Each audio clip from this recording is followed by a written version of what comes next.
gets in the game. It's the Cleveland Browns and the Miami Dolphins, and it's kicking off next on Madden NFL 24. We are about 15 or so miles northwest of world-famous Miami Beach as we are set for football at Hard Rock Stadium in Miami Gardens. Today we got a fun AFC matchup on tap as it'll be the Cleveland Browns taking on the Miami Dolphins. Up in the booth with Charles Davis, I'm Brandon Gaudin, and kickoff straight ahead, CD. What's one thing that you're going to have your eye on? I think about what the great coaches of the past always said. The key to any ball game. Can you rush theirs and protect yours? Well, in this case, both of these teams get after the quarterbacks. I'm watching the pass rush.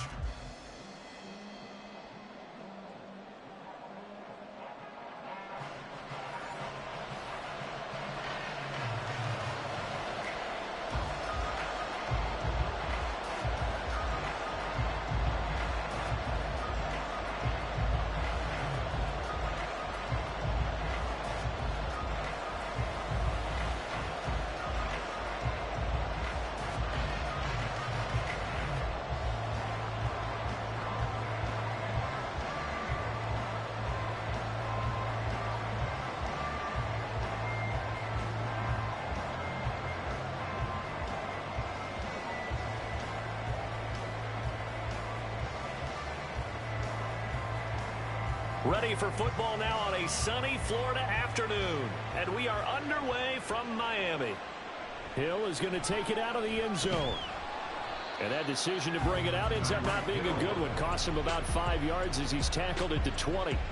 The Dolphins take the field with Tua Tagovailoa, their quarterback from Alabama, at the helm. Every quarterback in the NFL has a little bit of his own signature style out there, but for this guy, he really plays the game in a different way. It's led to a couple double takes from us up here as we see him as something truly unique. It's not that he's just the strongest passer or the best athlete to ever play the position. He just has a certain way of seeing the action, and it allows him to make some special plays out there.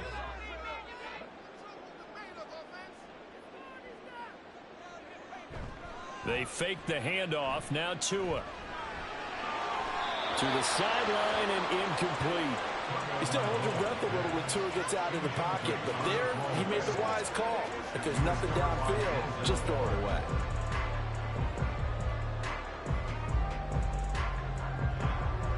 After the incompletion, they'll try once more from the 20-yard line on 2nd and 10.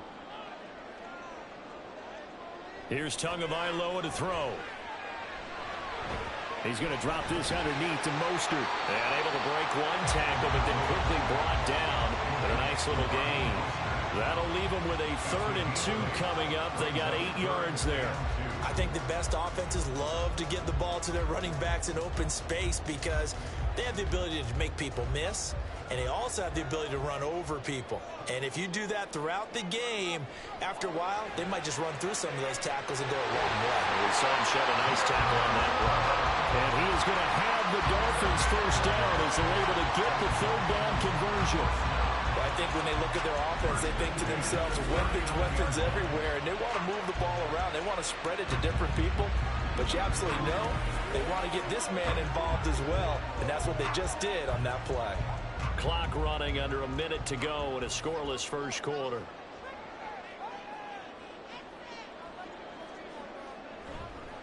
They'll run for the first time with Raheem Mostert. And they're going to stop him right at the line of scrimmage. Just no cutback lane to be found whatsoever. 2nd and 10. I know that speed is the hallmark of today's NFL game, but the key to good rushing defense is still having your linebackers set the edge. Here's 2nd and 10. They'll stay on the ground with Mostert. And only a couple for him there as the tackle is made at the 42.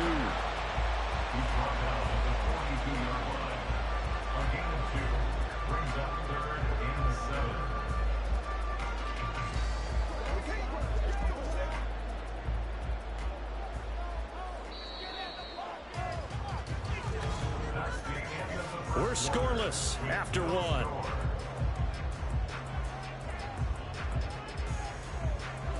Second quarter from Miami. It's the Dolphins with the football as they've got it with a 3rd down coming up.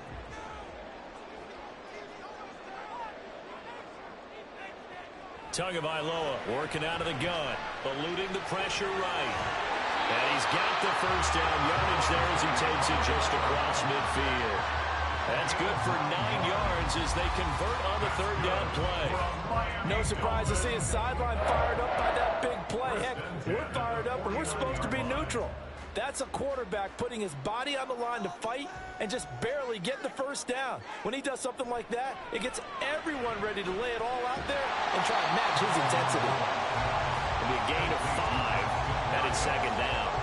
Simple drag route here, lined up out left and tried to work his way back across the field. You probably saw me twitch there, partner, because I think he wanted the ball a little bit sooner. By the time he looked it in, defender was right on him. Tua going to try and go quickly here. On second down, Tua. Got a man, it's Berrios complete. And they're going to have another first down as he's going to be tackled at the Browns' 34-yard line. Now a timeout called for by the offense, as they'll stop it with just over a minute to go before halftime.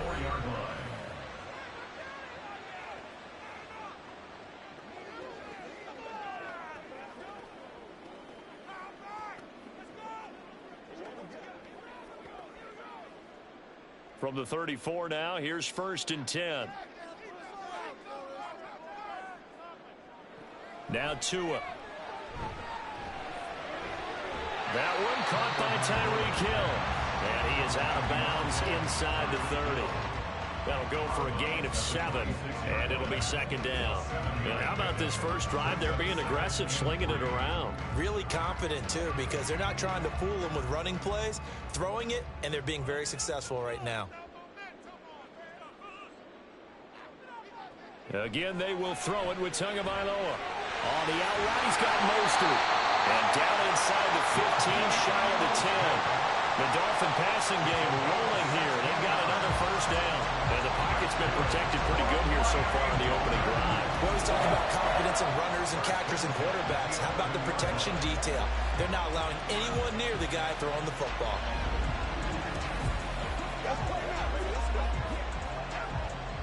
Could we get a touchdown in this first half after all? It's 1st and 10. Throwing now is Tagovailoa. That is caught by Waddle. Touchdown, Miami. Jalen Waddle, an 11-yard touchdown. And the Dolphins will take the lead here in the final minute of the first half. Well, that drive felt like it took up an eternity. We finally had some action on the scoreboard. Yeah, but plenty of action prior to, because that drive took up all the first quarter before we spilled into the second, and finally, points were registered. On the other sideline, they're chomping at the bit just to get the football. Extra point up and good by Sanders, and that makes the score 7-0.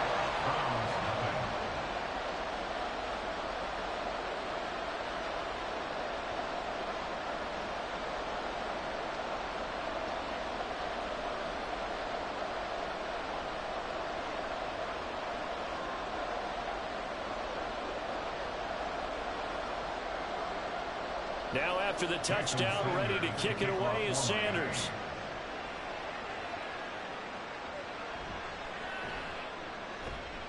And he'll get it up across the 20 to the 21-yard line.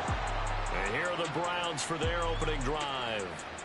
Leading the charge will be their quarterback. Always fun to watch, Deshaun Watson. And he makes it so difficult for all defenses because when he's got the ball, it's hard to say when a play is truly over because he can create from any spot on the field and in any situation, even when it appears that he's contained. When he's running your offense, a big play could arrive from any possible spot. A little over 20 seconds remaining in the half as they'll line up here 1st and 10. Out of the gun, Watson. Throwing quickly there, but it's incomplete. That certainly appeared to be a play call where they were just trying to make second down, second and short. I think they thought the coverage was off a little bit more than it was. Nice job there pressing up on it and forcing the incompletion. 2nd and 10.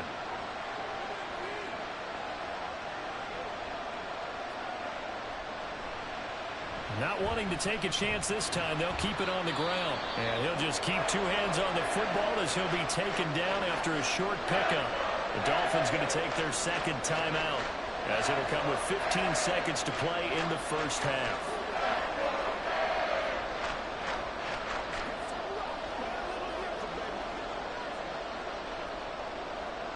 So 7 yards from the first down here as they come up to the line of scrimmage. Once again, they'll keep it on the ground. And he will be marked down short of the first as they get to him at the 29. Now the Dolphins will use the last of their timeouts. And with halftime on the horizon, they'll be out of timeouts from here forward.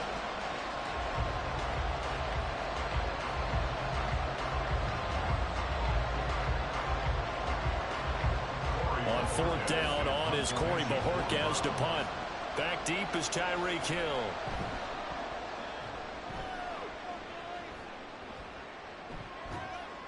.42 yards on the punt, just 2 on the return. And there'll be time for maybe one final play before halftime.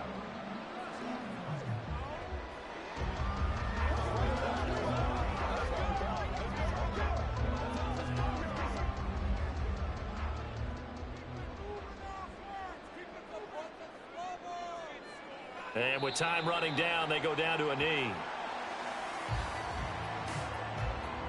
So we have reached halftime with a touchdown. That's the difference on the scoreboard.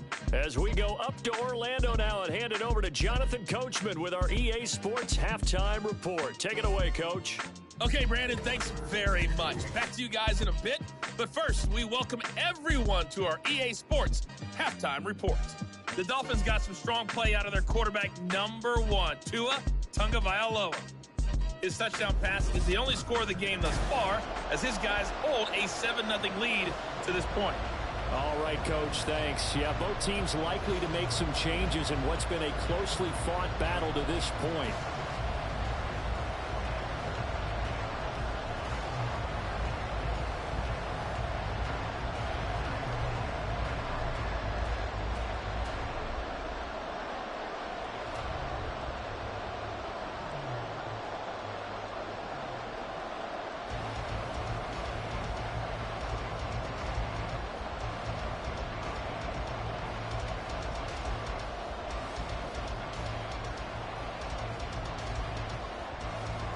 Just the one touchdown in that first half. 7-0 our score as we get going in quarter number 3. Nyheim Hines now out of his end zone.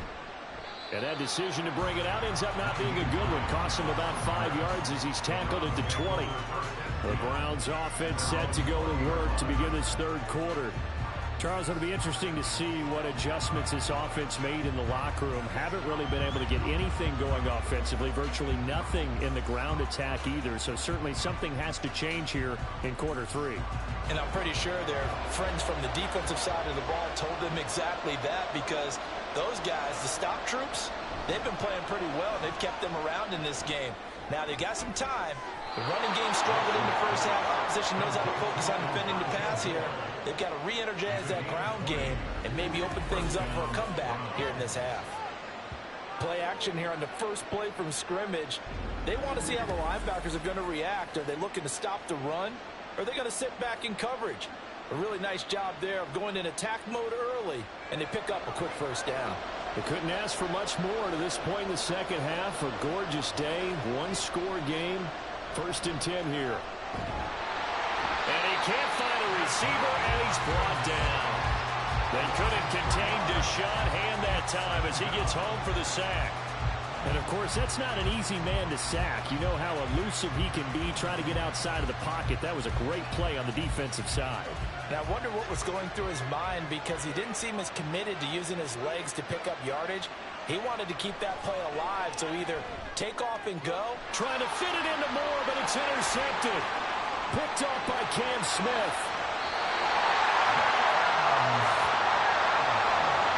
And that has to be a little bit discouraging, because after all their halftime talk, adjustments, and points of emphasis, their first drive ends with an interception. Absolutely aggravating if you're a head coach, because you spent all that time, gone through every situation possible, and it still ends in a turnover. So here are the Dolphins now. They get ready for their first possession of the second half. Following the interception, they're set up nicely here, already inside the red zone, knocking on the door, if you will. 1st and 10.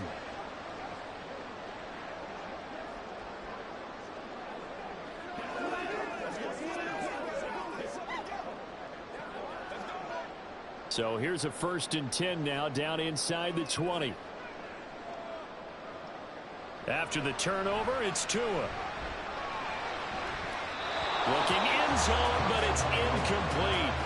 And to put it mildly, this is a tough spot defensively. They have to come right back out and defend their red zone. But how about that good first step towards forcing them to settle for at least 3 points? I think they're also thinking bigger right now. Imagine being able to stop them totally and change the momentum. Tua wants to throw it on 2nd down. And that is caught. Touchdown, Miami. Tyreek Hill on the touchdown pass from Tua. And the Dolphins will add on to their lead here in the final minute of the 3rd. Always important to get the first score in the second half. Now you start to pull away a little bit and get some breathing room going. And now we find out about the fortitude of the group that's behind, because they were counting on getting into the game a little bit more, right? Maybe they get the first score. That doesn't happen.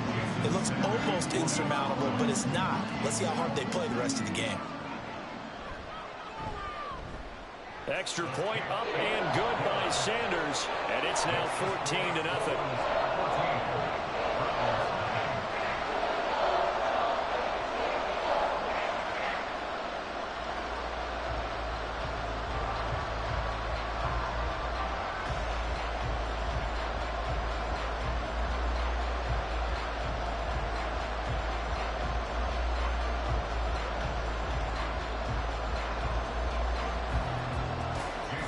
Now after the touchdown, ready to kick it away is Sanders.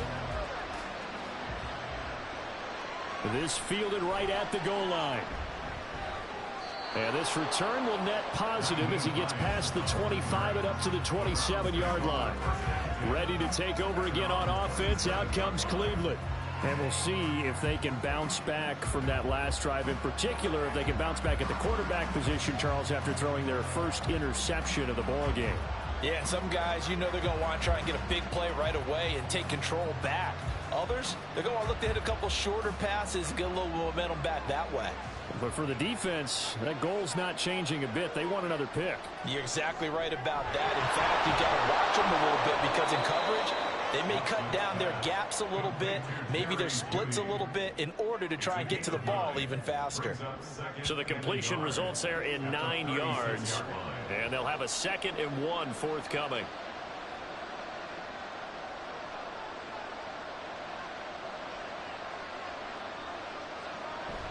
Now a play fake, and it's Watson. He's got Akins, the tight end. He'll take this to the other side of midfield before going out of bounds.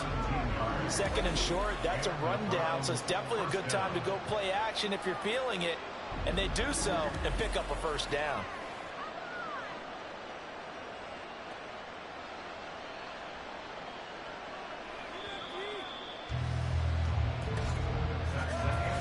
As they come to the line, they will not be able to get off another play as time has run out on this 3rd quarter. We'll return with more after this break. You're watching the NFL on EA Sports. Back now in Miami. It's the Browns with a deficit. They're trailing, but with the football here to start the 4th. Watson's throw here into the hands of the receiver, Judy. And he is tackled inside the 40, not quite to the 35. Nice game there, partner, but you and I both know that won't do anything for the final score. They're not going to win this one. Right now they're playing for pride and fantasy points. And just to erase that goose egg, nobody wants to be shut out. Watson to throw. He's got the connection to Moore. And he's taken down, but not before reaching the 10-yard line. That's now 4 completions in a row. A good bounce back following the interception last drive. Certainly not letting it affect him, that's for sure. And we all know interceptions are going to happen. So the big trick, don't let it affect you going forward. Most of the good quarterbacks, they just tell the ball boy, get that one out of the rotation. Give me a fresh ball. and let's go. He's got his offense moving again. He kept the receiver in the short field, but that let his quarterback get the ball quickly to him before either guy in double coverage could react.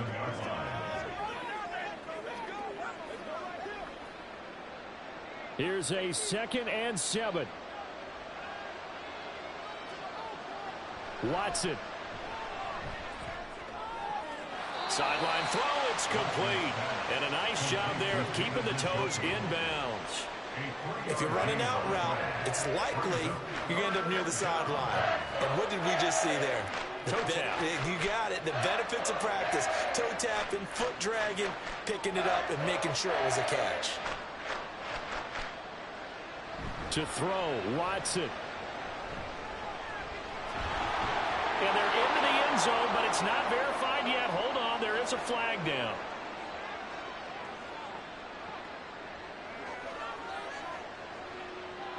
Holding, offense. So reverse the celebration. We'll see if they have something else in their bag of tricks. And isn't that always tough to watch when they score and you see the excitement, and then when they realize those points aren't going to count? Can they get it back together and find their way back to the end zone? This crowd turning up the decibel level. It's 3rd and long. Now Watson.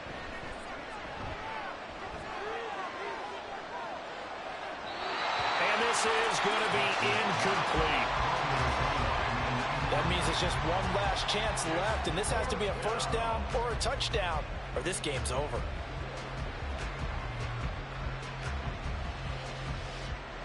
The decision made for them. They've got to go. It's 4th down. They will indeed snap it to Watson. And it's incomplete. They cannot convert, and they turn it over. They can't hook up here on the 4th down pass attempt, and the Dolphins defense is able to hold. So with that, we can just about close the book on this one, Charles. Yeah, what's the old expression about slim and none? Well, Slim just left town on that They're one. down to none? Yes, exactly right.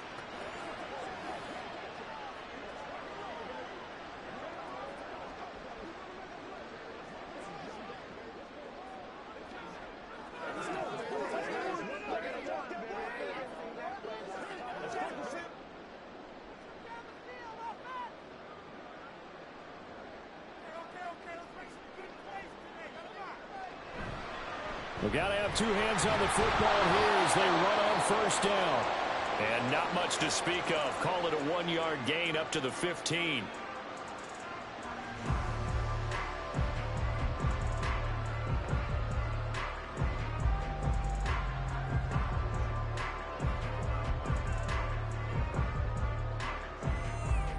So 2nd and 9, and you'd have to figure just about all 11 probably crashing the line here. He's going to get it again. Just looking to get forward and protect the ball. And they're going to get this beyond the 40 before he's taken down. Now the Browns signal for the 2nd of their timeouts as they get it with 16 seconds remaining on the clock.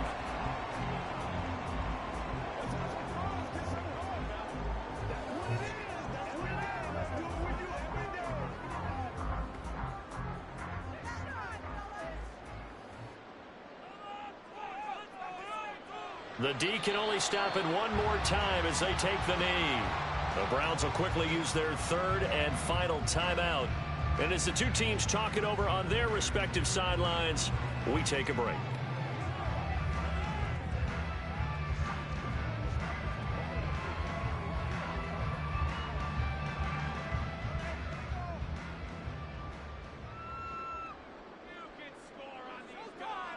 Down to an E goes Tua, and that should just about do it.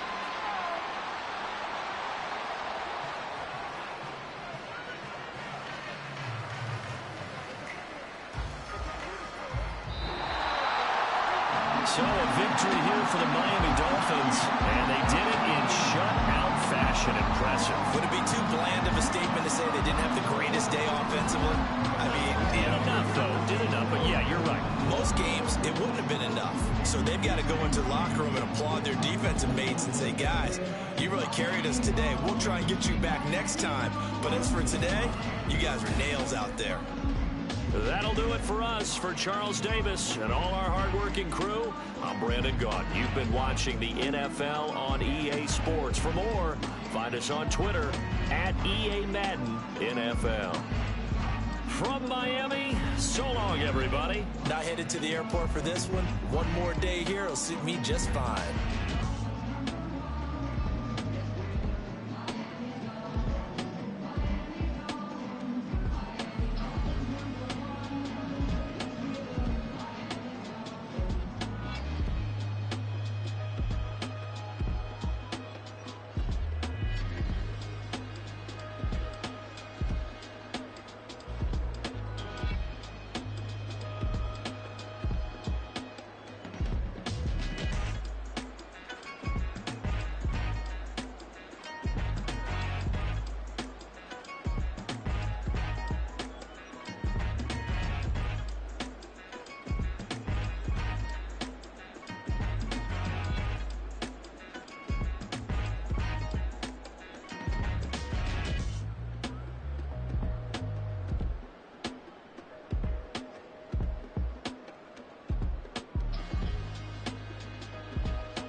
It's Madden NFL 24 on EA Sports, and we'll play host to a battle between conferences.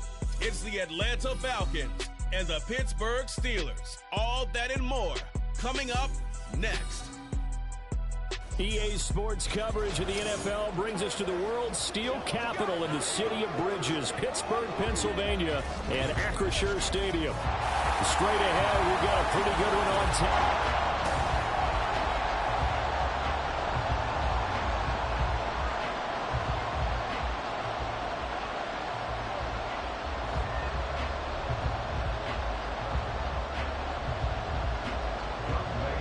Set to go, Younghoe Koo ready to do the honors. And we are underway from Pittsburgh. And he opts to not bring this one out. The first drive will start at the 25. So here are the Steelers now to take over for the first time. They're led onto the field by their quarterback, a man who's made quite the name for himself in the NFL, and that's Russell Wilson. And similar to his nickname, Russell Wilson has a dangerous mix of skills, the ability to throw from the pocket and extend plays and throw on the run. Not to mention an absolute winner. Usually has his team in the playoffs competing for Super Bowl opportunities.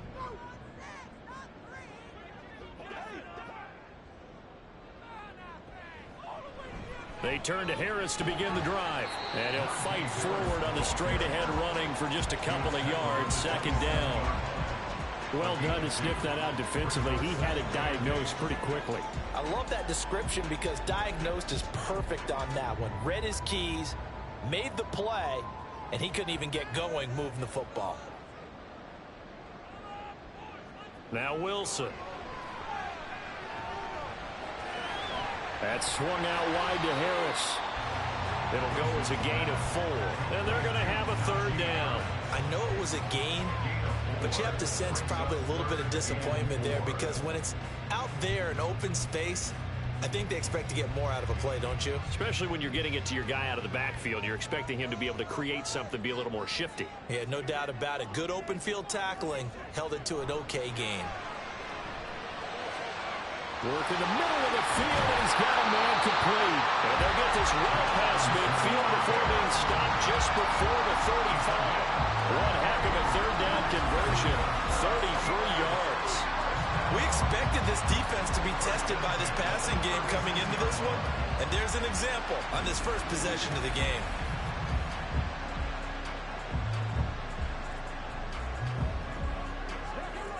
So how about that for a chain mover? They're all the way down inside the 40 now for 1st and 10. They'll try the right side with Harris. They'll be brought down on the 30-yard line after a gain of 6. A quick burst there, and he nicely bit off a pretty decent gain.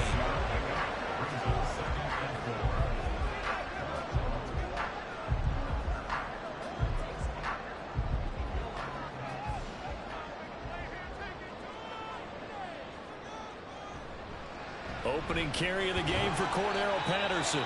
And it'll be a minimum pickup here as it will take us to the end of the first quarter. Now it appears we have a Steeler here slow to get up. Well, the medical staff is going to come out here and take a look, and we will take a short break. No score after 1 on EA Sports. Second quarter action from Pittsburgh. It is the Steelers in control of the football as they've got it with a third down coming up.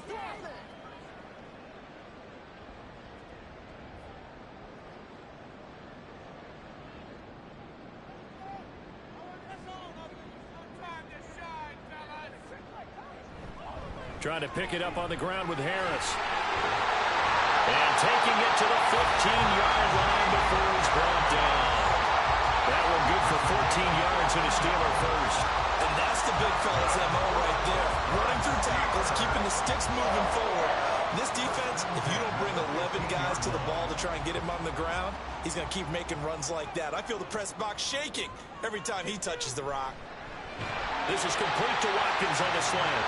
And they'll get him down after a pickup of 8, 2nd and 2.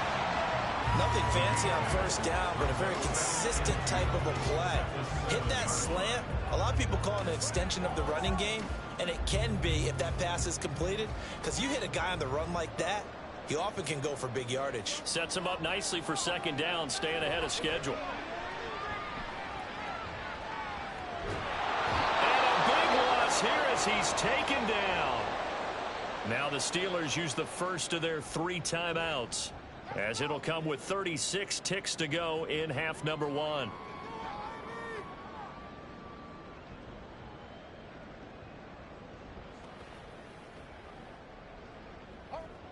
Now this now play number 9 on the opening drive, but it's 3rd and long.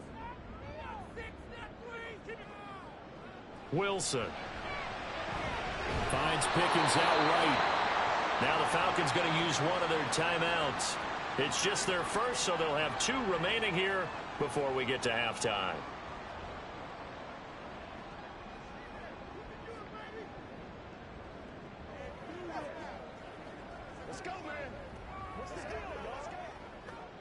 So on 4th down, the Steelers call on the number of Chris Boswell for the field goal try. Right hash, 37-yard attempt. Boswell's kick is good. And we have action on the scoreboard just before halftime. It's 3-0. So a pretty good opening drive. That'll make the home fans somewhat happy. They wanted 6, but they got 3 in the early lead. Yeah, they should be happy. The guys look good getting down the field. That's got to give them a little bit of hope that good things are in store here today for them.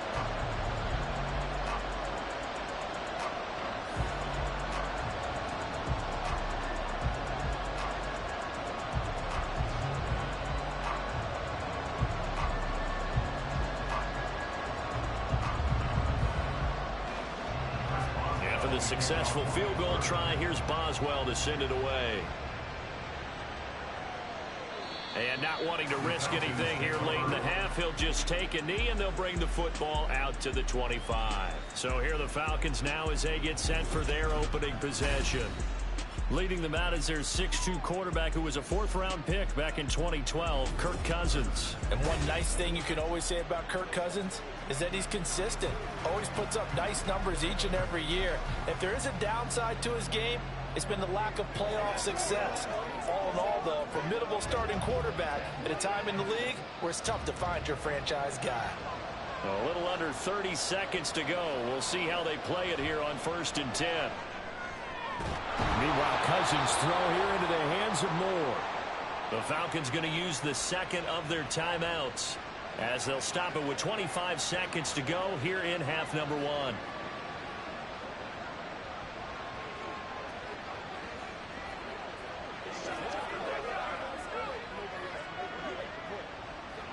Line of scrimmage, the 37 on 1st and 10. From the shotgun, it's Cousins. And this will be caught by Mooney. And he'll go out near midfield at the 49. It's a gain of 11, and the Falcons pick up the first. But one of the ways that quarterbacks keep all the receivers alive in a play, never lock in on any one guy. Make sure you keep your eyes moving, scan the field. And here he finds the open guy for a nice pickup. It's caught on the right side by Robinson. Falcons going to use their 3rd and final timeout. And with halftime on the horizon, they'll be out of timeouts from here forward.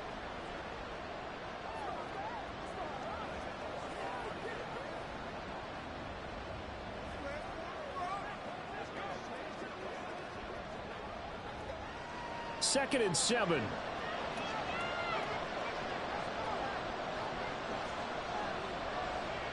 From the gun, here's Cousins. Locates Mooney on the out route. And he'll go out of bounds right around the 40. 9 yards to pick up there, and it's a first down.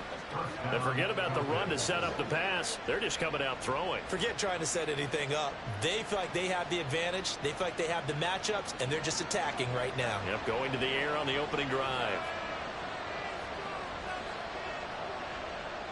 A first down throw for Cousins. That's out wide here for Robinson. It'll be a gain of 3 on what should be the final play of this first half. So we've hit halftime. Just a field goal separating these two teams at the break. As we'll send you down to Orlando, and we check in with Jonathan Coachman for our EA Sports Halftime Report. Coach. Okay, Brandon, thanks very much, and welcome in everyone to our downtown Orlando studios in this EA Sports Halftime Report. This one's been all about the defense. Just a lone field goal in that first half, and as a result, not too much available in terms of highlights. But that's okay. We've got a full half to go. And to bring it your way, let's get back out to Brandon and Charles. Okay, Coach. Yeah, adjustments likely going to play a big role in this third quarter in what's been a tight contest so far.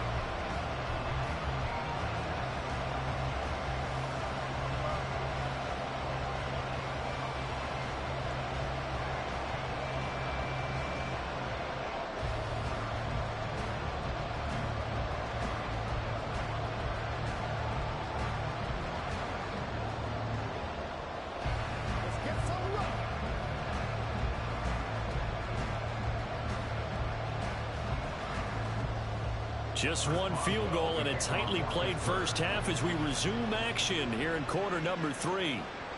And we will not see a return to start the half, as this will be a touchback. So for the second time in this one, we get set to see the Falcons offense. And maybe time for this offense to really hit the reset button. They were shut out in the first half, but still, they're right in this game. They certainly are. What I like about it is that you actually continue to play.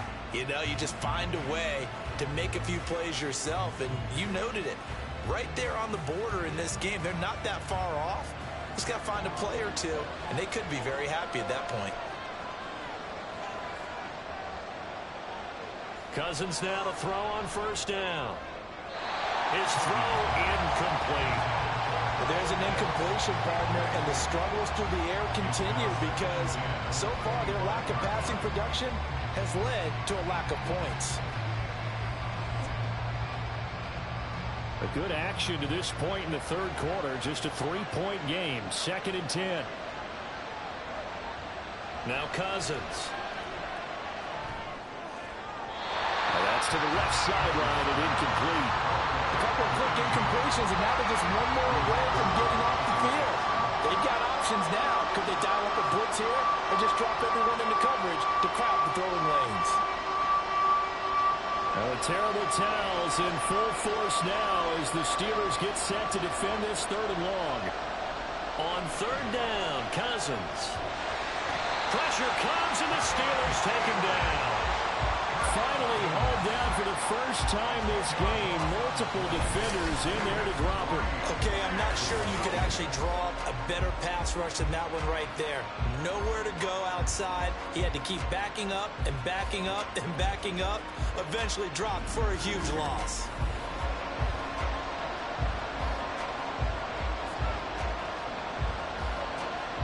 Here's Bradley Pinion now as the drive goes backwards, so he's on to punt it away.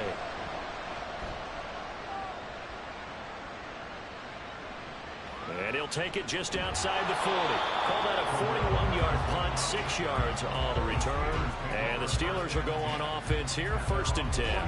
Now we take a glance at the offense as they work their way back out for their first possession of the second half.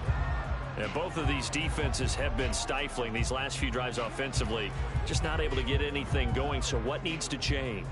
I think a lot of the guys will go back and review, so to speak, because everyone has someone assigned to how did each play work.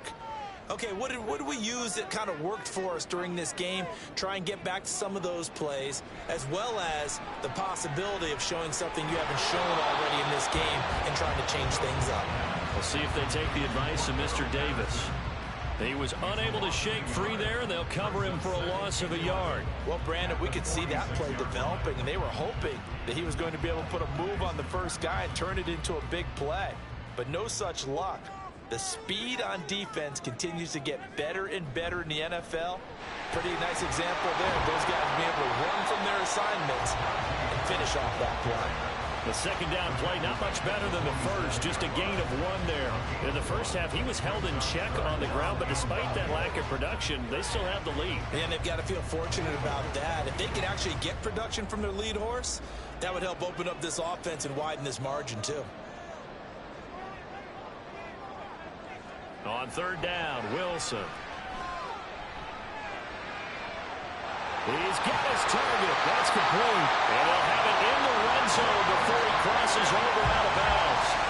An excellent pickup of 34 yards. He just had the feeling that sooner or later someone was going to come up with that one play. Neither team has really done a whole lot offensively, but here's one that pays off to the tune of big yardage, and it's one that could maybe get this group in gear.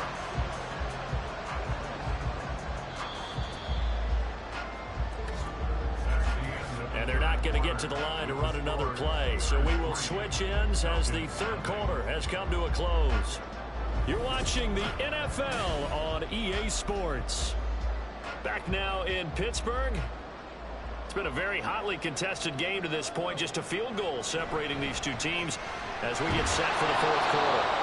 And now we'll see a timeout used on defense as they stop it right out of the break with 1:57 to go in the ball game.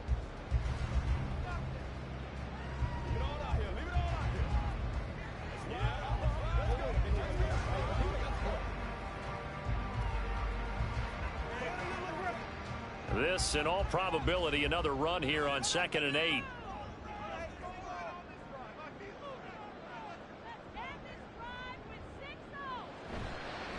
They'll keep it on the ground. Harris again. And stopped a few yards shy of the goal line at the 3. The Falcons going to use the second of their timeouts. That'll leave them with just one remaining in this fourth quarter of play.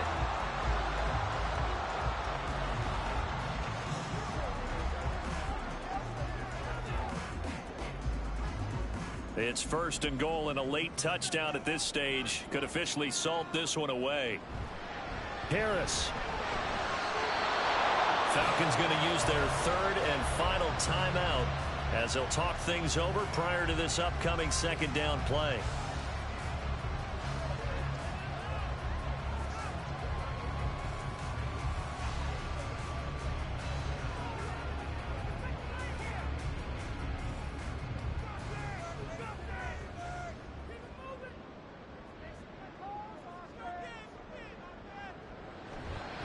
They'll try to run with Harris. And he gets halfway there down to the 1-yard line. I like that run right there, partner. Not the flashiest run, not the one that's going to break for big yardage, but he understands the situation, and taking care of the football, paramount, and he got it done. Nursing that slim lead, you're exactly right. Hold on to that ball. So it's 3rd and goal, and now the question, can this Falcon defense stand tall once more? Now Wilson. To the end zone, but it's incomplete. I know coaches tell us all the time that having a powerful arm isn't the #1 thing they look for in a quarterback. But when you're trying to throw inside routes and you need to put some heat on it, it helps have the big gun. In this case, just a little bit too much. Here we go, a big play in a tight game late. They're going on 4th and goal. They'll try and throw for it with Wilson. And it's incomplete. They cannot convert, and they turn it over. They throw for it on 4th and goal at the 1. And the Falcons able to muster together a goal line stand. So Kirk Cousins in the offense. Down by a field goal. A little over a minute to go. And the 4th down stop gives them a new lifeline, at least for the moment.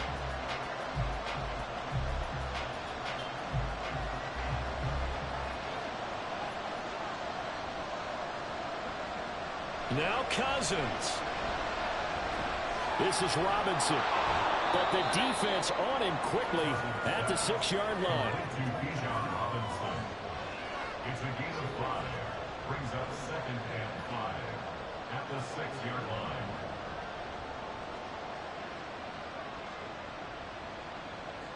Here comes 2nd down at 5. Here's Cousins. Now a quick throw there, but it's going to be incomplete. Now we're in the situation where the quarterback's got to take full charge of his home. Got to totally command it, make sure all eyes are on him. All focus is locked in. Going to call multiple plays and go over different situations and scenarios to make sure everyone is on the same page.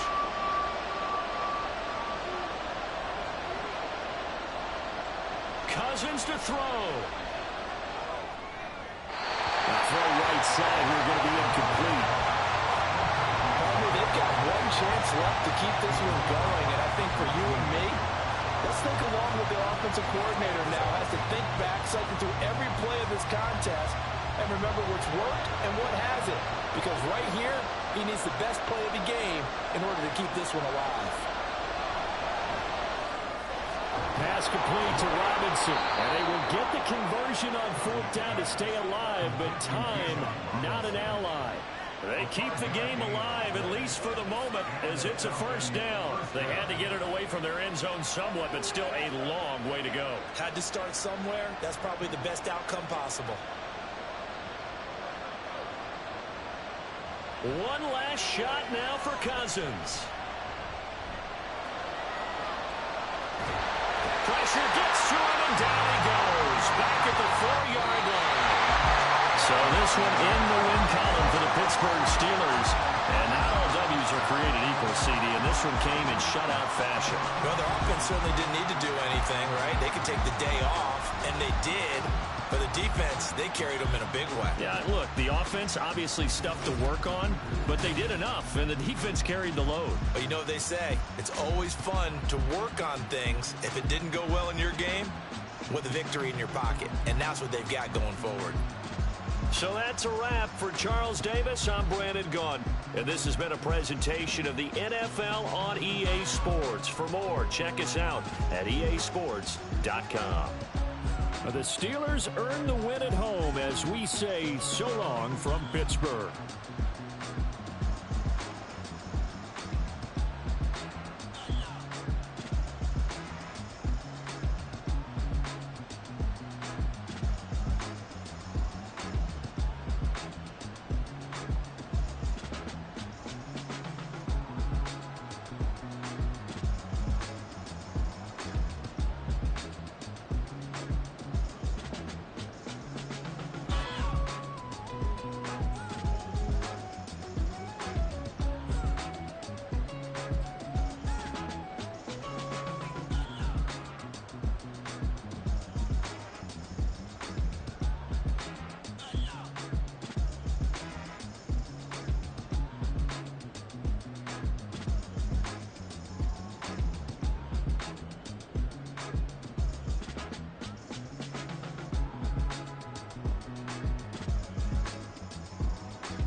It's the NFL on EA Sports. And the question is, are you ready for some football?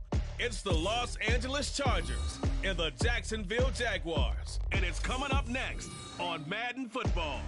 EA Sports coverage of the NFL brings us to the Sunshine State and TIAA Bank Field here in Jacksonville.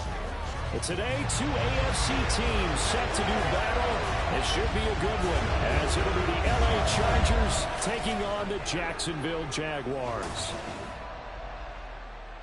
Brandon Gaudin alongside Charles Davis. Before kickoff, Charles, quickly your keys to the game. Well, partner, I could give you the standard ones, turnovers, special teams play. But here's one that doesn't get talked about much anymore, and that's time of possession.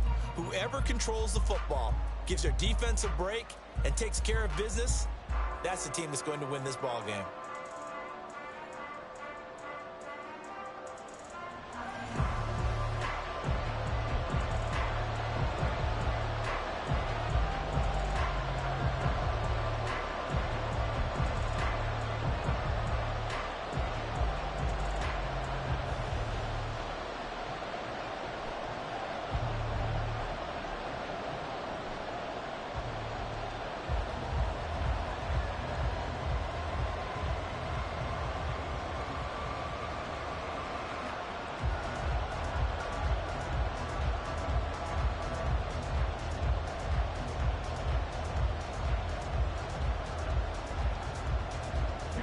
Now the kicker, that's Cameron Dicker, set to get us started. And off we go from Jacksonville.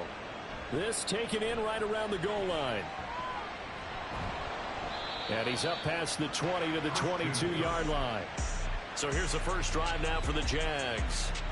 They're led by the #1 overall pick in the 2021 draft, Trevor Lawrence. The word is potential, potential, potential. Think about this guy from the time he was in high school, one of the top prospects going to college, coming out of college, mentioned as a generational type quarterback. He looks the part. Tall, big arm, surveys the field, and can take off and run when under duress.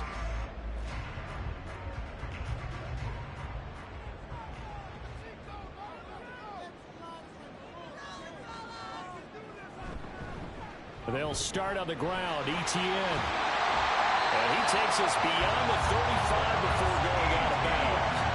Gotta like that start. 14 yards to get him going. Well, there you go. This offense off to a strong start this afternoon. Yeah, with a big run and a first down. That's putting what you practice into play. That's excellent execution to get things started.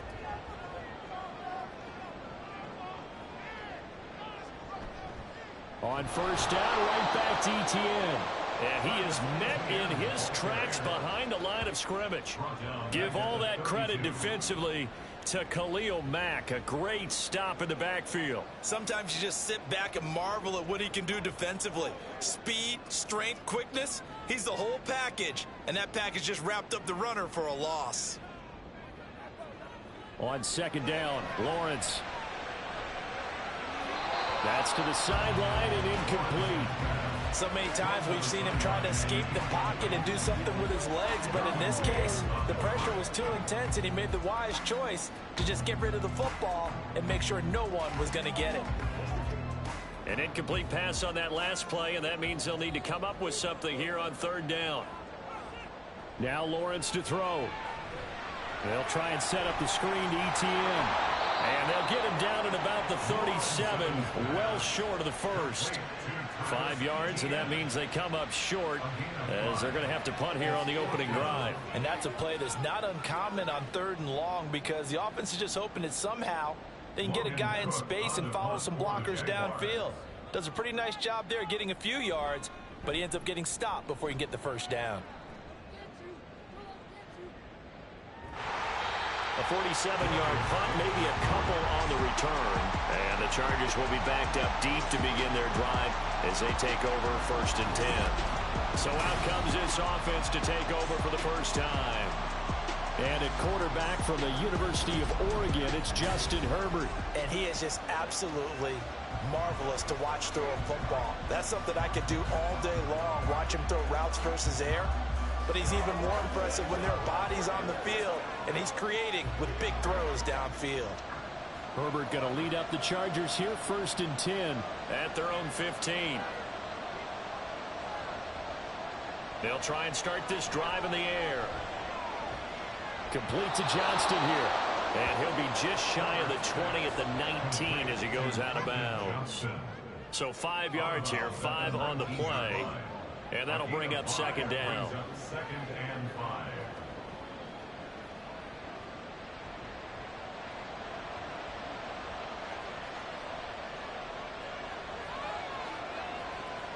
Justin Herbert looking to pass. A quick throw there is incomplete. Anytime he reads man coverage, I don't think it's going to be the only time he'll try and hit that route to the outside in this game. He'll test the perimeter, but that time they were up to the challenge. They come up now 3rd and 5 following the incomplete pass.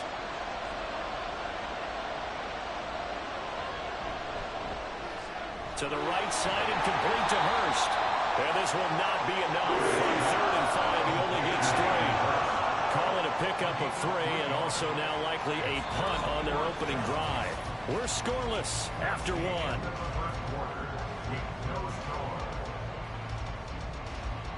Charger football to start quarter number 2. As they've got it with a 4th down coming up. On 4th down, J.K. Scott ready to punt it away. Christian Kirk deep to return it. Fielded just inside the 30. Call that a 46-yard punt, though they did get 9 back on the return. And the Jaguars go on offense, 1st down and 10. So time to see Jacksonville again on offense for the 2nd time here in this game. They've been playing the field position game thus far. No score, 2nd quarter as they come up on 1st and 10.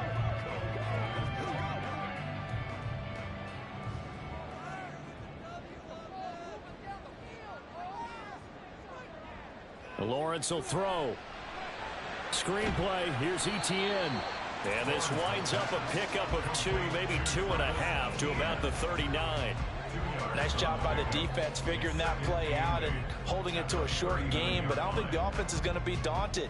They actually accomplished their goal there. Now they've got them aware that they can throw a screen at them, maybe to slow the pass rush down a little bit, and they can throw it downfield. He'll find Etienne out of the backfield. So give him 5 yards there on the pitch and catch. And this will wind up being a 3rd and 3. The defense was ready for the back to leak out and even had a second player waiting to double him up. If you're going to commit to doubling a back, you better prevent a completion, but give him credit. Extra determination, extra effort, turned it into a successful play. Pass taken in by his big tight end. The Jaguars going to go ahead and use their first timeout, as they'll stop it with a tick under a minute to go before half.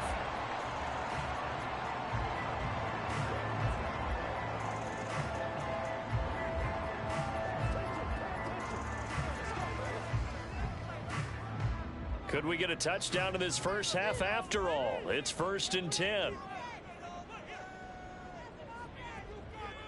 Throwing again here. It's Lawrence. This one complete to Christian Kirk. This will be stopped about 2 yards shy of the marker. 8-yard gain, 2nd and 2.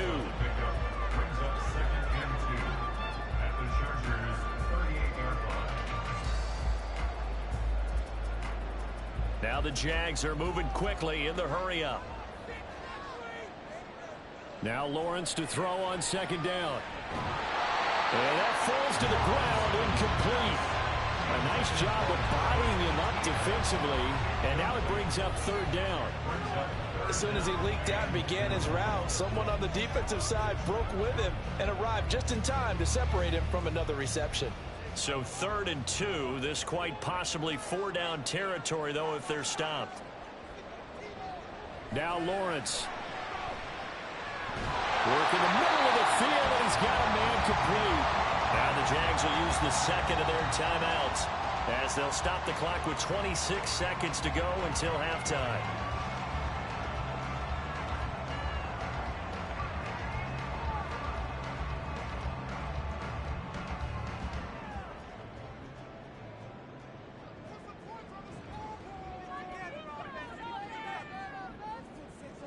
Now Lawrence on 1st down. That's to the right sideline, and it falls incomplete. Offense was moving it a little bit, had them back on their heels, but they earned a brief pause by forcing the incompletion. That gives them a quick chance to regroup and try and mount a stand before they're backed up even further. Now a 2nd and 10. Here's Lawrence to throw. And he'll protect himself at the end here as he winds up getting pretty decent yardage. He turned that into a nice gain, gets him 8 yards closer for 3rd down. Now a timeout signaled for, and they'll get it with 10 seconds to go before halftime.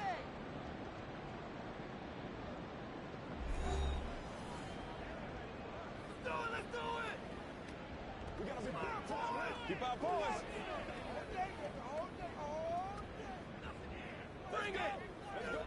So on 3rd down, the field goal unit will come out as they'll try to get 3 before half. From the left hash, this from 37. Patterson's kick is good. And we have action on the scoreboard just before halftime. It's 3-0.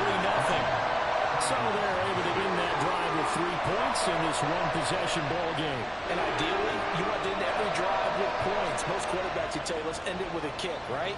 A PAT, that's number 1. Field goal you'll take.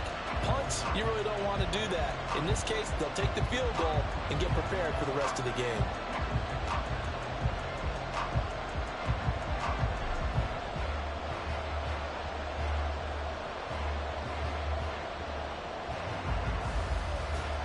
Maybe time for one play on offense. 7 seconds to go in the half as the kick is away. Davis fighting. He loses the football. But it looks like one of the DBs has it. And they will take over at the 29-yard line. And careless with a football there on the kick return. And one thing I love about going to practices is trying to get around coaches and hear their catchphrases and what they really emphasize. We haven't been to a single one yet this year where a guy fielding a kick, you don't hear, tuck it away, tuck it away, tuck it away. And this time, they turned it over. Ball security eluded him. Patterson's kick is good. And that will do it for this first half. So a couple of field goals, that's all we've been able to muster through 2 quarters of play. 6-0 is our count at the break. As we send you a couple hours south of here to Orlando, that's where we check in with a coach at our EA Sports This halftime has certainly report. been a fun one to watch so far. We knew this was going to be a battle, and we have not been disappointed. This is the kind of game that could wind up hinging on which side can play mistake-free football the rest of the way. Okay, Coach, thanks as always. This one's still anyone's game as we welcome you back for quarter number 3.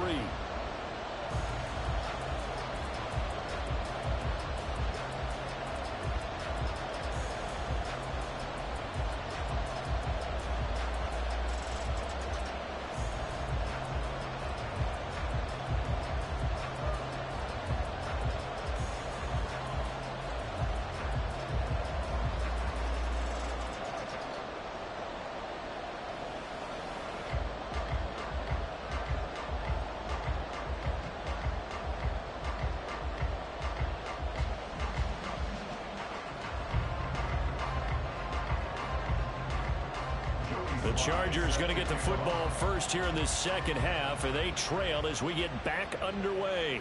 From his end zone, here's Darius Davis. And he'll be brought down shy of the 20, so the decision to bring it out of the end zone, not a good one. The Chargers getting ready to go here to start this 3rd quarter. And they do trail, but they have a chance to possess the football first to try and do something about it. And that certainly makes it something of an important drive for them, because is it going to win the game? No, but you have to do something to bring some life to your sideline.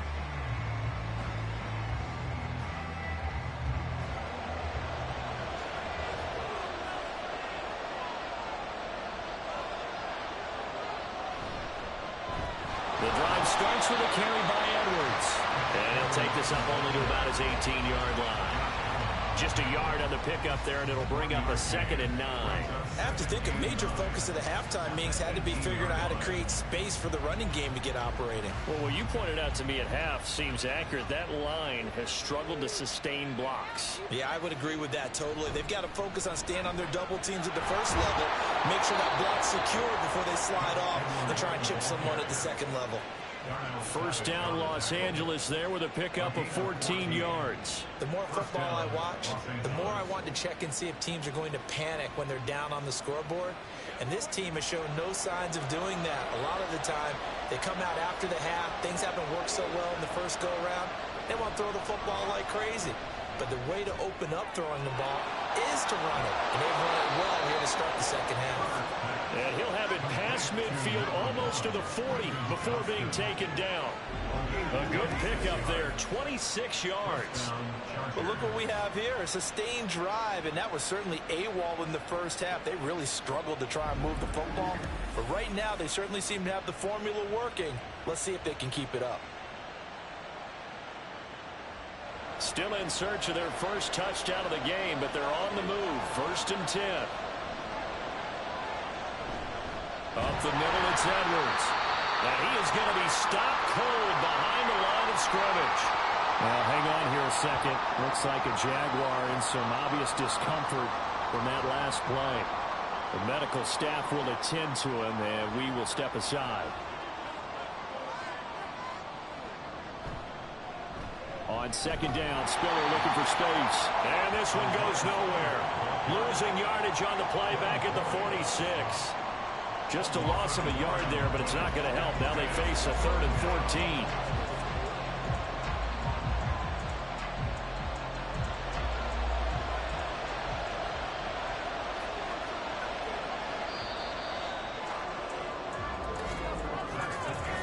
So they'll get a little extra time to come up with his 3rd down play as we played 3 quarters. This is the National Football League on EA Sports.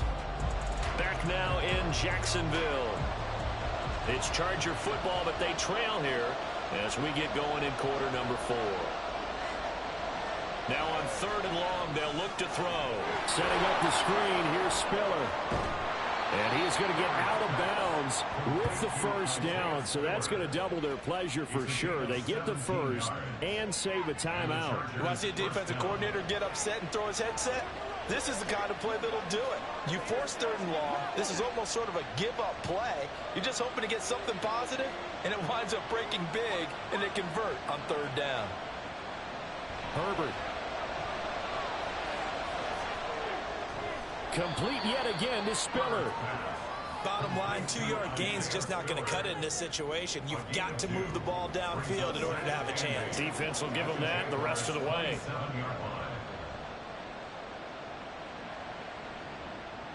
2nd down, 8 yards to go. Herbert to throw. Short throw underneath to Hurst. And he's out of bounds. Almost gets to the 10. That's what they need right now. Get the 1st down, get out of bounds, stop the clock. Just playing smart football, understanding the situation, making the plays necessary, and making sure that clock stops at every opportunity.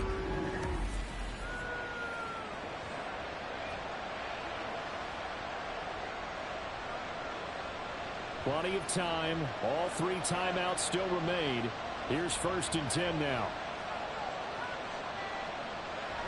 And they run with Edwards off the option. And he'll find his way down inside the 10 to the 9-yard line.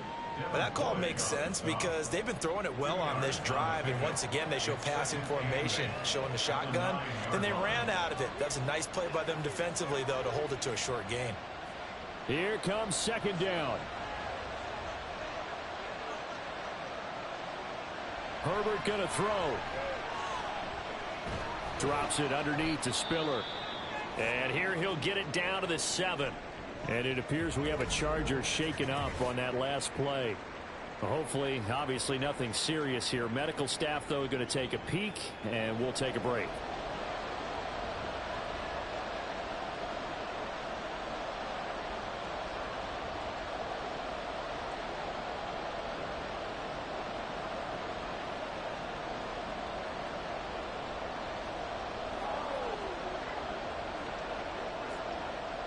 Well, the noise got to be an issue now offensively. Here's 3rd and 6.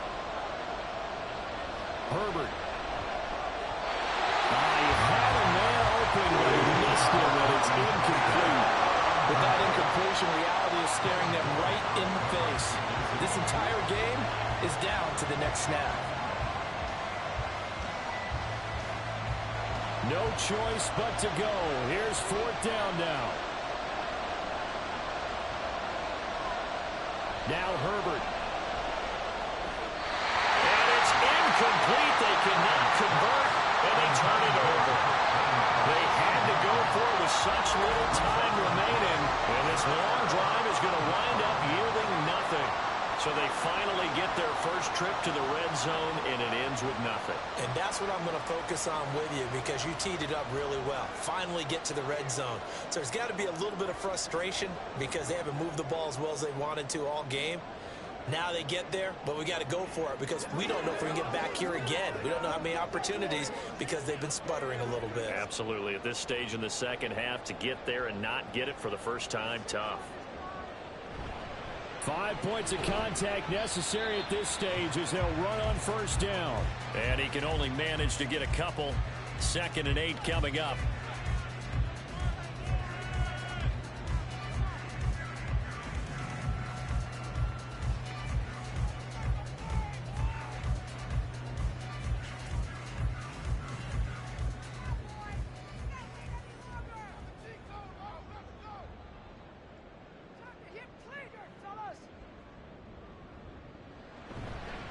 They'll fake it on the jet sweep, and instead a handoff up the middle. Now the Chargers will use the 2nd of their timeouts as they'll stop it with 40 seconds remaining in this 4th quarter.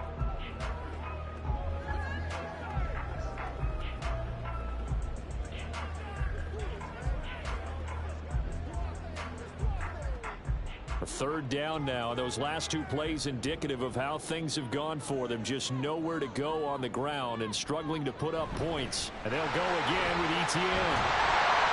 And he will have a Jaguars 1st down.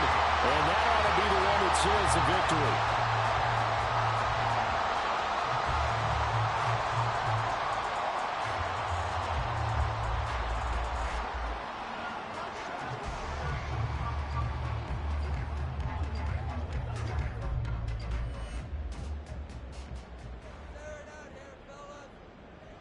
Lawrence to a knee, and that will write a finish to this one.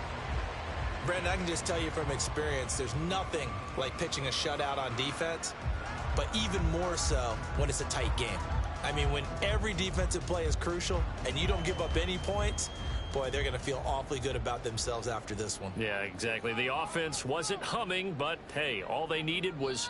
Well, you can't score 1 point. All they needed was 2 points. You can't score 2 points on offense. All they needed was at least 3. They got what they needed. They got what they needed. Exactly right. So this will be a win for Jacksonville. And not all W's are created equal, CD. And this one came in shutout fashion. Well, their offense certainly didn't need to do anything, right? They could take the day off, and they did.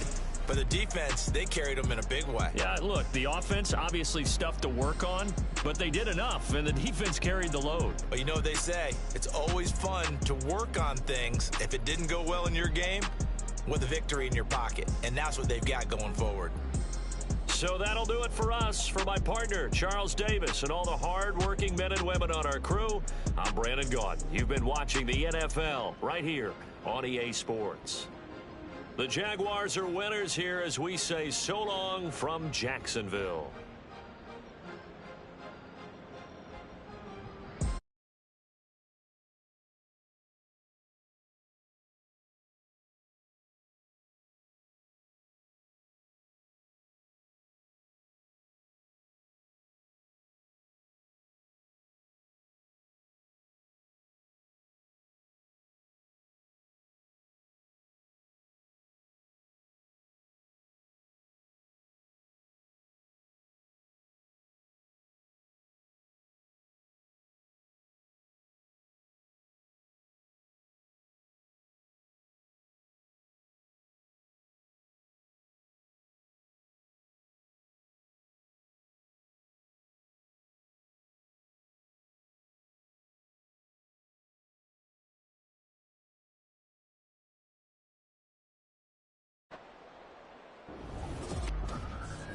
It's the National Football League on EA Sports. And if it's in the game, it's in the game.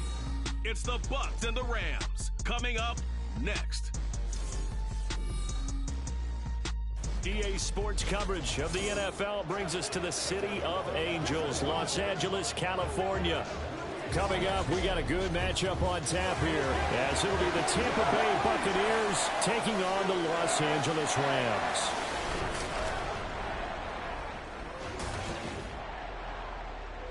With Charles Davis, as always, I'm Brandon Gaudin. Now, Charles, you and I, we've done a lot of games together. Always seems like we're rehashing the same storylines. Turnovers, of course, always a big story.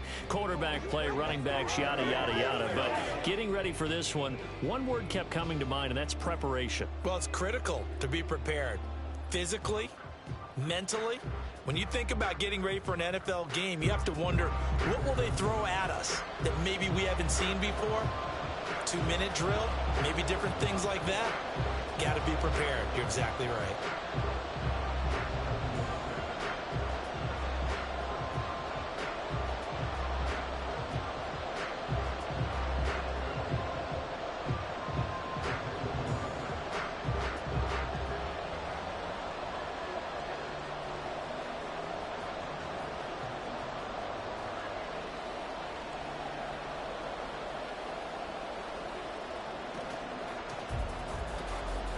And off we go from SoFi Stadium. From a yard or two deep, here comes a return. And he returns this to the 22. So out come the Bucs now for their first drive. They will be led out by the Heisman Trophy winner from 2018 from Oklahoma, Baker Mayfield. And he's a guy who plays with a lot of emotion. He's learned how to channel it really positively, because when he throws the football downfield and makes a big play, he'll be the first guy downfield to celebrate with you. But also, when his team needs that confidence, when they need that jolt, they turn to him, and he's ready to provide it.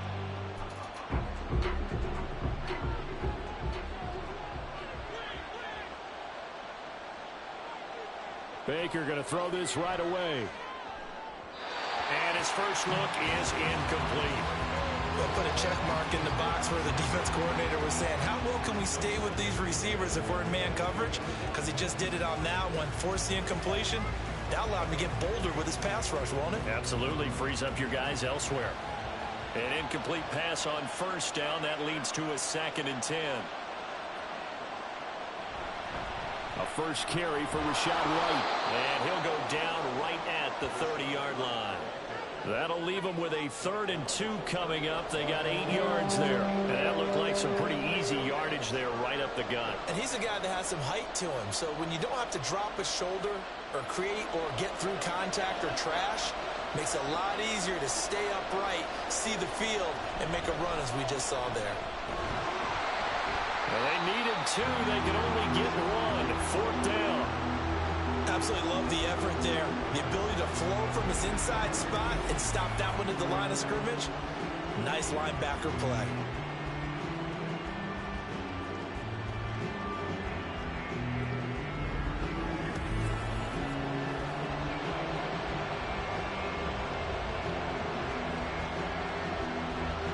Fourth down, so Jake Camarda is out there. Cooper Kupp deep for L.A.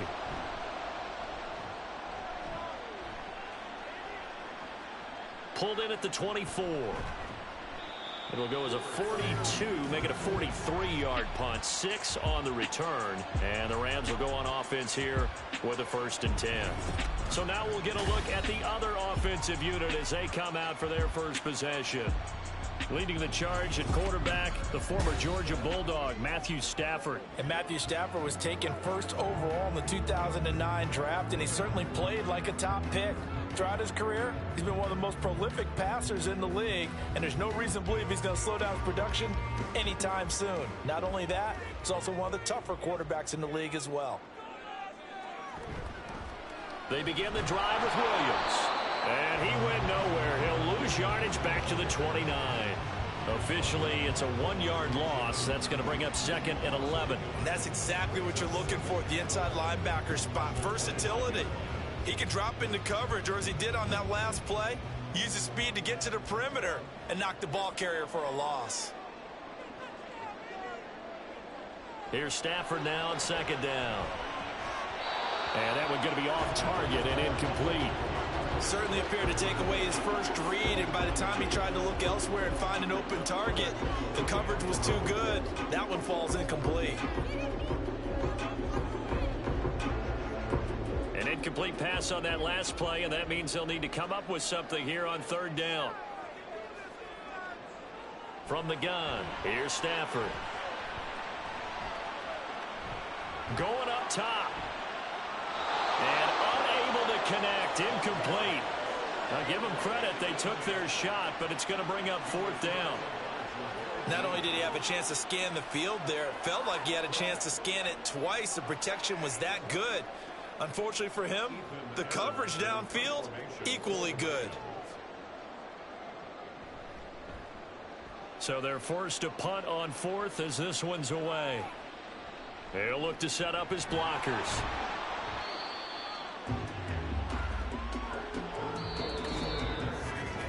No score after one on EA Sports.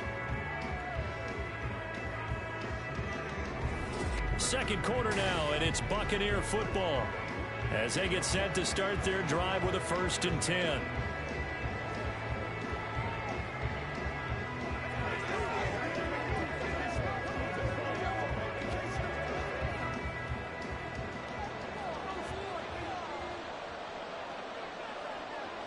Mayfield on first down.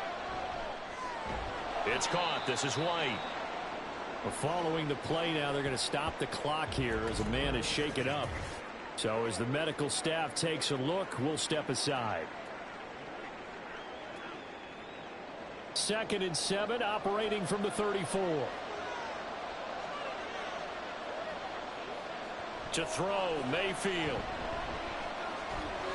And his throw is going to be incomplete.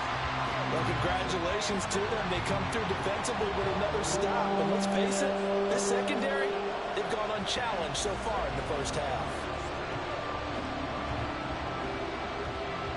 They head to the line facing a 3rd and 7 following the incompletion on second down. Mayfield to throw it. He's going to let this one go deep. That's going to be knocked away and incomplete. The passing game not in sync here early, and now it's 4th down. 2 drives won't tell the story of this game, but you absolutely have to like how this defense has played thus far. They have yet to allow this offense to get on track in this one. Here's Jake Camarda now. His first punt, 45 yards. This looks good as well. And a fair catch signaled for and taken at about the 18-yard line. So possession goes over here on the punt. And they will take over 1st and 10.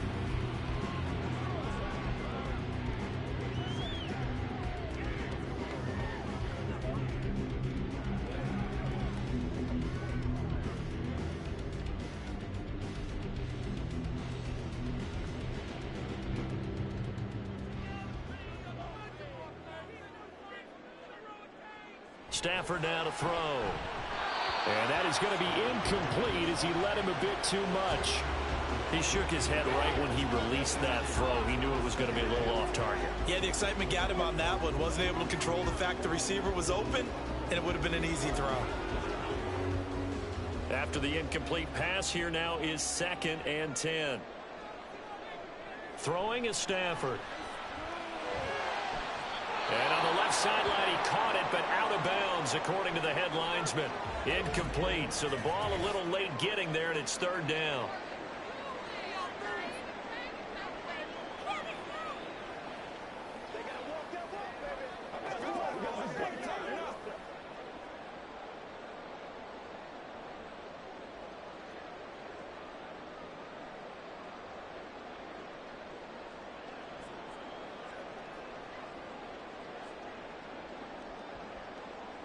The threat of a second straight punt to start the game is looming as they come up 3rd and 10. A give to Williams, running right. And this defense rallies, and they stop him short of the first down right near the 24. Now a timeout called for by the defense. as they'll head to the sideline and talk over what to do next.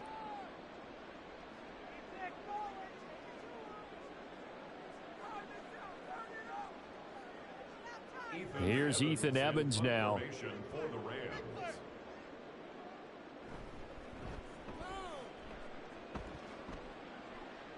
And a fair catch called for and made just inside the 35-yard line.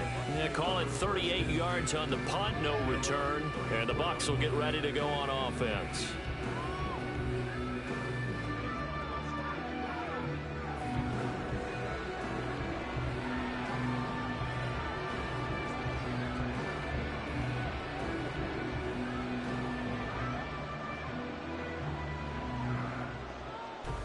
From the 34 now, here's 1st and 10.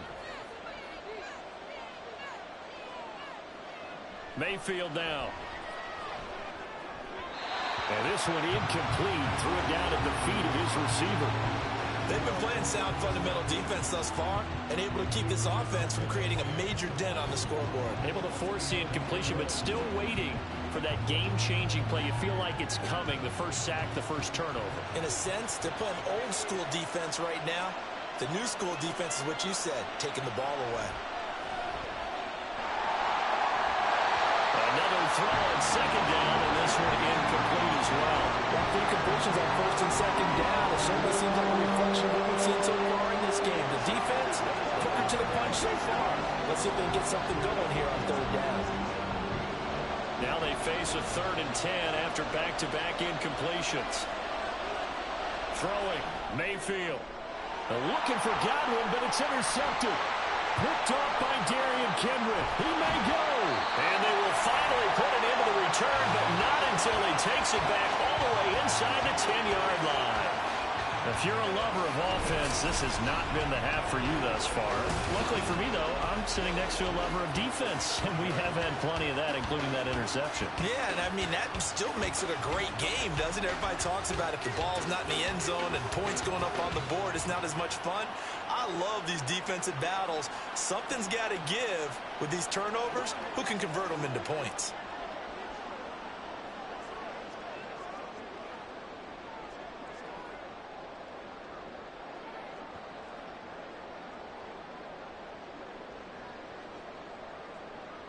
Suddenly, it's 1st and goal after the interception. A quick change in the situation here. After the interception, here's Stafford. This will be caught at about the 6. The Rams going to go ahead and use the first of their timeouts as they'll stop it with exactly a minute to go before halftime.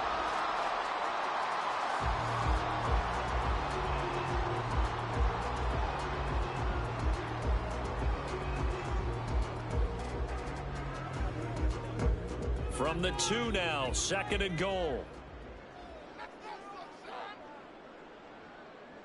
Stafford. He's got it. It's Higbee. Touchdown Rams. 2 yards on the touchdown there. And the Rams will take the lead here in the final minute of the first half. Well, that's just how they drew it up, CD. His first read was there, got it to him quickly, and into the end zone. Absolutely excellent execution by all involved. And the coordinator, got to give him credit, found the perfect play call. Quarterback let it fly as soon as the target came free. And his guy made a nice catch. Just how you draw it up in practice and then execute it in the game.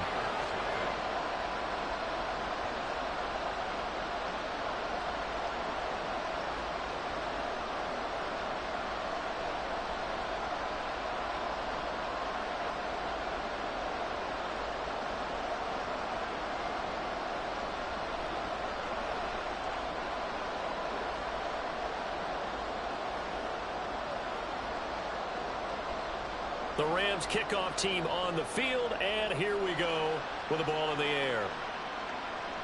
This taken in at the goal line. Oh, good-looking return set up here. Now that should give him a spark. He's across the 40 to the 43. Well, the Bucs going to take over now late in this first half.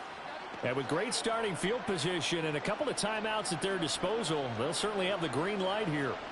Any return that gets you to midfield is a great return. 1 first down, and you're almost in field goal position. Good starting field position for them as they come up 1st and 10 at their own 43. Trying to shake off the interception. He'll look to throw. And he'll be taken down, but not before he works it past the 50. A gain of 11 to kick off the drive, and it's a quick 1st down. Any questions of how they'd approach this drive were answered right there. They come out throwing, and they get a nice pickup here toward the end of the 1st half.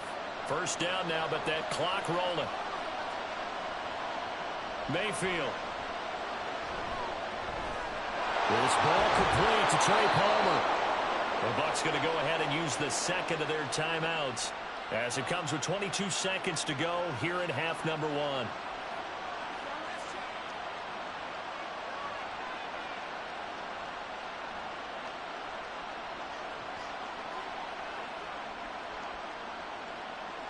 This offense finding its legs now. Here's another 1st and 10.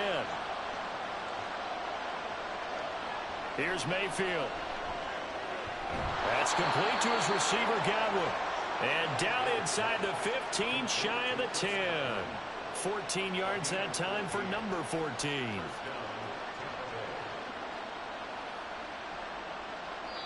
And with just 4 seconds left in this 1st half, a timeout call.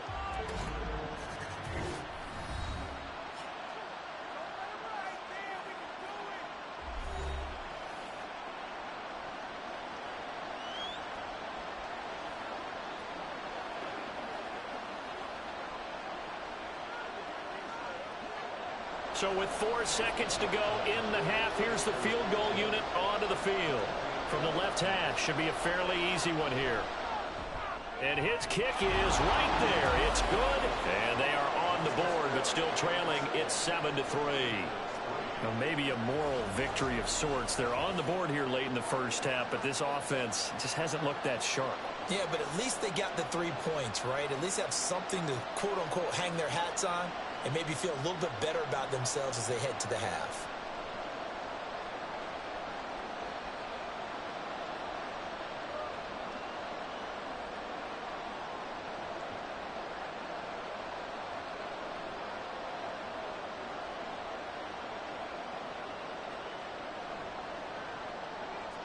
So barring a touchback, this likely the final act of the half as the kick is away.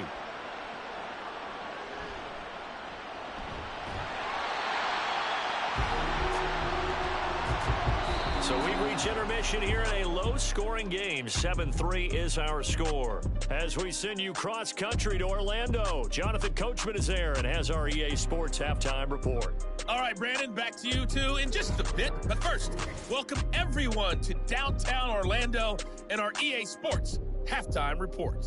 The Rams got a nice throwback performance from their veteran quarterback, Matthew Stafford. He has a touchdown pass, and that amounted to the only touchdown of the game for either team thus far.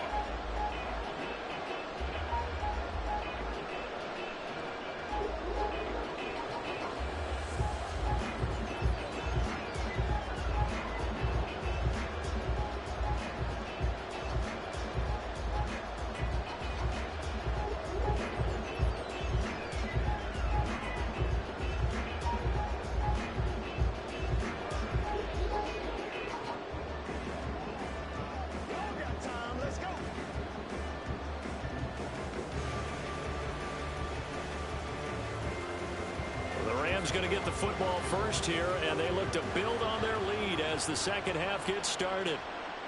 From a couple yards deep, he'll bring it out of the end zone. And the decision to come out of the end zone is going to cost him 5 yards as he's taken down right at the 20. The Rams offense ready to begin quarter number 3. Now this game, it has obviously been all about the defense on both sides of the football. Which offense is going to break through here? We'll see if they can do it on this drive. Stafford and the Rams come up 1st and 10 at their own 20-yard line. They'll try and start this drive in the air. That'll be caught. It's caught. And he'll get this one way up just shy of the 45-yard line. Fresh out of the locker room, they hit him with a gain of over 20. As they began this drive, I was wondering how they were going to attack since they're playing with the lead. Would they continue to try and push the ball downfield? Well, after one play, it appears that the answer is yes. Took just one play to move all the way to the 44 as they try again on first down. Now Stafford. Looking for Cooper Kupp again, 2 in a row. And he'll go down, but not before getting this inside the 30. Another big play as they get 28 out of that one. It's taken a while for this offense to get going. A little creaky at the start, but they're oiled up now. A nice throw there, and they're really putting together a good drive. Under a minute to go in this third quarter as they come up 1st and 10. Stafford. He'll get this one to Kupp, complete. And he'll be out of bounds just inside the 25-yard line. Give him a gain of 5 on the completion, and it'll be 2nd down.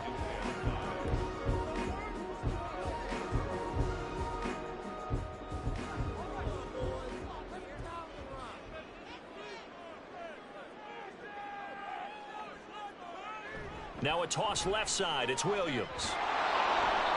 And a short gain here down to the 22. 5 yards on first down, but now just a 1-yard pickup there on 2nd. Well, they're hoping that the second half is better for him than the first half. They've got to find a way to get him going. He's a big part of their offense. The Bucs with an extra defender now in the secondary here on 3rd down. Off of play action. Here's Stafford. Able to find the open man. That's complete. And he is going to have a Rams first down as he'll be marked out a yard or 2 past the marker following a gain of 6. We have played 3 quarters. We'll return with more after this. You're watching the NFL on EA Sports. Back now in Los Angeles. It's the Rams out in front here. They've got control of the football as well as we get set for the 4th quarter. Now a first down carry. It's Williams. And now we'll see a timeout used on defense as they stop it right out of the break with 1:57 to go in the ball game.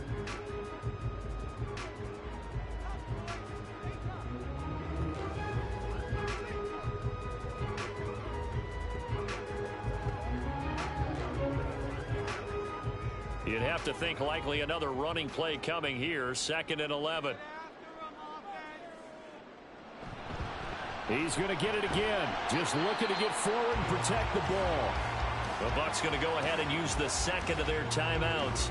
That'll leave them with just 1 remaining in this 4th quarter of play.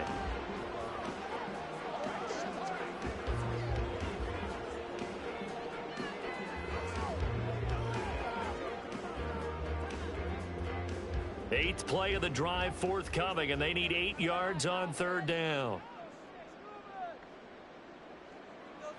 Now it's Stafford. And not nearly the pick that they needed.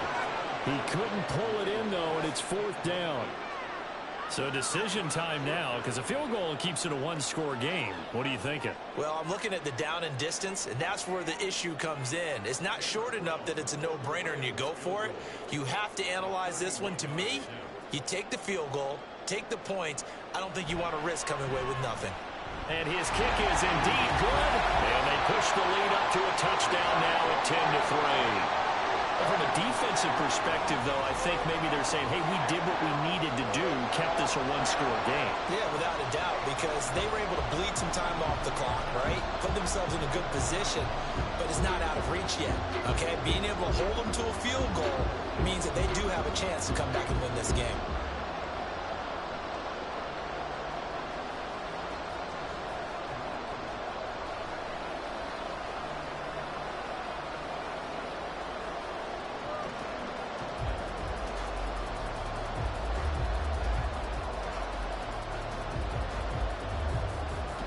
The Rams kickoff team on the field, and here we go with the ball in the air.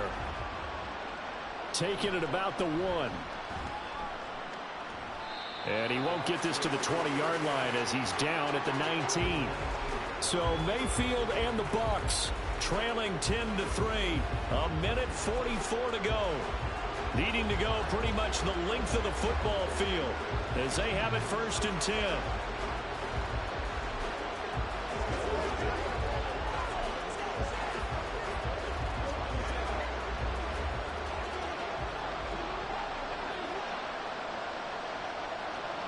Mayfield to throw.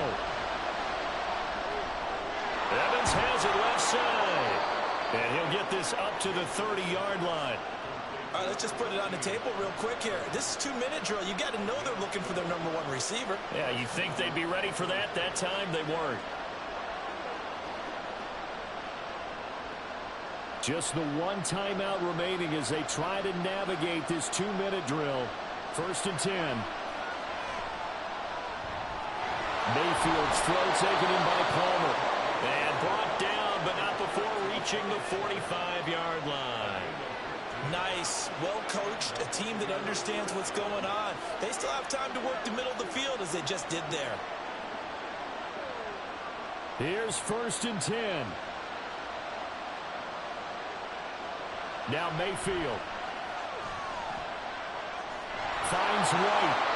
Nothing open downfield. They went underneath. Yeah, see if you can get it to your running back. See if you can make someone miss in the open field.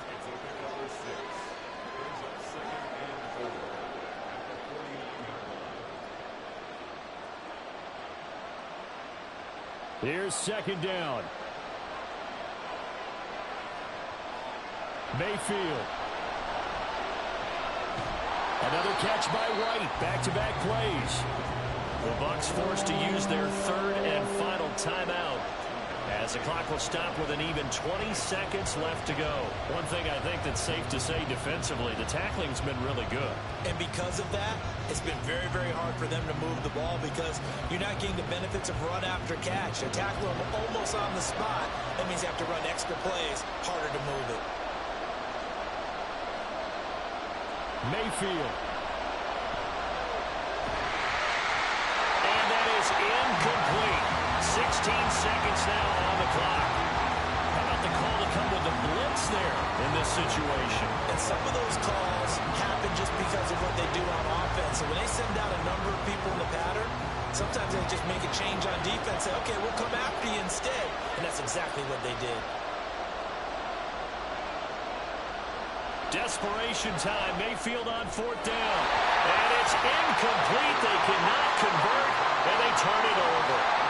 They had to go for it with such little time remaining. And the Rams are going to take possession of the turnover on downs.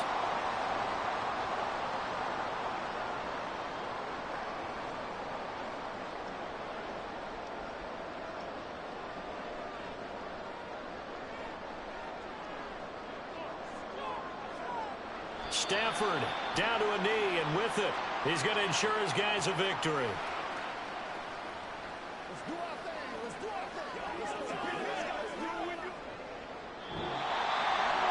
So the L.A. Rams with a victory here. And it was their defense that really made the statement after the break. They pitched the second half shutout. Yeah, think about the team that just got vanquished. They did score in the 2nd quarter. Do you think they thought at all that that would be their last points of the game? No, but what a second half. The adjustment, whatever they did in the locker room, it certainly worked. It certainly did, and you're exactly right. Whether it was an adjustment, whether it was just more focus on what they planned to do going in, whether they just played better, whatever it was, it all came together in the second half, and no points were allowed. That's a great way to close them out.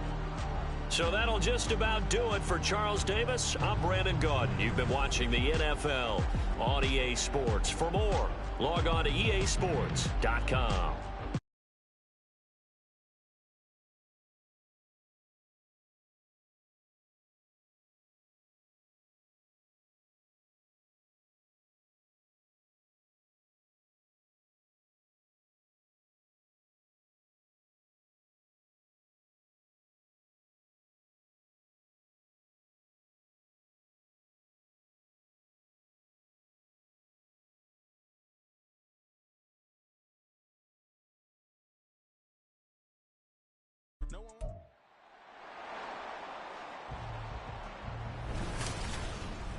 It's Madden NFL 24, and the question is, are you ready for some football? It's the New York Jets and the Chicago Bears, and it comes your way next. EA Sports coverage of the NFL brings us to one of our favorite spots, venerable Soldier Field in Chicago. Coming up, we've got what should prove to be a good one, as it'll be the New York Jets taking on the Chicago Bears. From up top next to Charles Davis, I'm Brandon Gaudin. And, folks, we were already excited for this game. And then before the contest, you and I are down on the field outside the white lines. Yes, we were following the rules. We were following the rules, and a ball comes over our direction, but we can't see it. Somebody yells heads up, and instinctively you turn around and you snare it one-handed with your off left hand. So now we're really ready for football. No gloves either. No gloves. No gloves. Not like what the guys are wearing playing the game now. But wasn't that a whole lot better than that time we were down there? And I got the coffee spilled on me when I got nailed by the punt returner. That happened to the Vikings, right? Yeah, it's a much better job of being heads up this time. Thank you for the notice.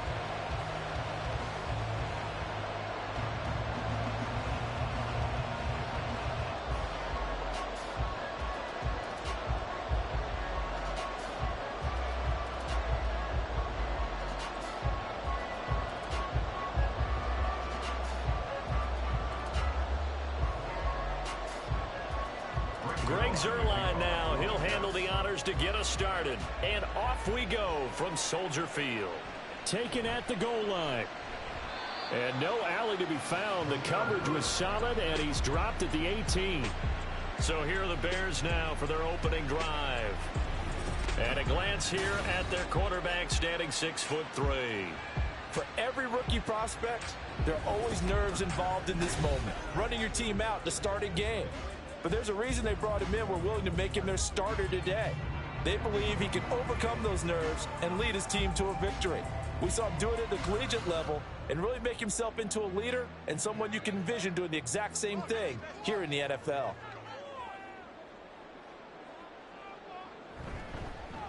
They'll start on the ground with Swift. And he'll find some space up to about the 25.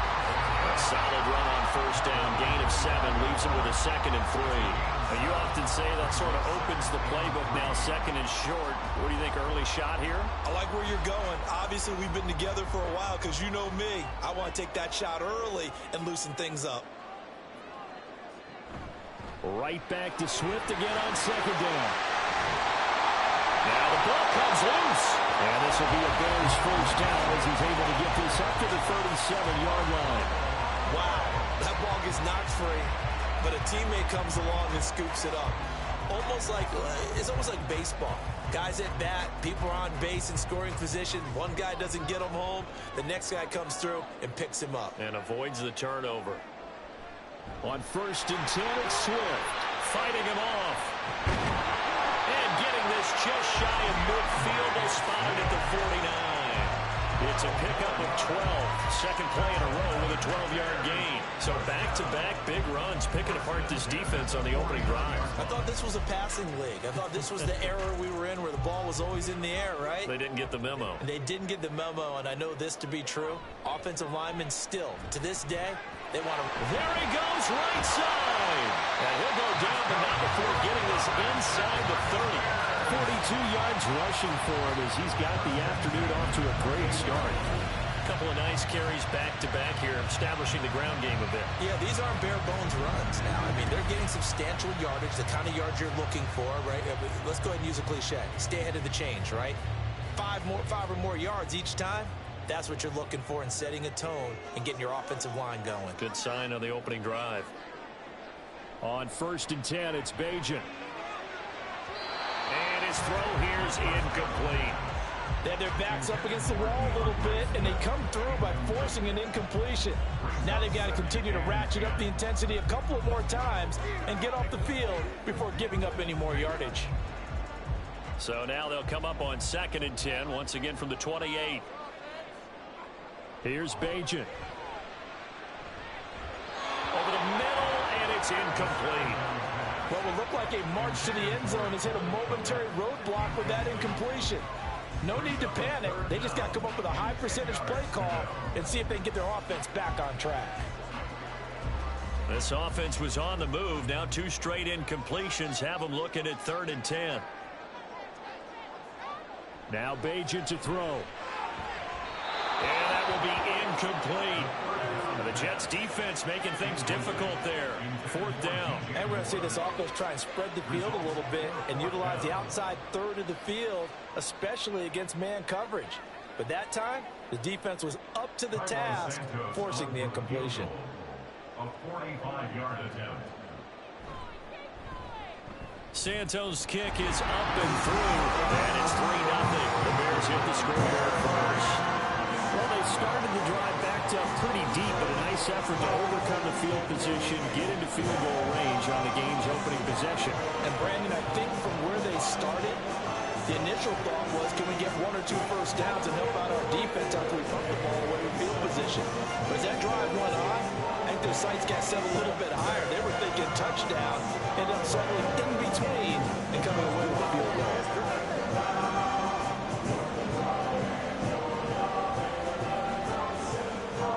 After the made field goal, Santos back out there to kick it away. This is DJ Reed returning. And he'll be brought down right on the chalk of the 20. So now here comes the Jet offense as they get ready to take over. They'll be led out by their highly decorated quarterback, Aaron Rodgers. I remember watching him in college and seeing a guy that you knew had great potential, but I don't know that anyone knew that we would see how he would blossom as an NFL player who will go down as one of the all-time great quarterbacks. Can make every throw from every angle with terrific mobility, and he knows how to win games, always in contention for a championship. Rodgers and the Jets now with a 1st and 10 at the 20. Now Hall to start the drive. And he's going to get 7 out of this before being taken down at the 27. The success there, Charles, coming on the outside of the field, the ground game. Curious to see if that continues as we progress. Yeah, we often talk about a variety in play calling and usually between run and pass. But in this case, with strictly the run game, you can be creative there as well. Run it inside, run it outside, keep the defense off balance. Williams, the man in motion left. He's going to get it on the jet sweep. And he will possibly get back to the line of scrimmage. That's it. On the other hand, it will definitely take us to the end of the first quarter of play. 3-0 after 1 on EA Sports. The Jets with the football here to start the second quarter. Here's 3rd and 3. As they've got it as we resume action. Rodgers going to try and throw on 3rd down. Work in the middle of the field, and he's got a man complete. And he is going to have a Jets 1st down, and he was able to get it by plenty. A gain of 8 on 3rd and 3. I'm not sure that was necessarily a safety valve or a check down throw on 3rd down. Sometimes just try and find the open guy and get him the ball. He did exactly that and found a way to pick up a 1st down. Ball up to the 35 now as they come up on 1st and 10. Here's Rodgers to throw. Finds the open man. It's Mike Williams. And the result here, a pickup of 8. Leaves him with 2 to go on 2nd down. It's a gain of 8. Brings up 2nd and 2 at the 43-yard line. From the 43, here's 2nd and 2. On 2nd down, a run with Hall. And he'll be taken down at the 46-yard line.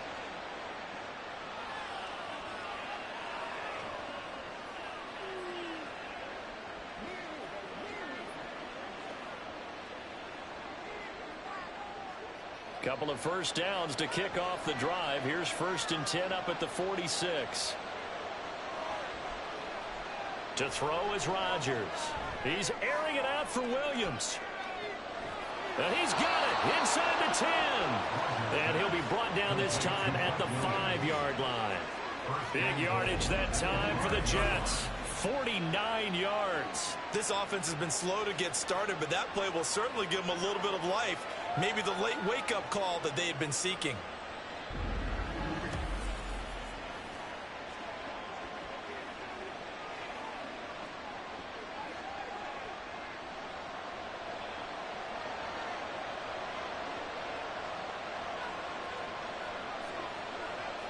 To throw, it's Rodgers. Toward the end zone, but that's going to wind up incomplete. And the red zone, precision is the watchword. If the throw's a little too early, too late, maybe off a little bit, going to be a good chance that any attempt is going to be a contested one, and that one falls incomplete. The line of scrimmage, once again, the 5 as they get ready for 2nd and goal. Shotgun now for Rodgers. Touchdown! Tyler Conklin, a 5-yard touchdown, and the Jets have taken the lead. Well, down in this part of the field, CD, they love to get him the football, and right there, a little pitch and catch for the score. Yeah, and he's such a weapon when it's that close to the end zone, and they love being able to rely on him to make those kind of catches. Talk about trust, talk about confidence, and he produces. Now Greg Zuerlein on for the extra point.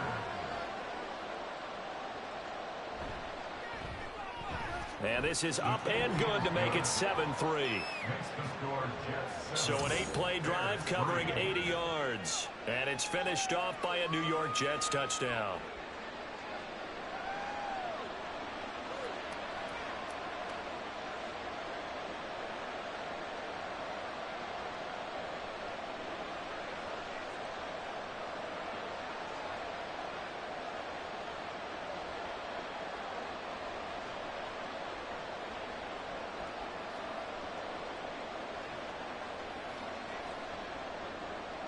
Now after the touchdown, it's Zuerlein. He'll kick it away. Khalil Herbert to return it from his end zone. And in hindsight, probably should have taken a knee as he only gets this out to the 16-yard line. Chicago works their way back onto the field here for their 2nd drive of the game. There was still more than a minute to go in the half. Time to try to mount a drive. And I would think that they would have to. This is today's NFL. You got to push it whenever you get an opportunity. You can never have enough points with the high-powered offenses that you face. And analytics will tell you, try and score when given the opportunity.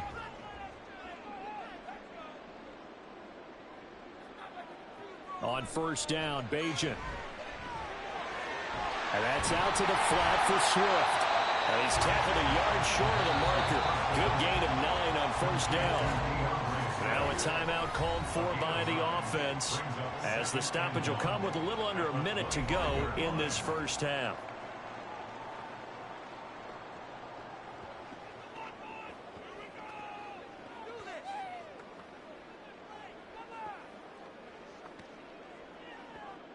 Second down and a little more than a yard here.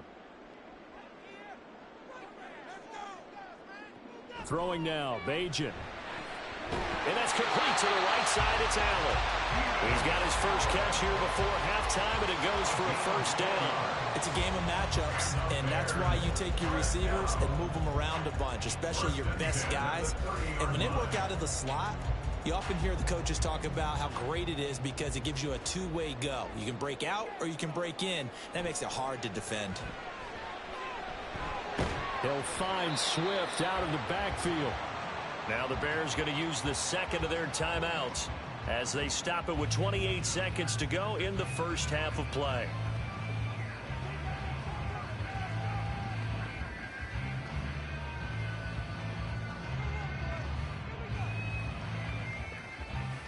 And they'll come up 2nd and 7. Throwing here, Bagent. There's a short throw. It's caught by Kmet. Now the Bears will use their 3rd and final timeout. And with halftime on the horizon, they'll be out of timeouts from here forward.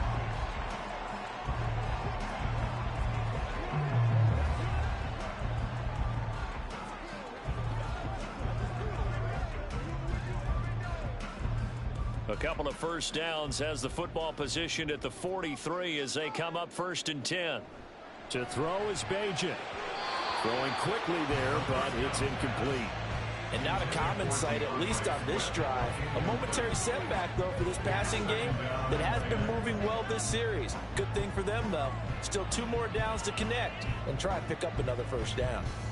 So 2nd down, still 10 yards to go. Ball on the 43. Bagent. A throw out wide, going to be incomplete. Just nowhere to go with the football. He was forced to put that one into Lake Michigan. I think his receivers have to do a better job of working free because he didn't have anywhere to go at all on that play. Now play number 7 of the drive as they're looking at a 3rd and 10. Back to throw, Bagent. And that's incomplete. Clock stops with 10 seconds left. This defense has certainly played well so far in this game, and the coverage has been tight on just about every throw.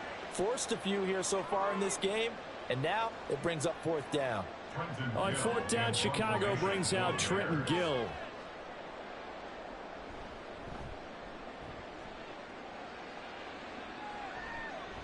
This is taken at the 18. Now a hit and a loose football. But it looks like one of the DBs has it. And that's what friends are for. As the returner, you know who you're buying dinner for later. Oh, without a doubt, because he just took care of you and your team in a big way. You know, you turn it over there, that's a big momentum changer and put your defense in a bad spot. The final second ticks by, and that's going to do it for the first half of play. So we've reached halftime with the visiting Jets on top. As we'll head down to Orlando, that's where we find our man Jonathan Coachman at our EA Sports Halftime Report. Coach. Okay, Brandon, back to you guys in just a moment. But welcome everyone to our Creative Village studios in the EA Sports Halftime Report. We were certainly treated to an entertaining first half. Both these teams with some high points and maybe a couple of low points as well. So it's going to be a question of who can be the most disciplined team going forward. All right, Coach, thanks. Yeah, both teams likely to make some changes in what's been a closely fought battle to this point.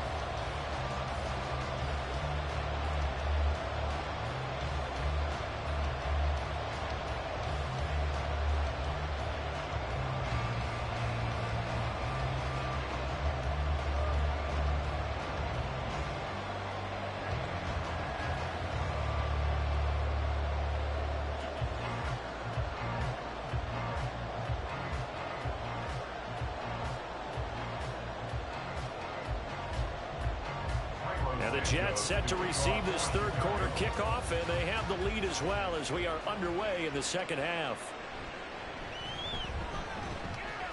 And he'll get it up past the 20 to about the 22. Now the Jets going to take over on offense to begin this third quarter.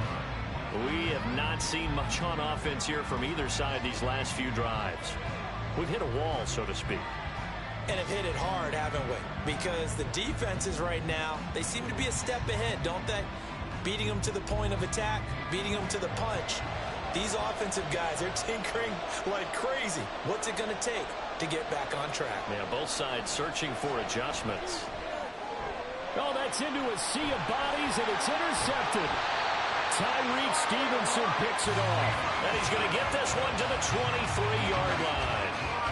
Not the way you envision things to start out the third quarter. One play and already a turnover. It's interesting. You and I were talking with the coach, and he talked about how at halftime, as a play caller, he wanted to make sure he got a new script going for the second half, not just the one that he operated off of to start the game.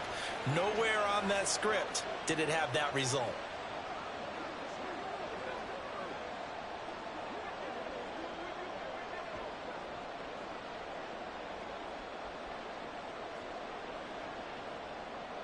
Man, I just love being in this stadium. So much history, tradition, so many great teams and games, and we're seeing a pretty good one right now. Hotly contested in the third quarter. And a short gain here down to the 22. Credit him with a 1-yard gain there to make it 2nd and 9. Well, sometimes you just have to give credit to the defense. Great job there at the point of attack, holding up. They won their battles at the line of scrimmage, left him no space to try and run. A really nice job swarming to the ball carrier. They go quickly here out to Moore. That his first catch so far. They've held him under wraps, but he's got a first down there. I like watching the wide receiver screen because it's a real teamwork play. Because guess what? The guy catching the ball, he'll get all the credit. But how about the people up to block in front of him? Either fellow receivers or offensive linemen. That makes that play a really nice timing play, and sometimes it can break big. On first down, he'll drop to throw. This caught by Carlson. call it a gain of 6 on the play, and that will bring up second down. That's a staple of this offense. Drag route to the tight end. Yeah, he's unable to use his size to break off much more yardage after the catch, but still an effective gain nonetheless. 4 yards to go on second down from the 7. They'll drop to throw. And it's caught. Touchdown Bears. Keenan Allen, a 7-yard touchdown grab. And the Bears have taken the lead here in this third quarter. So a very strong first drive in the second half, Charles, as they turn that halftime deficit into a third quarter lead. And they were pretty purposeful there, weren't they? Measured in their approach. But, boy, they executed awfully well, moving the ball down the field. Cairo Santos on to try the extra point.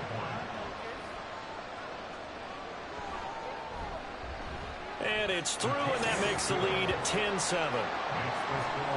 So that drive, 4 plays. And it was Keenan Allen who finished it all off with the touchdown reception.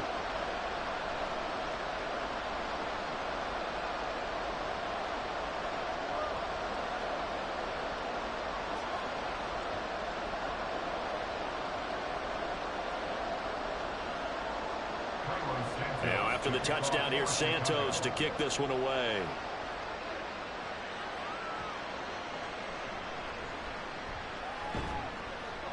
And he'll get it up just past the 20 as these guys will go to work at the 21-yard line. The Jets offense now works their way back onto the field. And really, Charles, not much of a surprise that they're losing. They just haven't been able to get much of anything going in the pass game. And as you well know, in today's NFL, if the passing game isn't working, usually not much else is working either. You're exactly right about that, partner. And I know that right now the easy answer would be, hey, let's run the football. But that might not be everything you need. So despite the fact that they've struggled throwing it, they've got to find some type of a play, multiple plays, that puts the ball in the air and allows for them to have some success. Meanwhile, Rodgers' throw here pulled in by Lazard. Successful start to the drive, 17 yards, and moves the sticks. Certainly no settling into the drive there. They came right out on the first play and attacked the middle of the field for a big gainer and a first down. From all the way up at the 38 now after a good start to the drive. Now Rodgers. A short throw to Conklin, the tight end. And he'll be out of bounds after getting this one across the 40. They'll give him 4 yards there, and it'll be second down. Got to give credit where it's due. Really nice defense on that play. The pitch and catch was successful, but not any run after it. Second down at 6 now from the 42. Now Rodgers. Sideline throw, it's complete. And a nice job there of keeping the toes inbounds. Let's make this one simple. What a catch. Especially the finishing part of getting his feet in bounds, toe tapping, and of course, foot dragging. A little tapestry, if you will. Oh, I like it. They'll run with Hall. And he's got the first down, yardage before being taken down at midfield. Just to pick up a 3, but that is indeed enough. It's a gain of 3. First down, Jets. 3 quarters have come and gone. We'll return with more after this. This is the NFL, and it's on EA Sports. Back now at Soldier Field. It's been a very hotly contested game to this point. Just a field goal separating these two teams as we get set for the fourth quarter. And a 6-yard gain gets them right around the 43. It's a pickup of 6. Brings up 2nd and 4 at the Bears' 43-yard line. Here now, 2nd and 4.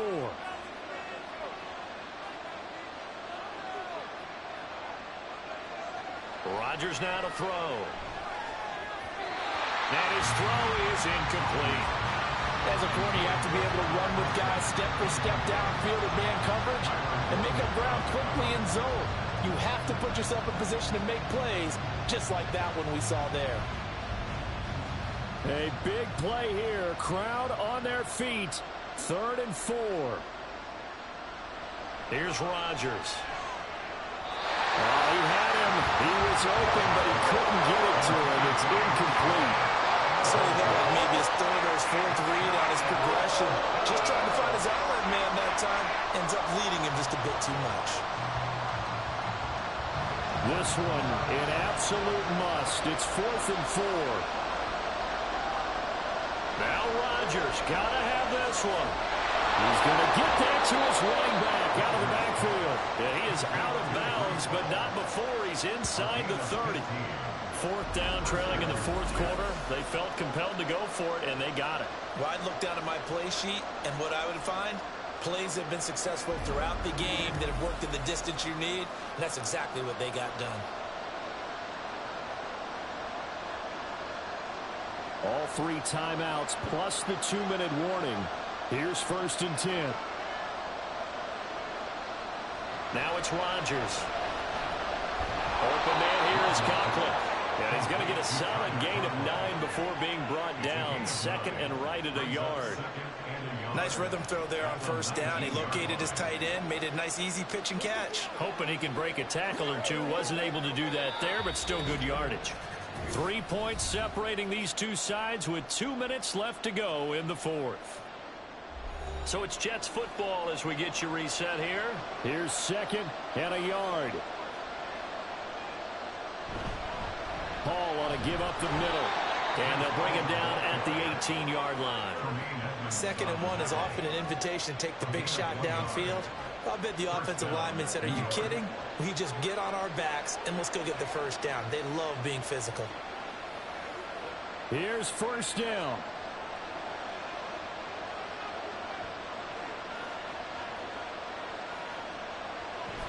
On 1st and 10, it's Hall. Down he goes at the 10 with a solid pickup of 8.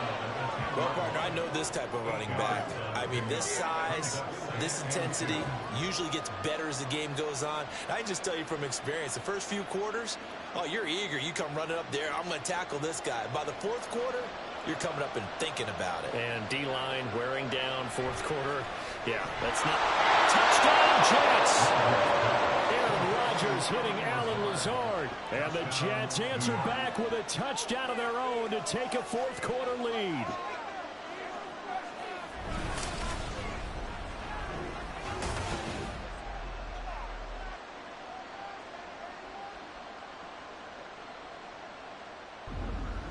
And touchdown, and congratulations, and 0 relaxation ahead of them, right? Way too much time on the clock for them to start celebrating. Yeah, part 1 is done, but now on the sideline, you can already see them scrambling down there. They're getting those defensive guys ready. Yes, you have to get those guys ready. Talk to your special teams guys. Make sure the kickoff is exactly what you want and cover it well.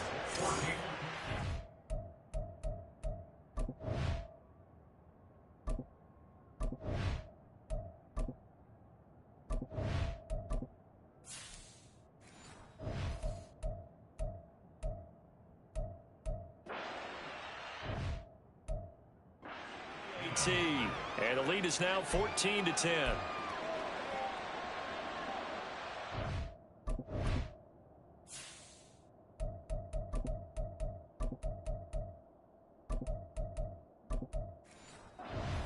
Now after the touchdown, it's Zuerlein. He'll kick it away.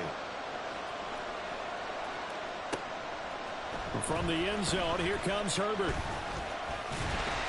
And this return will net positive as he gets past the 25 and up to the 27-yard line.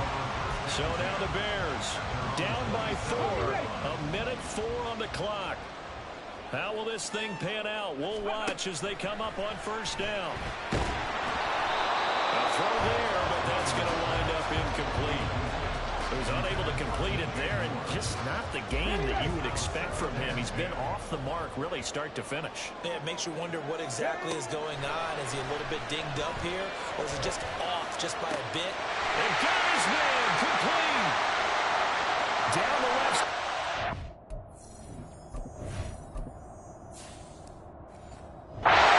He takes it across.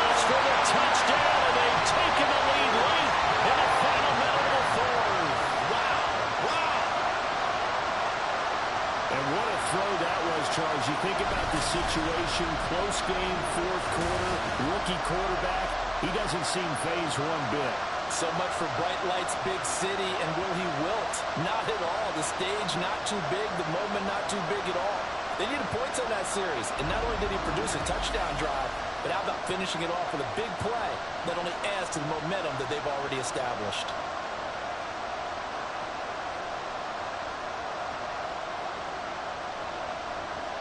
Now an important extra point here to stretch this lead to a field goal.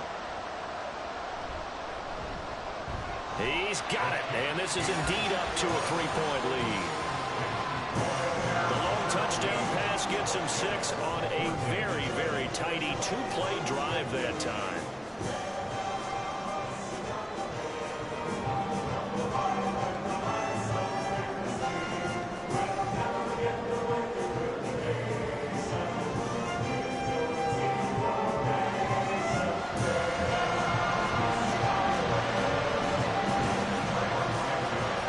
Touchdown here, Santos to kick this one away. Reed going to bring it out of the end zone. And he'll be stopped right around where he would have been had he gone down to a knee, maybe a yard shy of there at the 24. So now the focus shifts to the Jets, trailing by a field goal. A little under 50 seconds to go. They need, at minimum, 3 points out of this as they come up 1st and 10.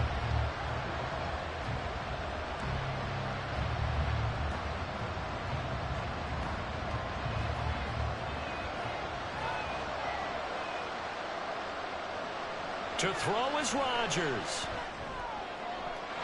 And his throw's going to be incomplete.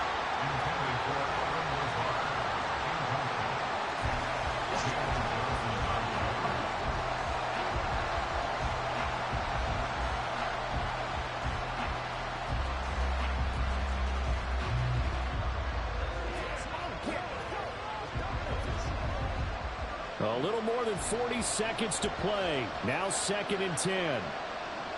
Now Rodgers. It's complete. Lazard. The Jets are going to use the first of their timeouts as they stop it here with just under 40 seconds to go in the game.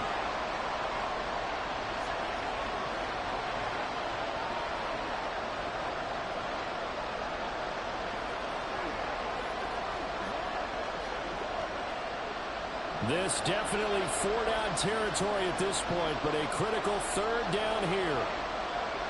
Rodgers to throw. Working the middle of the field, and he's got a man complete.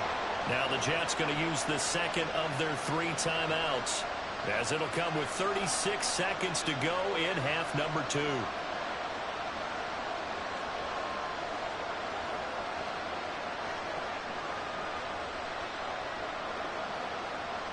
Final minute, 1 timeout remaining. 1st and 10. Back to throw, Rodgers. Pass complete, he's got Lazard on the out route. And he'll go out of bounds. It appears right at the 45. It didn't check off every box, but the most important one. Got the clock stopped, getting out of bounds. They may be a little short of the 1st down, but I thought that was the key. They come up now on 2nd and 2.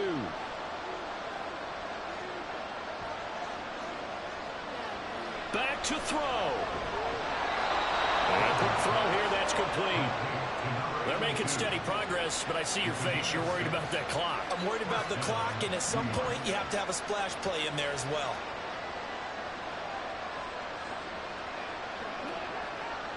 Remember, the 1 timeout still available as they come up 1st and 10. They'll look to throw. It's incomplete. Took a shot, couldn't connect. Well, this defense has been physical all game long, and it certainly looks like they're not going to back off and make things any easier. They want to keep making life miserable for the receivers all the way to the end. They'll come up now on 2nd down. One final try for Rodgers. We've seen this before. This for all the marbles. And it's incomplete. Rodgers has done it before, but he won't get the connection here, and the ball game this one. And then on that final play, they had a chance. They had the ball just beyond midfield for one final shot, but couldn't get it done, and they suffered the loss. Yeah, and you mentioned how they had a chance on that final play. Getting into midfield gave them that opportunity, hoping they could find their way to the end zone and make that miracle happen. A really good ending to an entertaining contest, though. So that'll do it for my partner, Charles Davis, and the best darn crew in the industry. I'm Brandon Gaudin. This has been a presentation of the NFL on EA Sports. The Bears get the win at home as we say so long from Soldier Field.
It's the NFL on EA Sports. And the question is, are you ready for some football? It's the Raiders and the Colts, and it's all up next. EA Sports coverage of the National Football League is on the air. Straight ahead, we've got a pretty good one on tap here, as it'll be the Las Vegas Raiders taking on the Indianapolis Colts.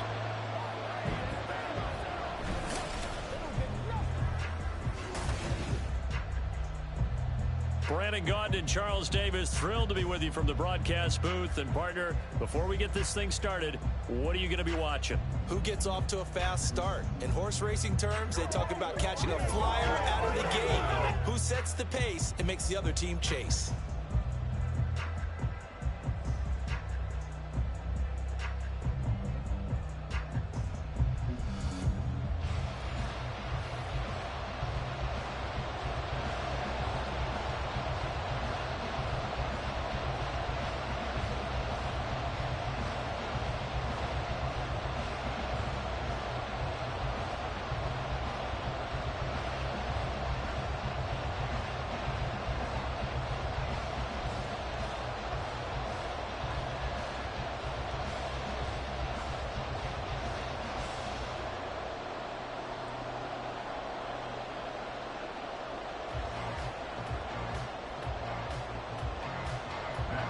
Just about set for football. The veteran Matt Gay has it teed up, and we are underway now at Lucas Oil Stadium. On the return, here comes Amir Abdullah. And beyond the 20, but not by much. In fact, just a yard pass there to the 21. So here comes the Raiders offense now onto the field. They'll be led out by Gardner Minshew, 6th-round selection in 2019 out of Washington State. And how about this young man? Took the NFL world by storm. As a 6th-round rookie, signature mullet, mustache, but 21 touchdowns for the Jacksonville Jaguars. Great personality, and everyone gravitates towards this guy. Teammates love to win with a quarterback who leads them like that, and fans love to root for a guy who seems just like them. Going to begin the drive here with Madison. And they'll take him down at the 31-yard line. Now, that was an excellent run. And when you see that happen, that's when you're seeing guys doing their job and then some people doing a little bit more. Offensive linemen and tight ends, they're expected to block. But the wide receivers, all they want to do is catch passes. So when they block on a big-time running play and create extra space, you've kind of hit the jackpot there. A first carry for Amir Abdullah. 2nd and inches is oftentimes an invitation for an offense coordinator to take a big shot downfield because he feels like he can come back on 3rd down and pick up the 1st down. But sometimes you just don't want to break tendency. Stay with what you are, stay with who you know, and go get the 1st down. That's exactly what they did. Line of scrimmage, the 31 now on 1st and 10. They'll go Madison up the middle. And they get him down, but not before he takes it across the 40-yard line. That one will go as a gain of 11. Raiders having a 1st down as well. That's a very nice game there. A confidence-building run. Love the execution up front. And the way he pressed the hole, absolutely perfect.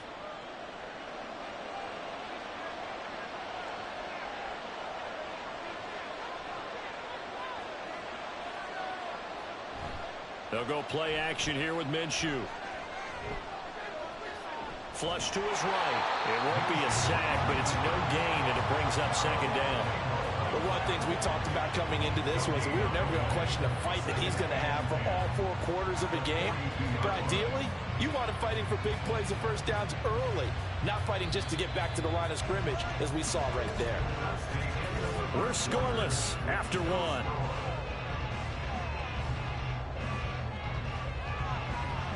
The Raiders with the football here to begin quarter number 2.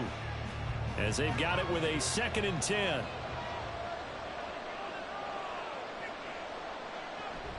On 2nd down, this is Madison. And he'll get this out past the 45 to the 47.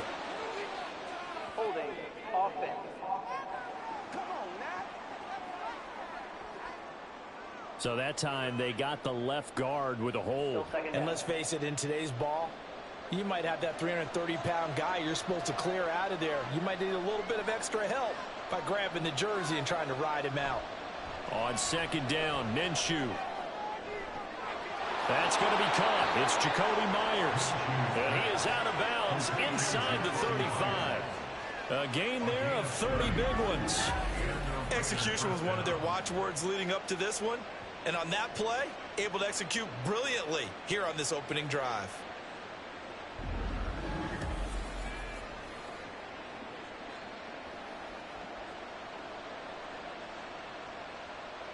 So the big play changes the complexion of things. Here's 1st and 10 just outside the 30. Now Minshew.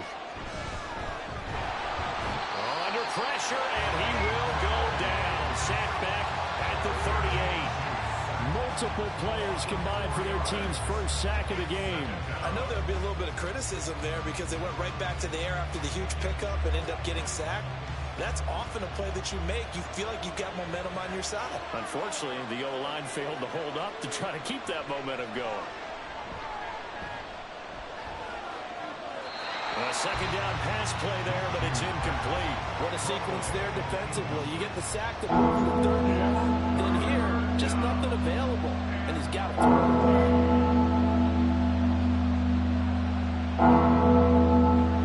A long way to go here on third down for the 8th play of the drive. Out of the gun is Minshew. Pass taken in by his big tight end. And they will eventually get him down, but he's inside the 5 all the way to the 3.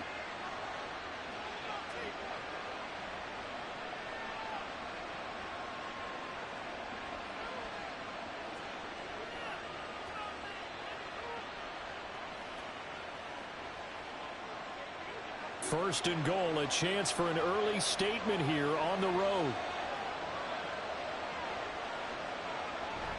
Madison going to be stopped before he can get moving forward as he'll lose a couple back to the 5-yard line. That's going to go as a loss of 2, and it'll be second down. I think we got to give it up for him right there. That's a heck of an athletic move for a big man right in the middle of the line. How about the play he makes there? Nowhere to run, and he finishes that one off for a loss. Throwing on second down now, Minshew. To the goal line, but it's incomplete. Now we got third and goal coming up, and can you imagine being in that one, partner? You know they're looking at each other saying, we can't come away with just 3 points after this drive. And they've covered a lot of ground. They want more than that 3. A big play forthcoming. Here's third and goal. From the gun, Minshew to throw. And this is caught. Touchdown, Raiders.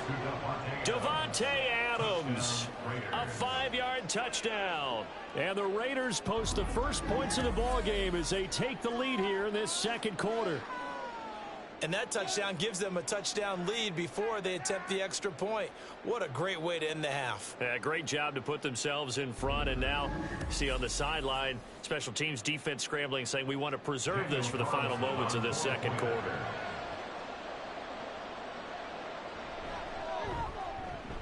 Extra point by Carlson, up and good. And it's now a 7-0 game.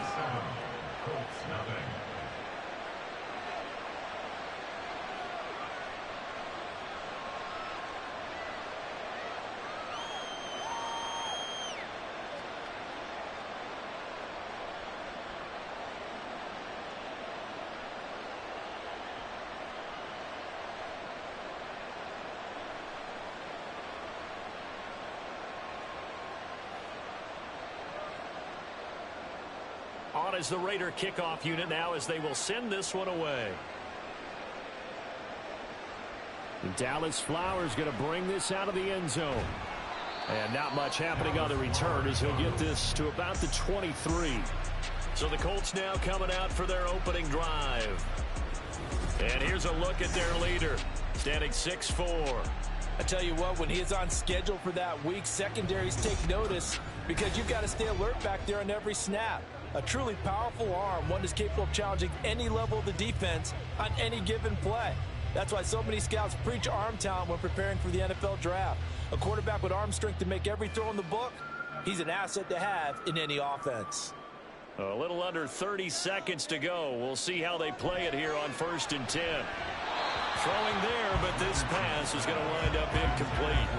Just a little beyond the reach there of his receiver. That's probably one he wishes he had back. He wishes it had been 7-on-7 in practice, or maybe even routes versus air, because that's a completion he makes, what, 9.9 times out of 10? Just missed that one. Throwing again, it's Richardson on second down. Throwing left sideline there, but it's incomplete. This defense has passed its first 2 tests by forcing back-to-back incompletions. They know there's probably another throw coming on 3rd down. Let's see if they decide to force the issue by sending people on a blitz. So back-to-back incompletions, and that has them staring at a 3rd and 10. This time they stay on the ground. And they're able to get this one across the 35. The Colts going to use the first of their timeouts, as it'll come with 15 seconds to play in the first half.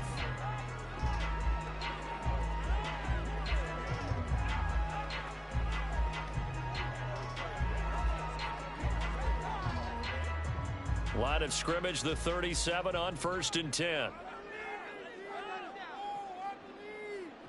Back to throw. Here's Richardson. Oh, he rifles one, and that's going to be intercepted.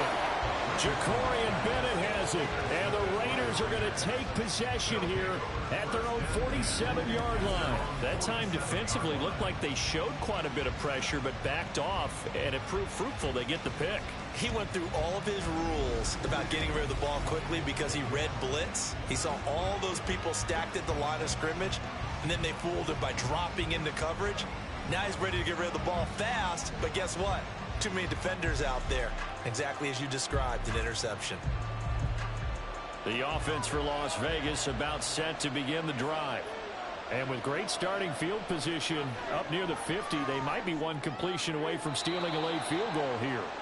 And he goes out of bounds. It looks like right at the 50. Call it a gain of 3 on the play, and it's 2nd down. All defenses worry that whenever anyone catches the ball and has a head of steam come out of the backfield, it could turn into a big play with missed tackles or he runs through people. But they were right there waiting, and they stopped him for a minimal gain. From the midfield stripe, they'll look to throw. He's going to throw one up for the end zone.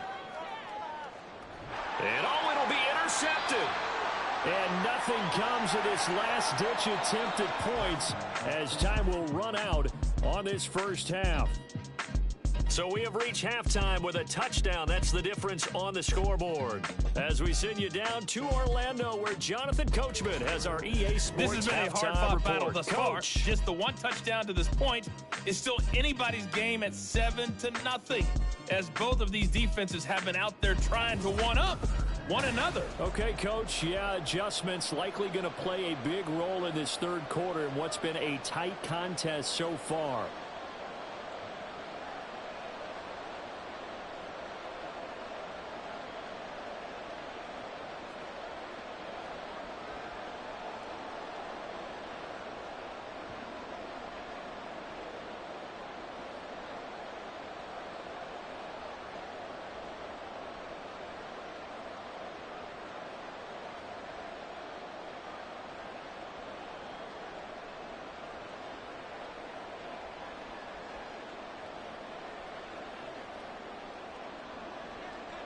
Just the one touchdown in that first half. 7-0 our score as we get going in quarter number 3.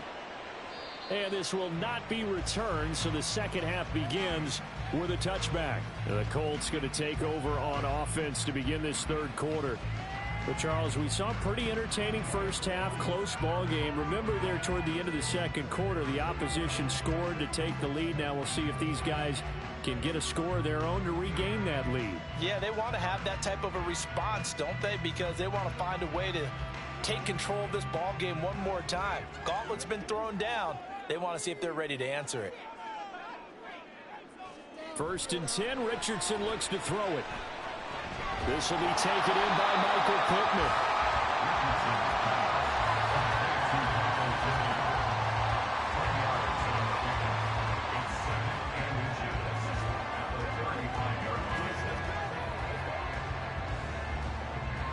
Options galore here. 2nd and a few inches. On the option left, Richardson. And they bring him to the ground just shy of midfield. 14 yards that time and a first down on the keeper. Well, he is certainly dangerous when he spots a lane, and he keeps it himself there and worked out well. And how about the moving parts on a play like this? You know you have to practice it over and over because it's almost like a ballet that has to be choreographed. But how about once he made the decision to go, he committed to it and went. Let's face it, most teams are going to defend the running back much more than the quarterback on that type of a play. Now we'll pause for the injured player, and it's Jonathan Taylor who's shaken up. That certainly would be a major loss for this offense. Hopefully he's okay. Well, now they're going to come out and take a look at this injury, and we'll be back in a moment.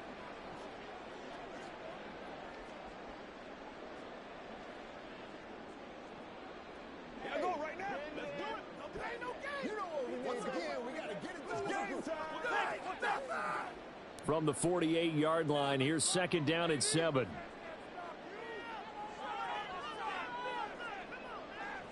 Now it's Richardson.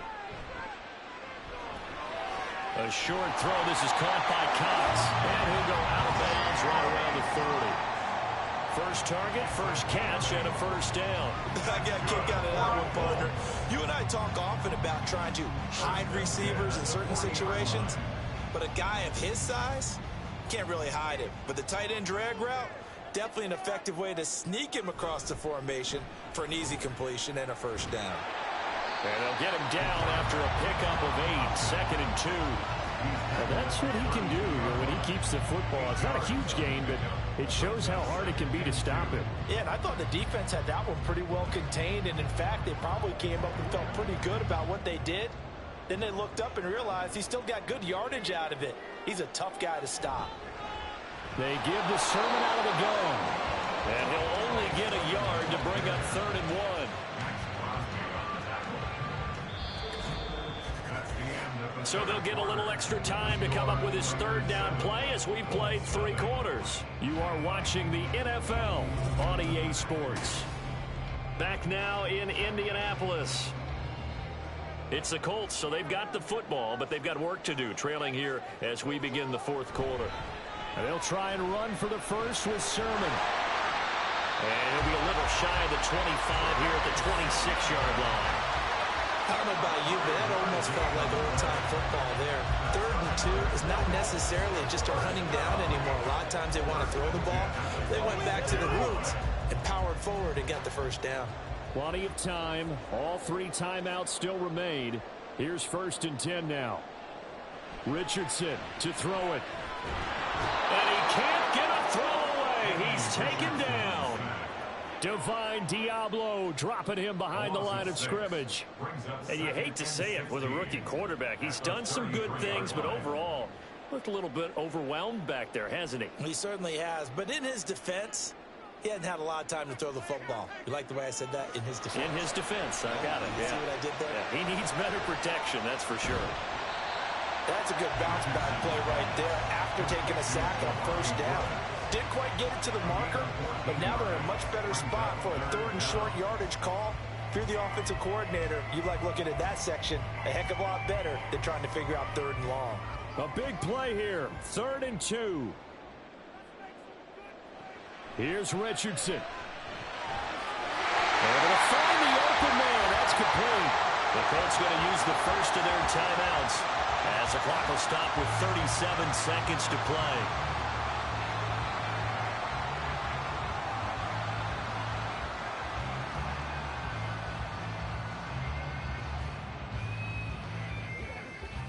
Here's 1st and goal.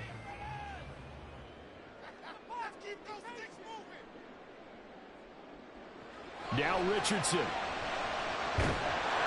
And that's going to be incomplete. Too tough to hold on to that one. It's 2nd down. Whew, that's certainly not the worst thing. It stops the clock and lets your offense catch its breath and lets us exhale a little bit. Now I expect them to call a couple plays in the huddle so they're ready if a tackle happens inbounds. Richardson. And yes, he's into the end zone. So they get the late score they needed. And now the extra point can tie this thing up in the final minute. And this is a balancing act for a head coach with a rookie quarterback. You've got to walk a line with it. You don't want him getting happy feet, but you also don't want to rein in what worked for him in college. And here, he pulls it down, takes it himself, and takes it into the end zone. They're going to try and run for it. And he's going to get in for the 2 points. It was an incredibly gutsy call, but they've taken the lead by a point late in the game.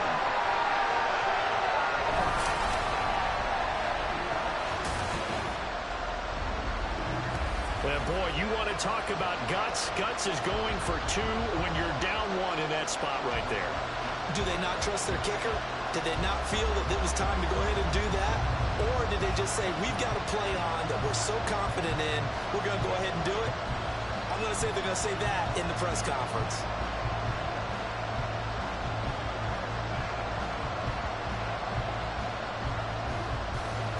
After the touchdown, it's Gay to kick this one away. This fielded right at the goal line. And he'll wind up getting a couple extra yards here for his trouble of bringing it out of the end zone as he's down at the 27. So the Raiders now down by 1. 25 seconds remaining.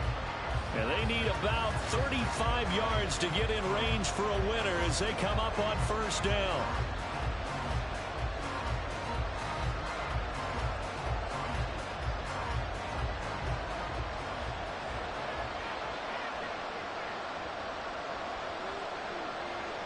Minshew.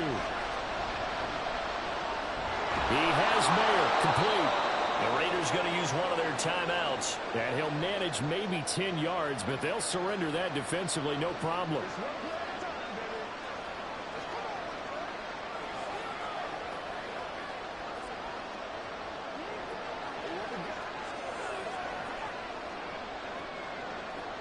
Now second down and a few inches. Now Minshew. Gets it right back to Mayer. Now the Raiders going to go ahead and use the second of their timeouts as they get it with 16 seconds remaining on the clock.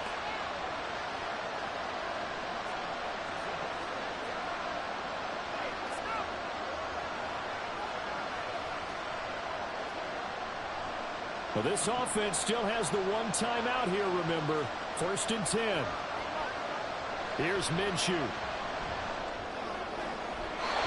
Throw left sideline falls incomplete. A couple extra defensive backs out there in the dime, and because of that, really not many places to throw the football, if any. And typically, what would you want to do against that dime? Run the football. You want to run the ball, but you can't do it in this situation. Not nearly enough time on the clock. You're having to really navigate against a tough defense presented against you. He's back to throw. That one complete to Trey Tucker. And they'll get him to the ground. He has another first down at the Colts 37. Now the Raiders going to burn their 3rd and final timeout. And as the two teams talk it over on their respective sidelines, we take a break.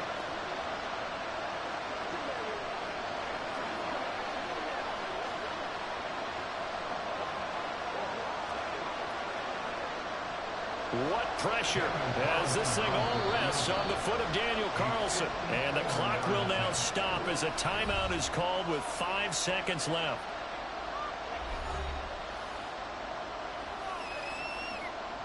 And now this game's going to come down to the right leg of their kicker. This a long one from 54.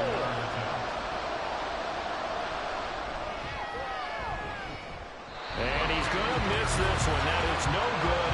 Well outside the left upright, and that'll keep this a 1-point game. Yeah, Brandon, that's a tough distance with the game on the line because you'd like to give your kicker better odds than that. Anything 50-plus, we know it's going to be difficult. And that one proved to be just a little too difficult. And now it appears it's going to cost them the football game.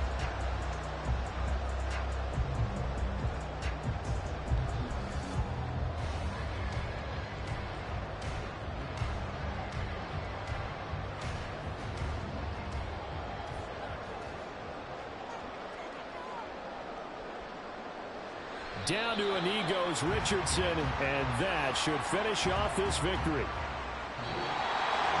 Well, obviously, Charles, this was by no means an offensive track meet. I mean, the defenses were the story in this ball game, but, hey, they got enough points to get the job done, and at the end of the day, that's all that matters. You're absolutely right about that, partner. In such a low-scoring game, it completely changes everything you had planned to do out there. Fortunately for them, they got just enough scoring to bring home the win, and in this type of a game, the play of their defense, that became one of their biggest keys. So that'll do it for us. For Charles Davis and all our crew, I'm Brandon Gaudin. You've been watching the NFL on EA Sports. The Colts are winners as we say so long from Indiana.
It's Madden NFL 24 on EA Sports, and the question is, are you ready for some football? It's the Seattle Seahawks and the Minnesota Vikings, and it's coming up next. And we find ourselves at the stadium that played host to Super Bowl 52, the wondrous U.S. Bank Stadium in Minneapolis. Coming up, we've got what should prove to be a good one in the NFC, as it'll be the Seattle Seahawks taking on the Minnesota Vikings. Brandon Gaudin and Charles Davis on hand. Kickoff just moments away. Charles, quickly, keys to the game. For me, it's coaching. Who prepared his team the best going into this one to give them the confidence to believe that they would win the game? That's who's going to come out of this one on top.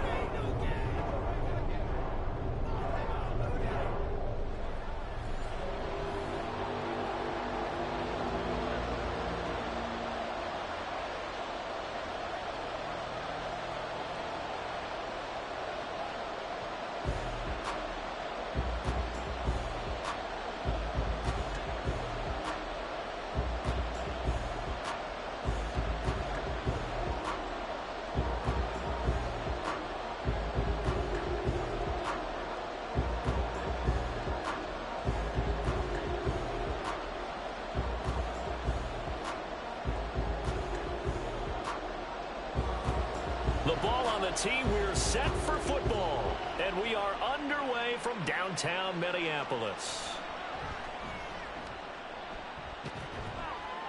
And he's up across the 25 and down at the 28. So out come the Seahawks now for their first possession. And they're led out by their mobile quarterback out of West Virginia. It's Geno Smith. I still remember back in 2013 when he was drafted out of West Virginia. He was coming off of back-to-back 4,000-yard seasons for the Mountaineers. Hadn't seen as much game time in recent years, but at one point, a capable starter in the NFL.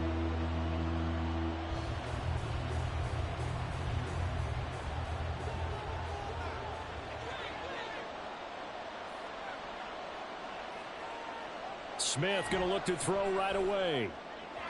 His throw incomplete. I think he's got to be careful not to force anything into coverage right there. There weren't really any throwing lanes, but the best part for him, he's got second and third down to fall back on.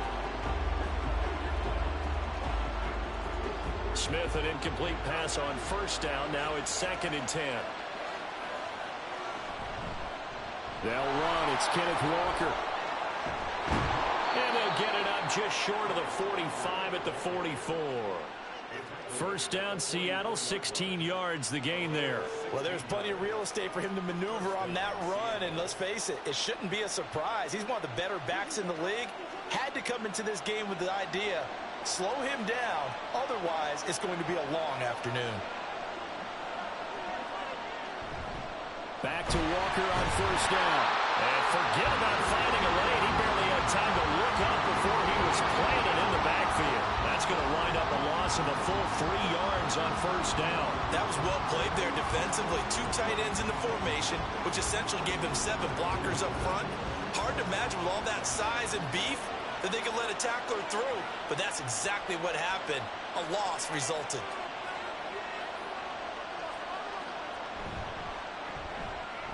Left side here, taken in by Metcalf. And that's good for a gain of 6. And just like that, it's third down. With these run-pass options, we often talk about a good quarterback and running back. Well, having a talented wide receiver helps also. Yeah, even coming in third in the discussion, sometimes that means he really should be first, because all you want to do is get the ball in their hands and let them make the big plays downfield. Throwing on third down, Smith. Work in the middle of the field, and he's got a man complete. And this is going to turn into another first down as the tackle is made at the Vikings 42. Well, on third down, he wanted to go to one of his most dependable targets, and that's who he found, his tight end there, to pick up the first, Charles. And you use the proper word there, dependable, and sometimes spectacular, because tight ends nowadays, they can do it all. But they're the guys you trust, especially across the middle of the field where there's traffic. He delivers, and they pick up nice yardage. Walker now on 1st and 10. And he's got it to about the 40. Oh, that's a real nice job there by the defensive front. They just engaged and held their ground. But how about the guy who made the play? We often talk about whether they take a good first step or not. Many times you just don't take any step. Just get your feet moving, get your body going, and then once he made the read, he was able to make the play. On 2nd down, here's Smith. Well, the catch is made here by Tyler Lockett. Hang on now. We're going to pause here. We've got an injured player. While they come out and take a look at him, we will step aside for just a moment.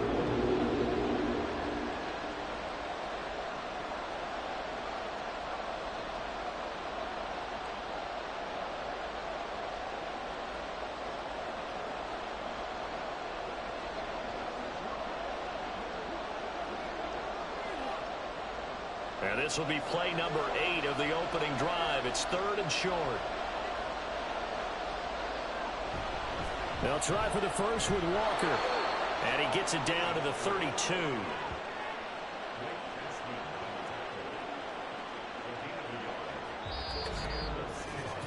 No score after 1 on EA Sports. Seahawk football here to start quarter number 2. From the 32 now, here's 1st and 10. As they've got it as we resume action. Now Geno on first down. This is Fant on the short completion. And he'll go down at the 26 following a gain of 6. Well, that tight end position, it just seems to continue to evolve every year in the NFL. Yeah, you're getting really terrific athletes. A lot of them maybe were wide receivers at one point. They continue to give you speed, great hands and big bodies, which make them excellent targets for quarterbacks. Now we've got whistles and movement up front. I think this is against Seattle. That flag accepted, and it backs the offense up a little bit. Still second down. The false start hurts him there a bit. Backs him up to 2nd and 9. Here's Smith. Oh, the ball comes out on the hit, but they'll say it's incomplete. What we're seeing so far is the defense is certainly coordinated. Both levels doing their jobs in tandem. The back helping the front helping the back. The pressure got home on that last play and forced him to try and throw through contact and short of the sticks. From the gun, here's Smith. Touchdown, Seahawks. Jackson Smith-Njigba, 31 yards. And the Seahawks post the first points of the ball game as they take the lead here in this second quarter. Well, they spoke about the importance of getting off to a good start, and they're on their first drive, Charles, into the end zone for the touchdown. And what an advantage for them. They're already clicking one drive in, didn't need to wait to get up to full speed. We had heard about the extra time they'd put in with each other, trying to learn each other's skills, what they liked, the whole deal, and it paid off early in this one. I would expect them to keep firing on the next drive and keep that connection going. Extra point up and through by Myers. And that makes the score 7-0.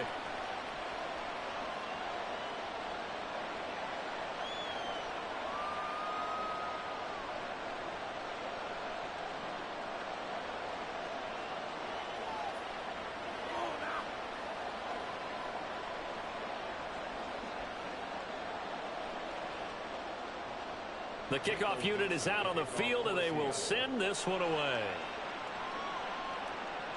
This taken in right around the goal line. And makes it across the 20 as his guys will set up shop at the 23-yard line. So here's the Viking offense making their way out. And they will be led out by their rookie quarterback. And his task in this situation is making sure this team knows that there's a sense of urgency, yet somehow still stays calm. Because your natural impulse, your first possession is not until the second quarter, is you got to attack right away. Throw something big at them right away. Yeah, you got to move the ball, but maybe be a little bit careful in doing so.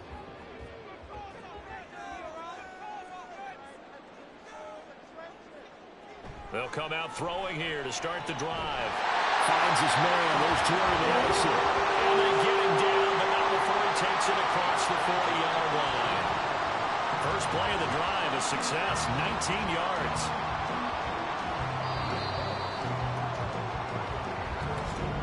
Two minutes on the clock, second quarter, 7-0 ball game.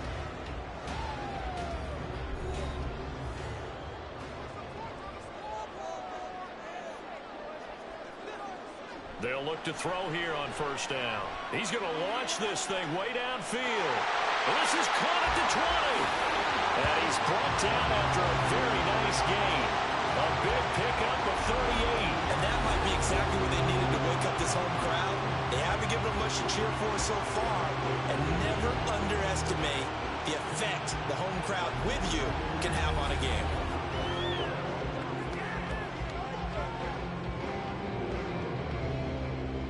So the big play means just like that, they'll operate from the red zone now on first down. They'll look to throw. Over the middle, complete to Addison. And the Vikings are going to be set up with a first and goal coming up as they get him down at the 6-yard line. Boy, no problems getting down the field here on this opening drive. They've looked really sharp in the early going, and they've come up with some big plays already. Here's another that's going to set up first and goal. Again, he'll drop to throw. And it's caught in the end zone. Touchdown, Minnesota. Brandon Powell from 6 yards away. And the Vikings are an extra point away from tying the ball game here in the final minute of the first half. Well, with this rookie QB, we talk a lot about his ball placement and how good he can be at laying it right in there. I think we just saw, Charles, though, the strength of that arm. That was an absolute rifle for the completed touchdown. It absolutely was, and let's face it, you think he was really ready to get that first touchdown? Absolutely. He threw that pass with authority, just as you described. Big-time arm right there, and let's face it, a lot of quarterbacks used to be pitchers in baseball. The fastball was usually their best pitch, and we saw it there.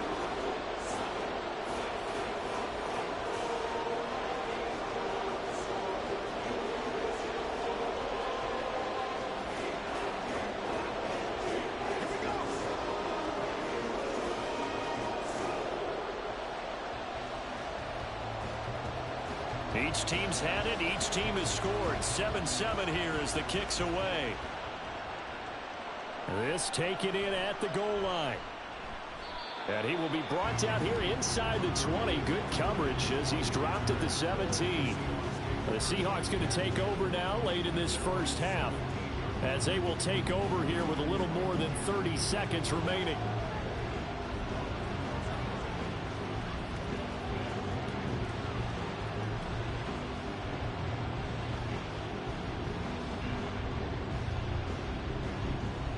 Just over 30 seconds to go in the half. They've got it 1st and 10.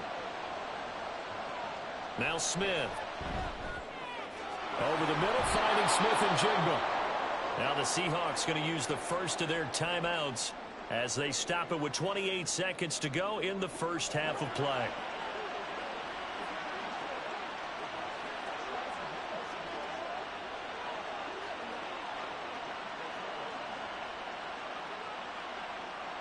So they'll come up 1st and 10 now from the 33. Out of the gun, Smith. Going right back to Smith-Njigba. Now the Seahawks call the second of their 3 timeouts. So that means they're down to 1 remaining here as we head toward halftime.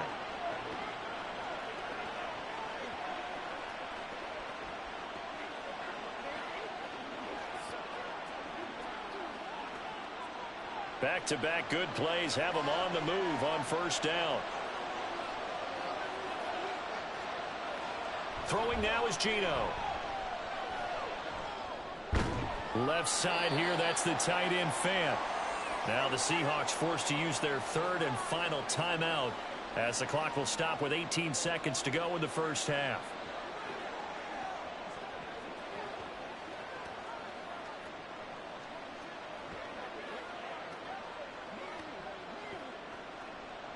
Second down and 8.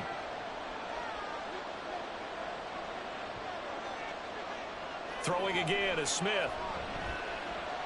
He'll let this go for the end zone. And he bats it away, and it falls down incomplete. And they're not going to go quietly into this halftime break. They know they're in for a fight, so they're trying to make every possession count. They took the big shot there, but it winds up incomplete. So the failure to connect on 2nd down, that leaves them staring up here at a 3rd and 8.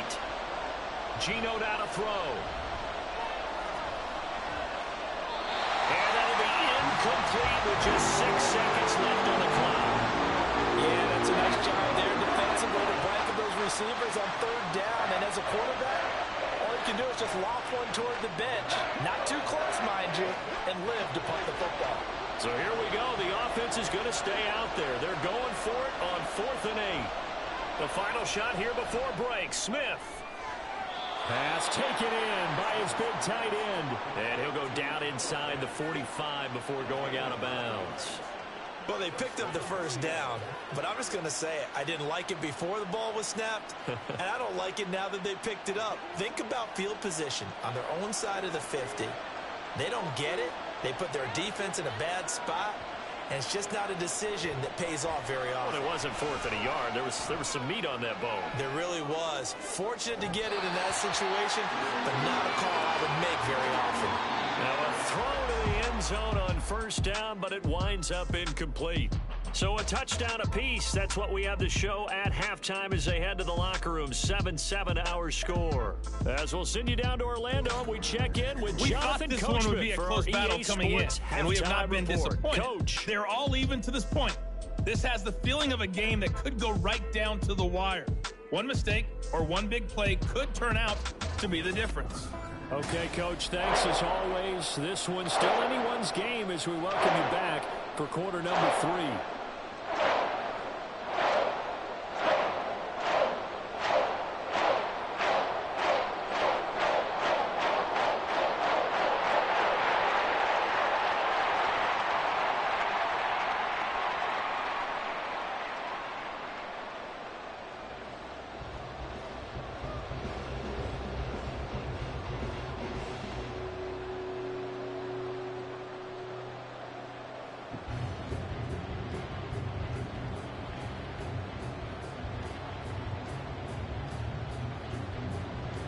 Set and ready to go for the second half. One touchdown apiece. 7-7 our score.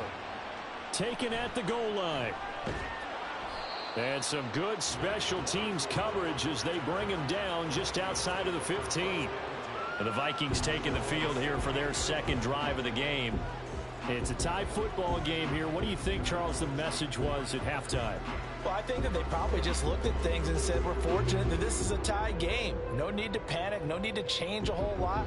We didn't play anything close to our best in the first half, so we don't have to go out and win one for the Gipper.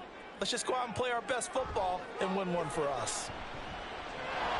Throwing on first down, but this one winds up to be incomplete. So many offenses want to include their running backs into their passing offense and be able to swing the ball out or check it down to them. But sometimes those guys are just not as comfortable catching the ball as they are running it. Third quarter, all tied up. This is 2nd and 10.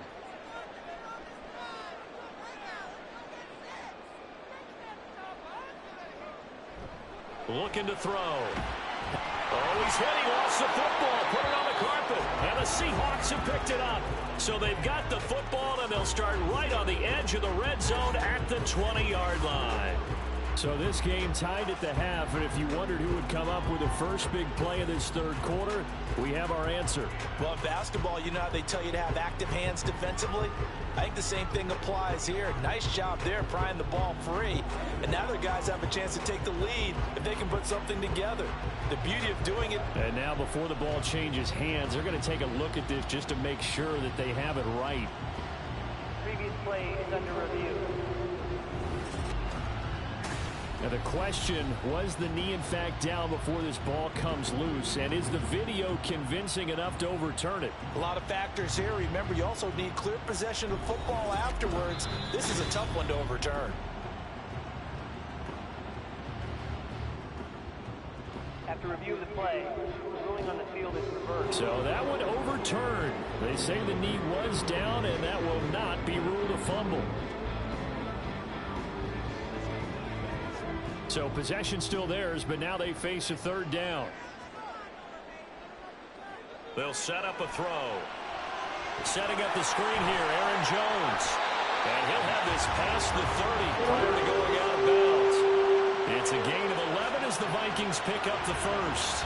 Caught that look from you there, partner. I think we're on the same page on that one. Just his first catch. I think we both thought he'd be a little more active in the passing game. Let's see if that's the start of them trying to get the ball to him a little bit more here in the second half. Incomplete, but a penalty flag is down in the backfield. Let's get the call. Holding. Offense. So apparently some grabbing there in the middle of the O-line. I've often wondered why that doesn't happen more often for guys that play center. Having to snap the ball and then trying to get your hands into the proper position, that's difficult to do. He got caught that time. Now a play fake here on first down. And that is caught on the right sideline, but out of bounds, says the line judge. The throw took him a little too far. It's second down. Right now, the story of this game continuing to be the defenses, because the offenses, they're finding it difficult to establish any rhythm whatsoever. I like how you come to us in praise of defense, Brandon, because that's exactly right. That was an incompletion forced there, but we've seen it throughout this game. Both of these defense coordinators, they're a step ahead of their offensive counterparts. Now a deep ball there on second down, but it'll wind up incomplete. Zone coverage there, and they were playing deep. That makes it obviously a little bit harder to run by guys. And that time, there's not much of a window to get the ball in there, and it winds up incomplete. An incomplete pass on that last play, and that means they'll need to come up with something here on third down. They'll stick with the passing game as he looks to throw.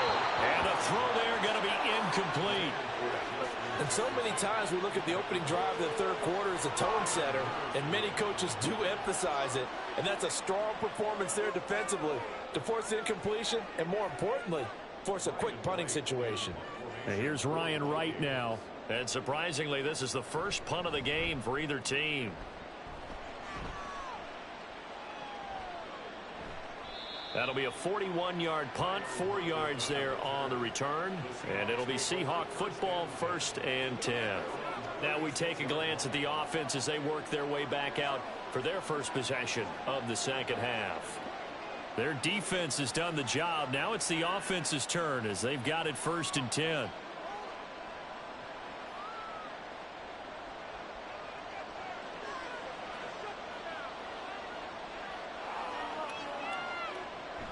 Here's Walker to start the drive. And space tough to come by there as he'll get maybe a yard to the 37. I'd say they've got to find a way to get him going. He's such a big part of their offense. I wonder if they might throw it a little and come back to the run. Anything, because you're right. He's pretty much been completely neutralized. So from the 37, here's a 2nd and 9. A shotgun snap for Smith. Throw out wide to Walker. It'll go down as a gain of 6. And now we've got a 3rd and 3.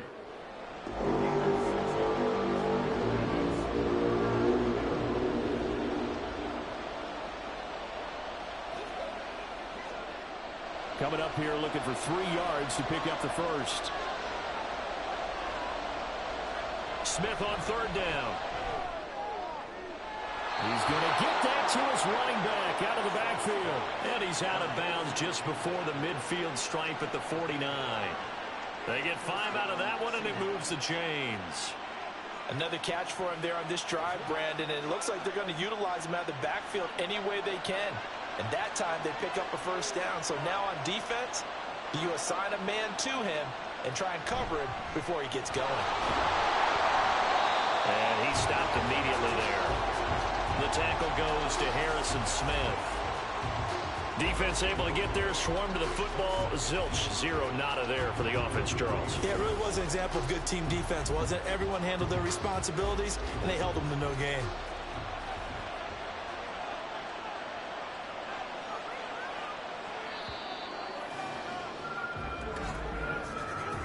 And as they come to the line, they will not be able to get off another play as time has run out on this third quarter.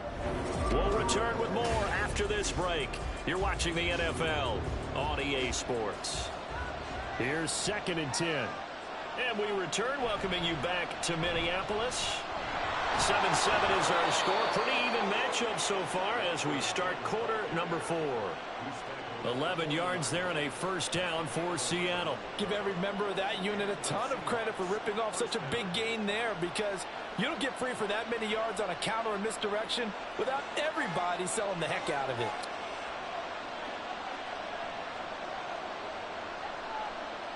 Now Geno on 1st down. To the sideline, and that is a heck of a catch as he was able to get both feet in.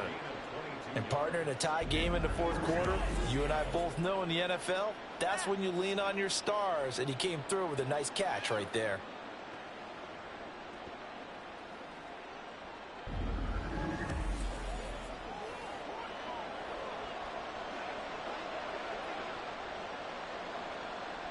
Here's 1st and 10.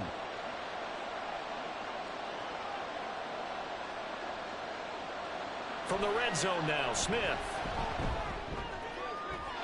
Looking end zone, but it's incomplete. Those throwing windows get a lot tighter near the end zone, don't they? And here's the thing. You already probably have 3 points in your hip pocket. You force a throw here and give up an interception, you come away with nothing. Especially tough in the middle third of the field where he threw that one. Ball at the 18-yard line. Here's 2nd and 10. Now to the ground. Here's Walker. Down he goes at the 10 with a solid pickup of 8. The defense has been on the field a long time now, and after a run like that, they've got to feel like they're almost on roller skates and getting pushed backwards on just about every snap.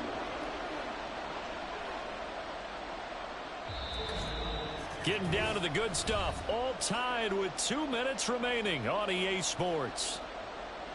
So it's Seahawk football as we march toward a conclusion. And they're facing a big 3rd down now in this tie ball game. They run again with Walker. The Vikings going to signal for the first of their timeouts. Well, they hit him in the backfield, and he will not escape. And that is not going to get it done.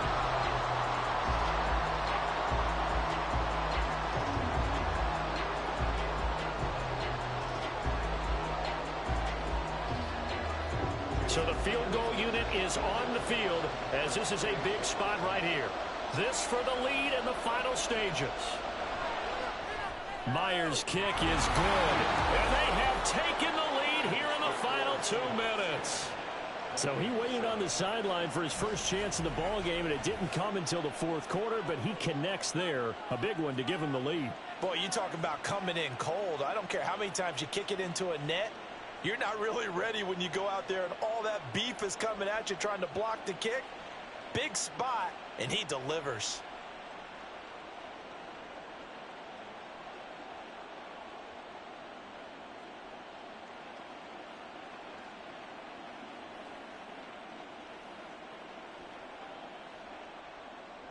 Out is the kickoff unit as they run up and send this one away. Kene Nwangwu now out of his end zone. And they'll get him down right around the 25, actually the 26 officially, so a net gain of 1 there. So all eyes on this Vikings offense. Down 10-7, a minute 52 to play. How will this thing pan out? We'll watch as they come up on 1st down.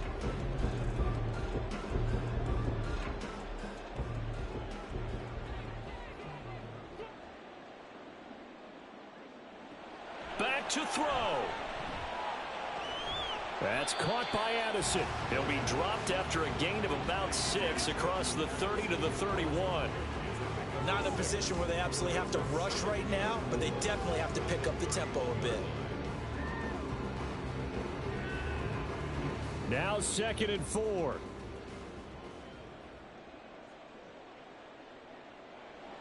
He'll look to throw. Completes this to Jefferson. And they get him down, but not before he takes it across the 40-yard line. And here we are in the 4th quarter, partner, and watch them drive for what would be a go-ahead touchdown. And you and I both know this is where you need a quarterback who can keep his cool back there. Not just for himself, but to keep the rest of the team relaxed too. Plenty of time and 2 timeouts still at their disposal. 1st and 10 here. Oh, and that's going to sabotage their comeback plans. It is intercepted. Picked off by Devin Witherspoon. We know that the rookie's going to go to a top target like that often. That time, though, maybe a little telegraphed. And that's not unusual because you do tend to lock in on one of your better players. And when under duress, when in doubt, you're going to throw the ball in his direction because oftentimes you could be wrong, but that receiver will make you right. But it won't happen every time. Good defenders know this, and they get attracted to the football.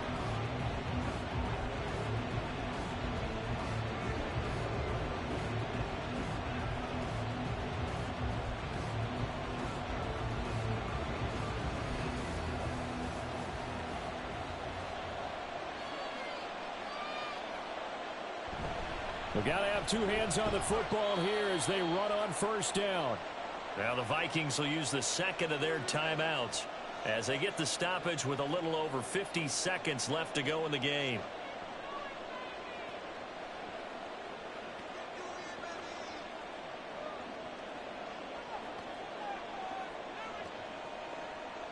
Now a 2nd and 6.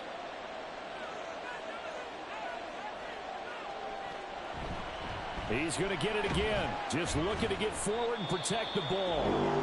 The Vikings going to use their third and final timeout as they get the stoppage with just under 50 seconds remaining in the fourth.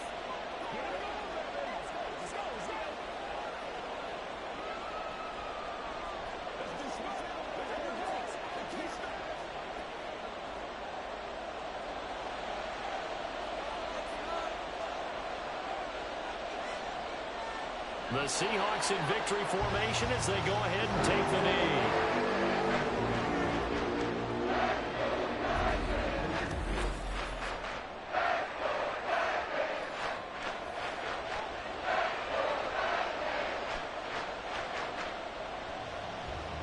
Smith will stay out there. The offense is going to go here on fourth down. Here we go on fourth. Smith. And it's incomplete. They cannot convert, and they turn it over. Pete Carroll rolled the dice, but it didn't work out. And the Vikings defense is going to get the football back.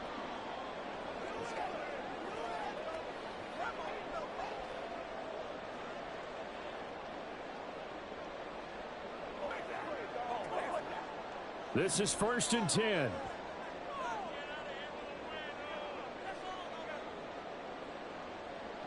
Trying to shake off the interception. He'll look to throw. And he's got this to Jefferson.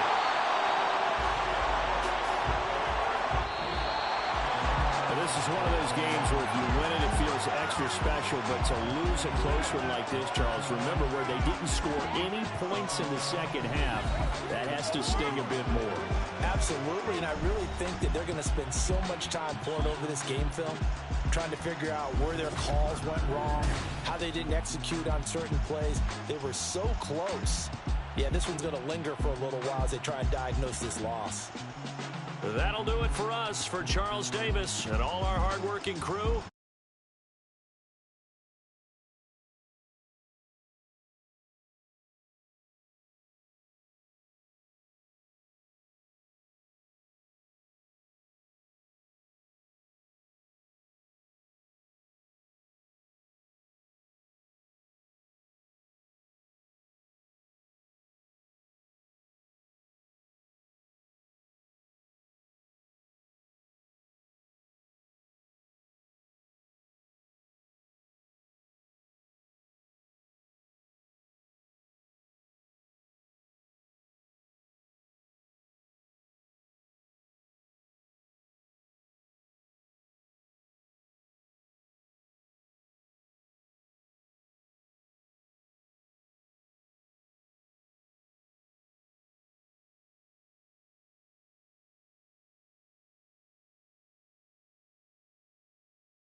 Madden NFL 24. And the question is, are you ready for some football?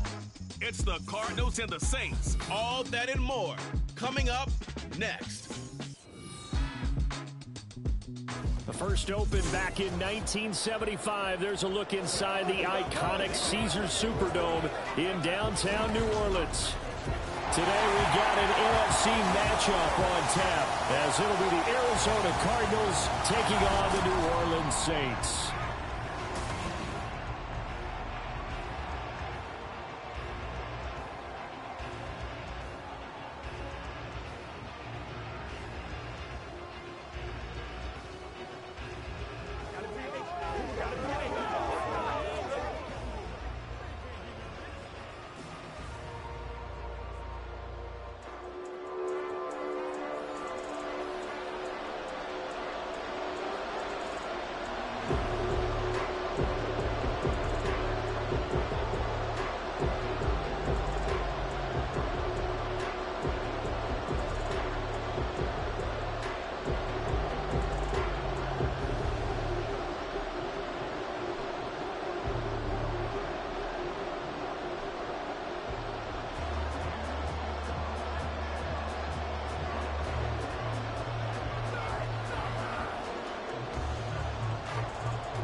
Glad you're with us. It's Blake Grupe to get this one started, and off we go here in New Orleans.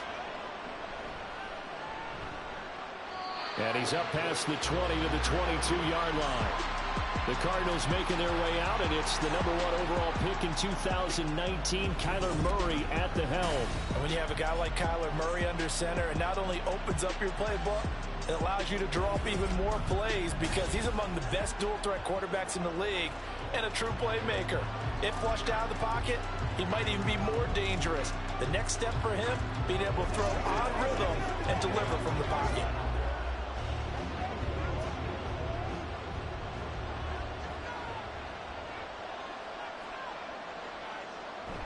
Play fake. Murray. Blitz coming, and down he goes. That's the former Buckeye Pete Werner getting the sack. Okay, partner, a couple points of interest right here, all right?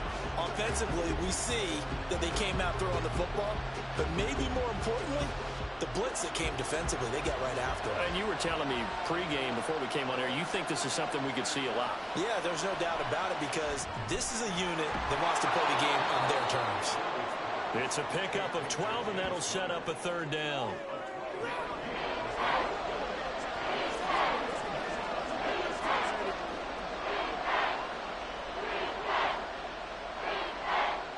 A tough spot here on their opening drive. This is 3rd and 7. Now Murray. Able to find the open man. That's complete. And he'll be taken down, but not before they work it across midfield. 27 yards there on a very nice 3rd down conversion. I don't care how many times we see it. I still get a kick out of watching quarterbacks and receivers do the pass tree in pregame warm-up. But I always remember that when we go to practices, we see that after practices as well. They really tune it up, don't they? They tune it up. They know why they do it for these situations. 1st down. And they build that trust, and that's why they're able to find him in this type of a situation. 1st down, Murray. He'll get that one complete to Connor. And they'll wind up getting this one all the way down inside the 20. Getting it to him in space pays off big time. That winds up going for 31. Brandon, we've both been around the game long enough that we know that in pregame, defenses are pretty amped up, aren't they? I mean, they're pounding lockers, and they can't wait to get out there. But when you hit them with some big pass plays early, it takes the starch right out of them. So the big play means just like that, they'll operate from the red zone now on 1st down. They'll run for the first time with James Conner, and he'll get it here to the 10-yard line. It's a 6-yard pickup, and it gets him to 2nd and 4. That play wasn't quite as big as the play that preceded it, but still, gotta like the way they're moving the football, partner. Absolutely. Pretty good room to run on that last play. Yeah, they didn't get a 1st down, but still, you'll take runs like that each and every time, won't you? Conner going to get it again on 2nd down. And here he'll get it down to the 7.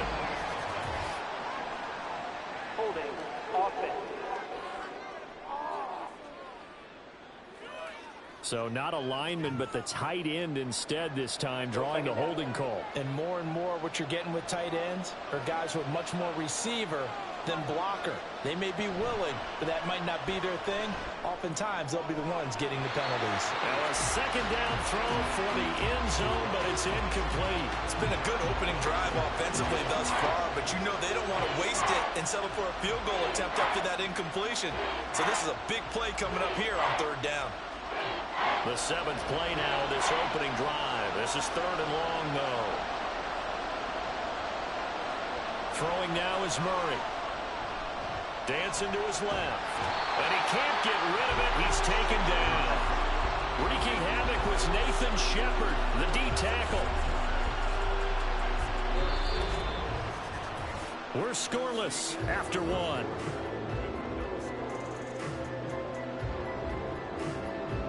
Cardinal football here to start quarter number 2 as they've got it with a fourth down coming up.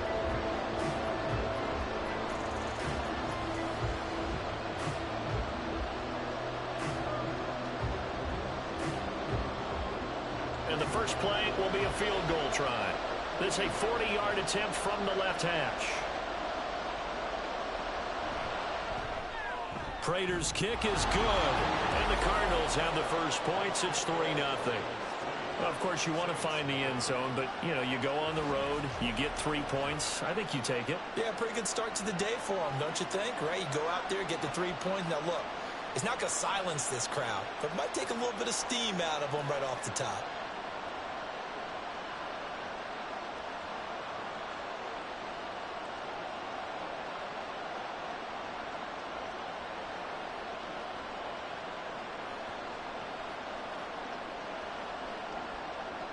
Prater now will send it away following the made field goal.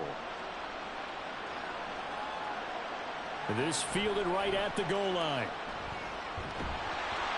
And they will wrangle it down a couple yards shy of the 30. And here come the Saints for their opening drive. They're led out by their quarterback out of Fresno State, Derek Carr. And the first possession isn't until the second quarter, but what's nice about it, it's only down 3. So what you sell your team on is, look, one possession, one drive, we put it in the end zone. We're in the lead in this game. Let's go, guys.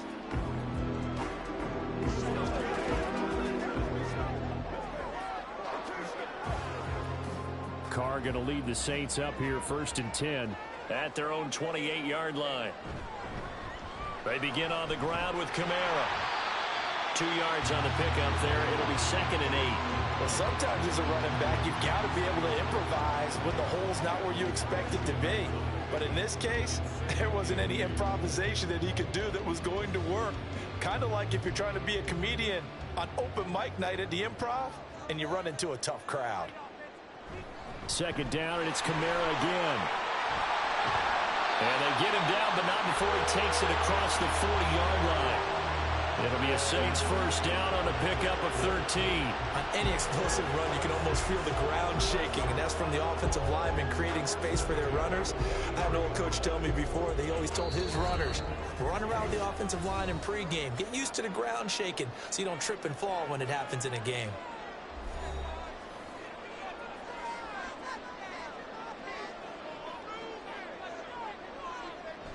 Now a first down carry. It's Kamara. And the reinforcements come in as they're going to stop him behind the line. That's Zaven Collins into the backfield with ease and making the stick. When a draw works, it can be a thing of beauty. But when it doesn't, oh, it can be ugly. And in this case, loss of yardage ugly. The Saints in the hurry up here. Clock continuing to roll. Here's Carr to throw. The Cards get to him here. He's brought down for a sack. The Cardinals going to use the first of their timeouts as they'll head to the sideline and talk over what to do next.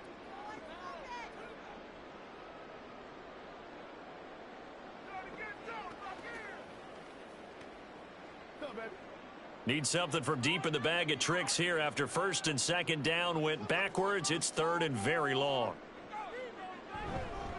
On the counter, here's Kamara. And he'll be brought down shy of the 40 at the 38-yard line. Now the Cards going to call another timeout, their second, as they'll head to the sideline and talk over what to do next.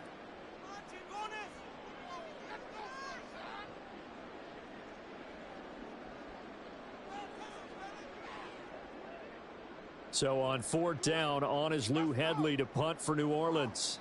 Greg George deep for Arizona. A call for a fair catch, and it's made at about the 23-yard line. It'll wind up just a 35-yard punt, no return, and the Cards will take over 1st and 10.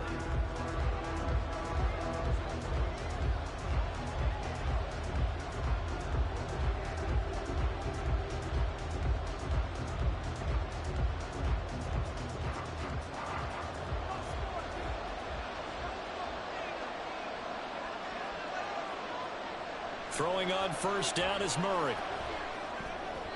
And they're not able to hook up there. Incomplete.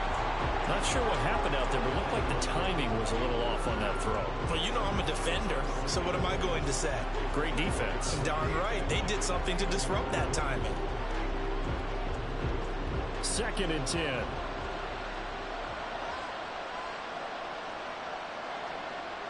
Here's Murray as he sets to throw it. Being chased out left. And he'll get this one way up just shy of the 45-yard line. That one a broken play, but it ends up being a good play. The scramble goes for 20. That's the first time he's called his own number, but he's got to be overjoyed with the results. He wasn't just going to settle for a modest gain. To me, he was determined to come through with a big message to a defense that slept on him in the pocket.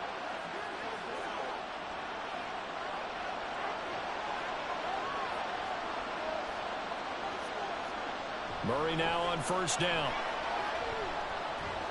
Throw left side complete. That's Connor. And he's able to get this one out closer to midfield across the 45. And we see another pitch and catch there to the running back. This position just continues to evolve. They become just as critical to the passing attack as a lot of receivers, tight ends, because their ability to make people miss in the open field can really generate big plays for an offense.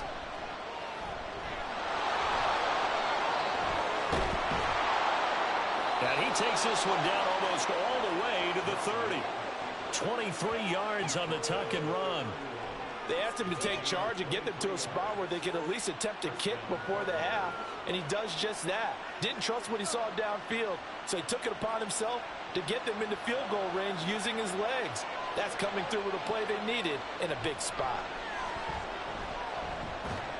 And that is incomplete, stopping the clock with 5 seconds to go. This is certainly a team that has proven it likes to target its backs through the air, and defensively, they were aware of that and certainly were prepared on that throw. Now with 5 seconds left, not really enough time to run another play and then stop it, so on comes the field goal unit. Prater's kick is good, and they're able to double their lead just before half. It's 6-0. So scores on their first 2 possessions, but 6-0, so field goals probably not what they were hoping for. Yeah, you're exactly right about that. Not what they were hoping for, but they should be happy that they have points on the board. It almost feels like that old slow and steady wins the race, doesn't it? In this case, though, they want to be slow and steady now, but get explosive later and put the points up on the board.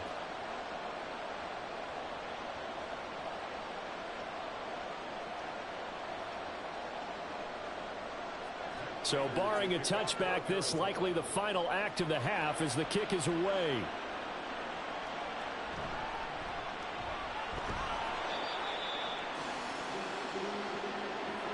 So a couple of field goals, that's all we've been able to muster through 2 quarters of play. 6-0 is our count at the break. As we'll get you over to Orlando, where standing by is Jonathan Coachman. He has our EA Sports Halftime Report. All right, BG, thanks very much. And welcome one and all to our beautiful new downtown Orlando studios for this EA Sports Halftime Report. This has certainly been a fun one to watch so far. We knew this was going to be a battle, but we have not been disappointed. This is the kind of game that could wind up hinging on which side can play mistake-free football the rest of the way. All right, Coach, thanks. Yeah, both teams likely to make some changes in what's been a closely fought battle to this point.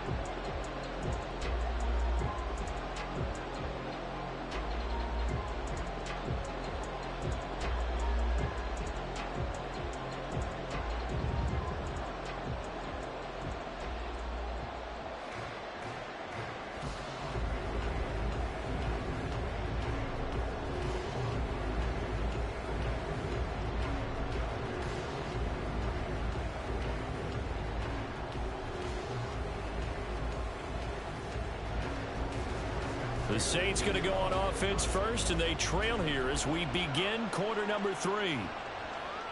This taken in at the goal line.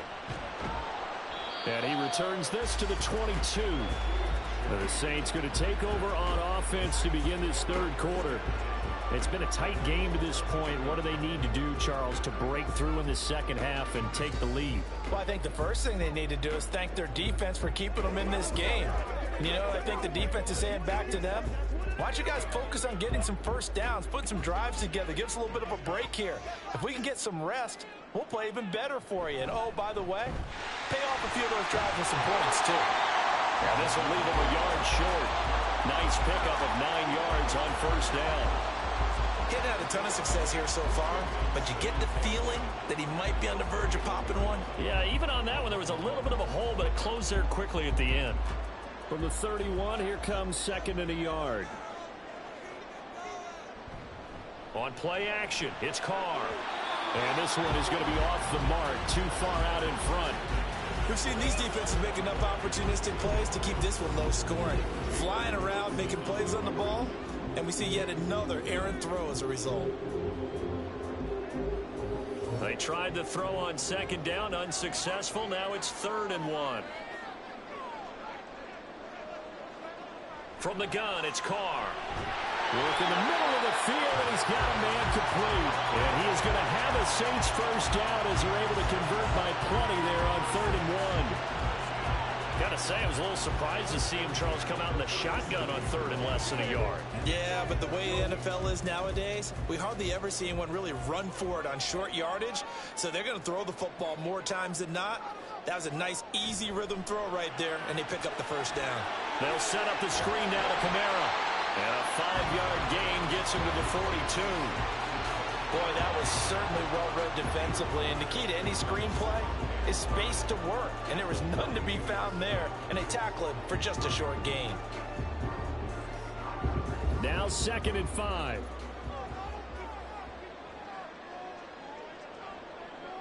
Again, it's Carr. To the sideline, and wow, what a catch there. He doesn't get a lot, but he was able to get the feet down complete. First target, first catch, and a first down. That was a route run, not just with dexterity, but with intelligence. Found the hole in the zone, made sure the quarterback saw him, and was able to make the sure catch and flip the down marker back to 1. Trying the left side with Kamara. And he'll get it across midfield and down into Cardinal territory. It's a 6-yard gain on the ground, and that'll make it 2nd and 4. That's a strong pickup right there on first down, and as this drive goes on, we're seeing an offensive line and running game imposing its will. Here now, 2nd and 4.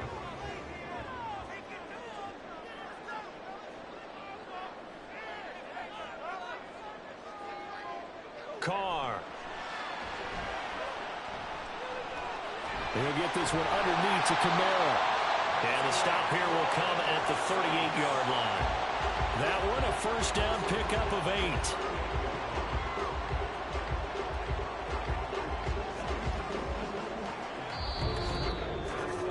8. And they won't be able to run another play. Time has expired on this third quarter. You're watching the NFL on EA Sports.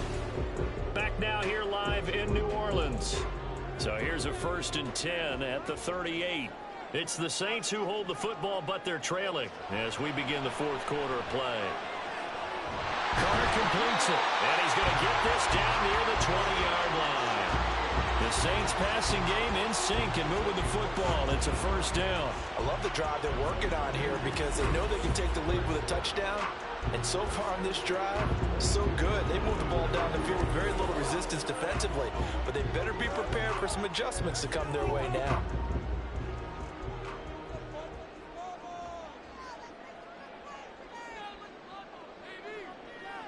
Carr now on first down. That's complete to his running back, Kamara. And he's tackled a yard short of the marker. Good gain of 9 on first down. Just about every quarterback is trained to really look downfield first before you come back and make a nice, safe throw. And in this case, that's exactly what he did. Found his running back, let him create some space, and it turned out to be a nice play for the offense. Fourth quarter, down to the final 2 minutes, and we've got a one-score game. So it's Saints football as we get you reset. Here's 2nd and a yard. Now Carr again. Toward the end zone, but that's going to wind up incomplete. I guess you can't be afraid to take those chances late in the game. He tried to fit that one in there. Nice job, though, defensively. Well, to your point, it was a nice job of knocking the ball away. But you're also right. You can't be afraid to take those chances. That means your guys going downfield to catch the ball, they've got to elevate their game and come down with these in order to keep your offense moving. That is caught by Olave. Touchdown, New Orleans. A 12-yard touchdown grab. And the Saints are an extra point away from taking the lead here in the fourth. Now they can boot it through on the always important extra point, and then their defense has to hold up their end of the bargain. And there's something that you've pointed out in numerous games that we've worked. Okay, the excitement's going on. Everyone's celebrating over there. Who's calling up the defense to make sure they're focused because they still have some work to do? A very important extra point there, up and good. And that is going to put them on top by a point, and it sets us up for quite a finish.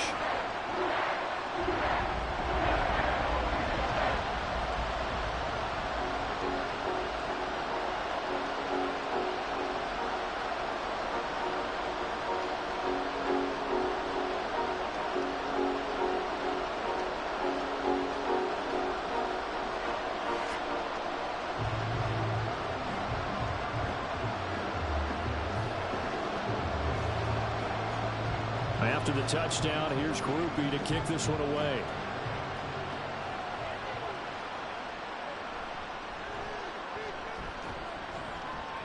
And able to get this across the 20, but not much further as he's dropped at the 23-yard line. Kyler Murray now in the Cardinal offense. Down 7-6. A minute 46 to go. Needing at least 40 yards, you'd have to think, to have a shot.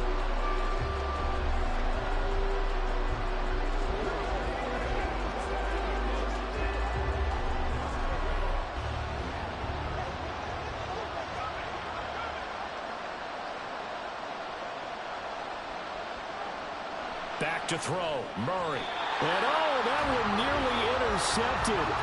That would have sealed it. Instead, it'll be 2nd down. Nearly an interception. If that one's picked off, it's over. So a new lease on life, so to speak. A lot of times when you're in coverage, you're so focused on the man and the coverage that sometimes the ball, if it arrives, it surprises you. That may have happened to him in that situation. Meanwhile, Murray's throw complete to McBride. I like the thought process. I like the design, but I think he may have waited a little too long to spot his man because if you're going to run that drag route, you got to put it on him and let him turn upfield. Instead, he waits until the receiver's too close to the sideline, and they don't get the yards after the catch. The sound reverberating here in the Dome. This is 3rd down. Oh, and that's going to sabotage their comeback plans. It is intercepted. Picked off by Paulson Adebo. Well, you knew you had to take some chances here with the clock winding down, needing a touchdown to win it, and that one might have just sealed their fate. Yeah, and that's the nature of the 2-minute drill. The offense trying to go downfield and make their plays. But defenses, they're sitting back watching everything that they do, but not too far back. They want to be in position to make a play on the ball, and that they did.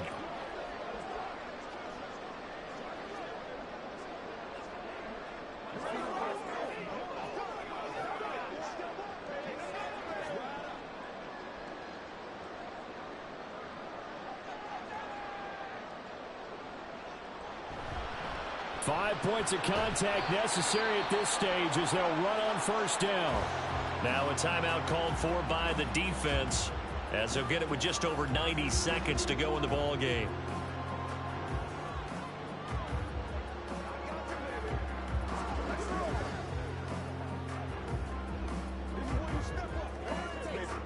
So 2nd and 9, and you'd have to figure just about all 11 probably crashing the line here. They run it again with Kamara, and he's brought down at the 24 after a gain of 4. Now the Cards going to call another timeout, their second, as it'll come with an even 90 seconds remaining on the clock.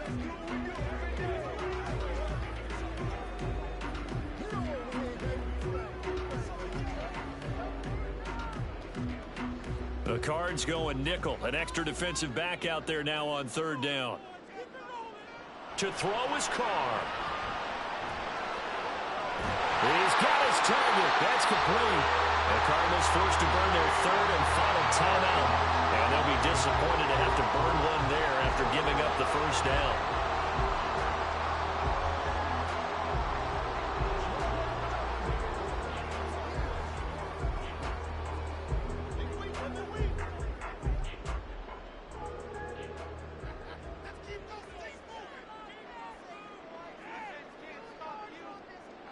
And they'll indeed take a knee.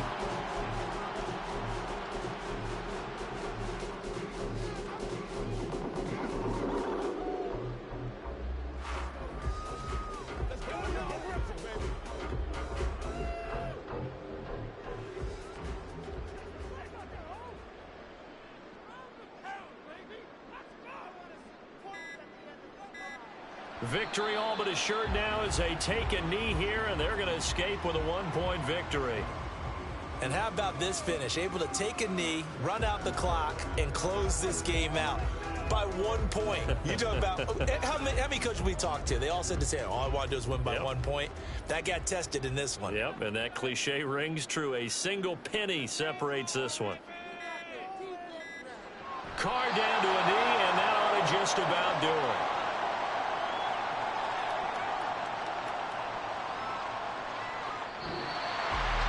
Well, obviously, Charles, this was by no means an offensive track meet. I mean, the defenses were the scorer in this ball game. But, hey, they got enough points to get the job done. And at the end of the day, that's all that matters.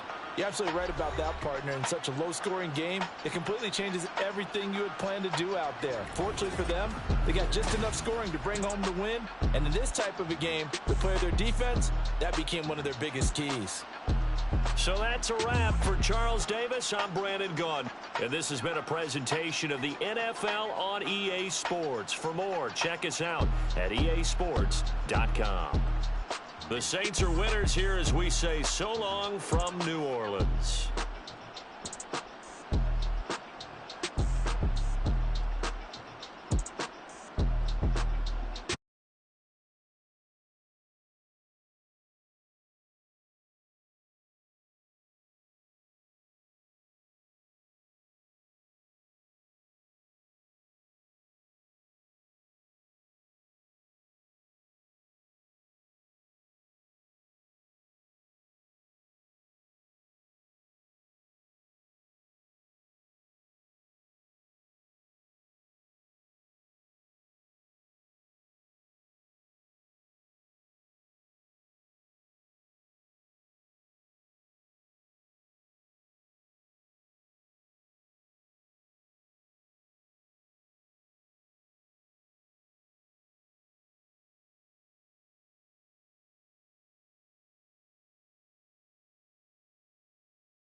It's Madden NFL 24 on EA Sports. And the question is, are you ready for some football?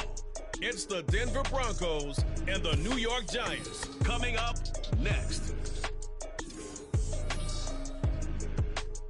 From the stadium that hosted Super Bowl 48 back in 2014, there's a look at MetLife Stadium here in East Rutherford.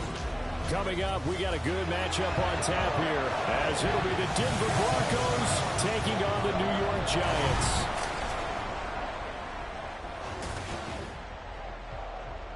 Brandon Gaudin and Charles Davis with you from our broadcast perch. And Charles, as we get this thing started, what are you going to be keeping your eye on? Special teams. Field position is always a big determiner in a ball game. Who sets their offense up for success the best? That team will win the game.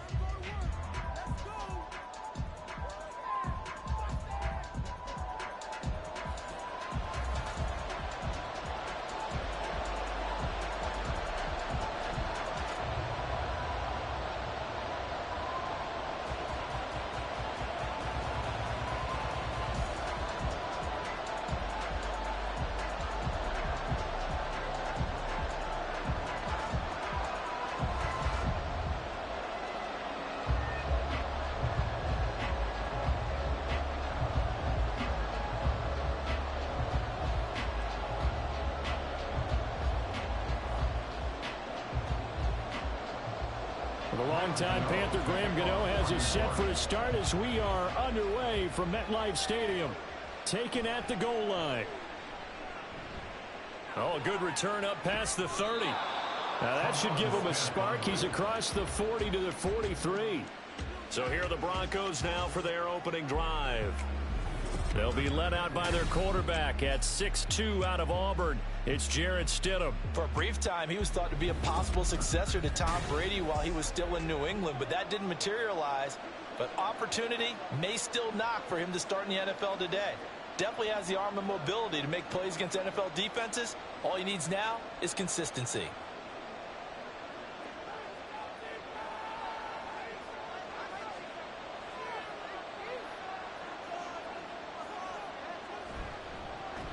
They start the drive on the ground. It's Williams. And somehow he's going to get a yard out of this as he fought through that first contact. It's second down. No doubt about it. A really nice job there by the defense, not allowing him to get to the perimeter. But that means your defensive ends, your outside linebackers, the guys that you pay big money to sack the quarterback, they also have to have interest in the running game as well. And they did a nice job there of holding the point of attack and not giving ground. They get 7 there on the screen. It'll set up a third down. And that doesn't have to gain big yardage to be an impactful play, because if you get those pass rushers second-guessing themselves that they might get hit with a screen, maybe you can wind up slowing them down just a step. And if you do that, that's a win for that play. An early test, 2 plays in. This is 3rd and 2. They'll try and run for it. Here's Williams. Well, he is out of bounds, but not before he's inside the 30. That good for 22 and a first down. They only needed a couple, but the blocking was good. And, of course, you can't tamp him down when he gets past that line of scrimmage. No, and guess what? Not only were they physical at the point of attack, they executed so well. That's what you have to do in short yardage situations. Everyone has to be in the right spot, taking on a defender to give him the chance that they did, and he took full advantage of it. They stick to the ground game on first down. It's Williams. Fighting his way through contact. And down inside the 15, shy of the 10. 40 yards rushing for him already. A terrific opening drive on the ground, and it's a first down. You were telling me this yesterday. This is exactly what they want to do on the opening drive, establish the ground game. Yeah, remember our conversation. We were talking about what one of the GMs in the league has told me repeatedly. It's a big man's game, and it's not necessarily size. He's talking about playing some big boy football. Line up, get leverage, knock people back, and establish the run early. It's a pickup of 4, and it'll bring up second down.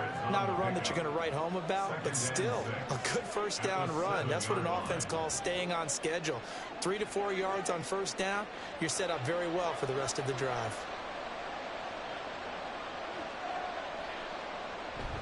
On second down, Williams. And he's brought down right at the 5-yard line. Give him 2 on the play.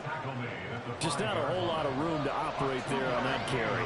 No, not at all. They did a really nice job staying in their proper places and not allowing any lanes to open up. Here comes the 7th play of this opening drive. They've moved it well, but here's 3rd down. To throw is Stidham.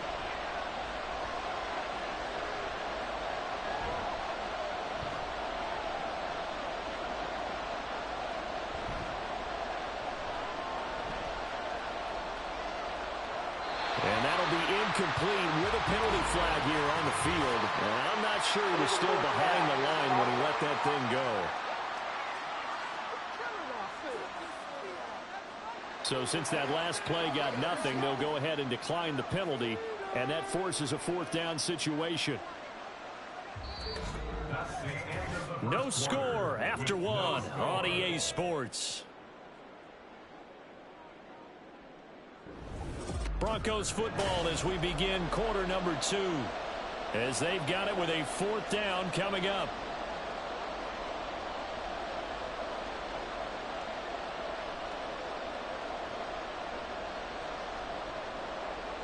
And the first play will be a field goal try. This a fairly straightforward 22-yard short attempt. The kick by Lutz is good. And the Broncos, the first to grace the scoreboard. It's 3-zip. So a nice opening drive on the road. You get the 3 points. Part of you wonders if that might hurt them later not getting into the end zone. Well, the good thing is, still first quarter, and they didn't come out of it with points. In a sense, they could look at it positively and say, hey, we set the pace in this one. I think that's how they'll go about it.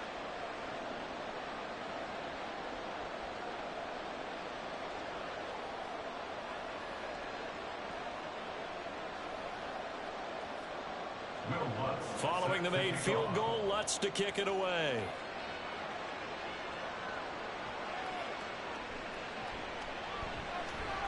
And he'll take it a yard or so past the 20, call it the 21.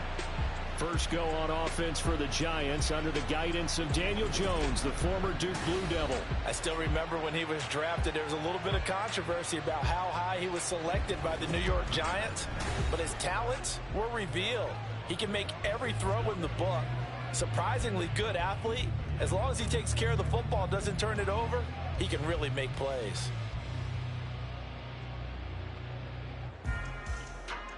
Jones and the Giants now with a 1st and 10 at their own 21. Singletary to get the drive started. And he'll get about 6 up to the 27-yard line.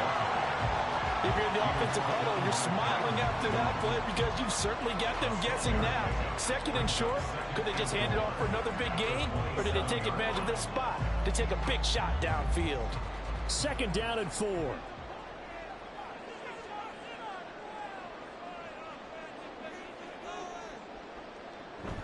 Singletary again.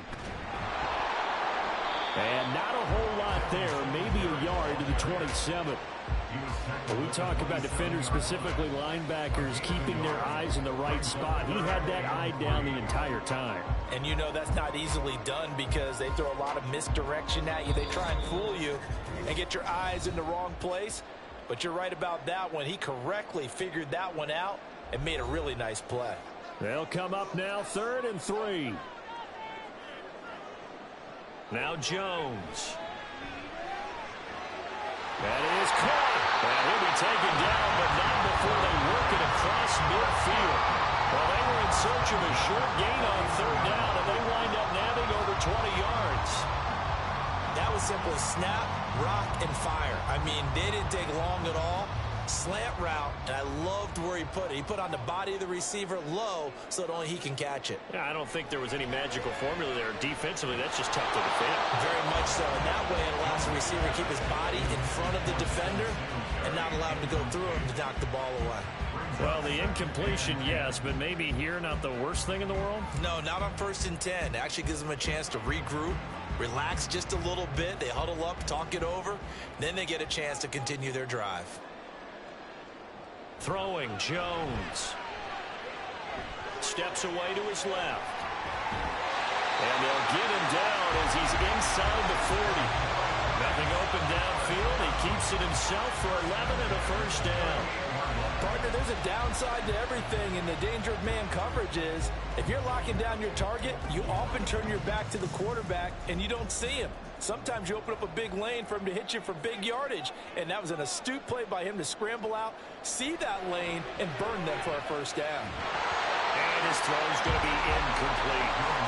He was out there waving his arm saying, throw it here, dropped it, not a good one. Well, all I can do is just look at him with contempt on that one. As a defensive back, I'm saying, not as an announcer. Just like, really? A little bit of a diva look, isn't it? Yeah, very much so, because I think what happens is he just had too much time to think. He's wide open now. Here comes the ball, and he doesn't concentrate and drops it. Another throw on second down, and this one incomplete as well. Feels like they're getting caught in between here because they didn't completions on first and second down. Now you got to worry a little bit about the clock because you prefer not to give them another shot here in the first half. But if you don't pick up the first down, guess what? You're likely going to have to. Now Jones to throw on third down. Well, he tries to force it in, and it's intercepted. And the Broncos are going to take over at their own 28-yard line. Well, he had to fit that into a pretty tight window over the middle. And, Charles, I think they were in zone defensively, weren't they? They certainly were. Nice read on your part. And sometimes the quarterback isn't fooled between zone and man. Sometimes just fooled by the type of zone that he sees. Because oftentimes, those linebackers will vacate and run downfield with receivers. In this case, he played a pure zone and was in the wrong spot for the QB.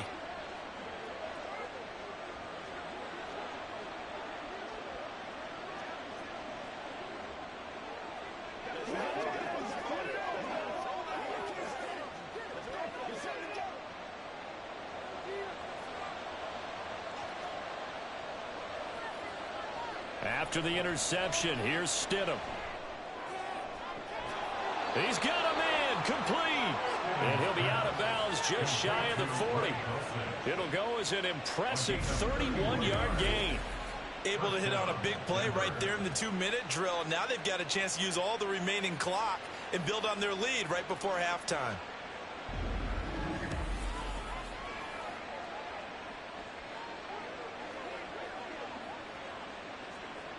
I believe they've buzzed down. They're going to take another look at this play with all reviews coming from the replay official here in the final 2 minutes of the half.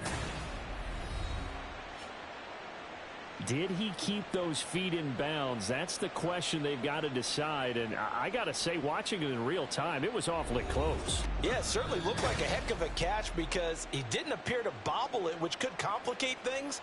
But even with the benefit of replay, that's pretty tight. Well, here's the call.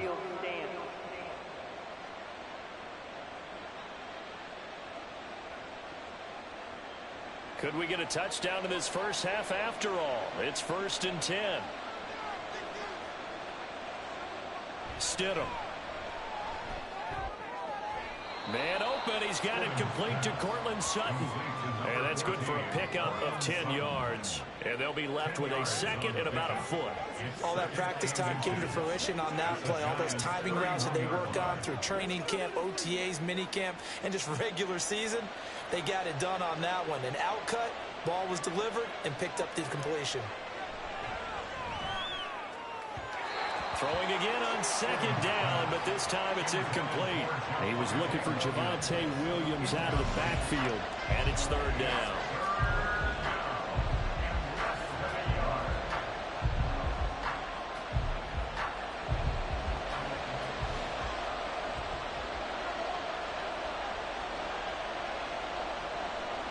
Here's Stidham to throw.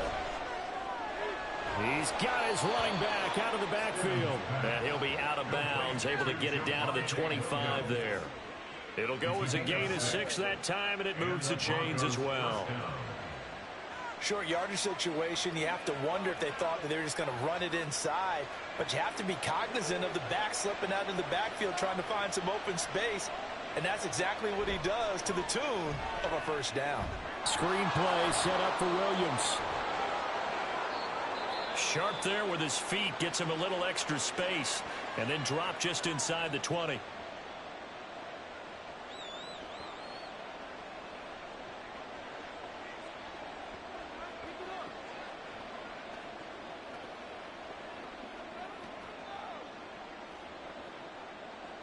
Here's 2nd and 3. Stidham going back to the air. To the sideline and incomplete. And here you're down in the red zone. You need to be smart, not force anything. So that's a wise decision to just get rid of the football.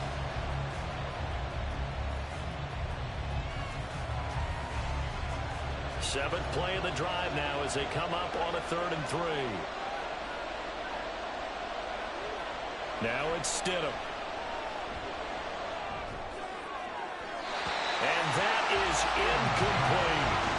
Credit the Giants defense that time in pass coverage. 4th down. Tight defense there on 3rd down, but what a product of good coaching and even better execution because he realized he's in field goal range. No sense forcing anything, and he made sure he didn't. The kick by Lutz is good, and they're able to double their lead just before half. It's 6-0. So, Charles, they get to them with their first turnover of the game and then make it hurt a little bit extra with a field goal. And anytime you give the ball up, what's the first thing a coach tells his defense? Don't let them score off of this. You've got to put out the fire. In fact, in 2021, that's what one NFL coach termed his defense. The firemen. Go out there, guys, and don't let them put some points on the board.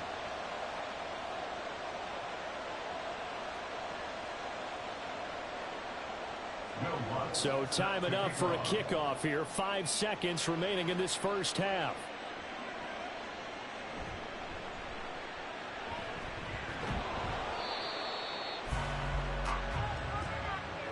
So a couple of field goals, that's all we've been able to muster through 2 quarters of play. 6-0 is our count at the break. As we'll get you down the coast to Orlando for Jonathan Coachman at our EA Sports Halftime Report. Coach. All right, Brandon, thanks very much. Welcome, everyone, to our brand-new studios here in downtown Orlando in the EA Sports Halftime Report. We were certainly treated to an entertaining first half. Both these teams with some high points and maybe a couple of low points as well. So it's going to be a question of who can be the most disciplined team going forward. Okay, Coach, yeah, adjustments likely going to play a big role in this 3rd quarter in what's been a tight contest so far.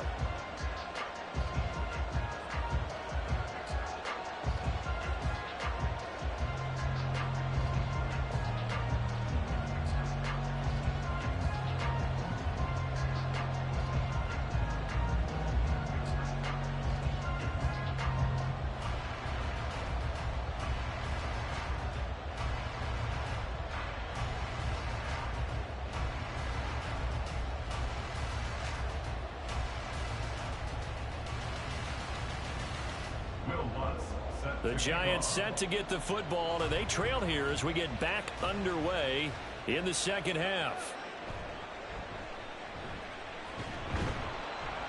And able to take it past the 25 and up to the 28-yard line.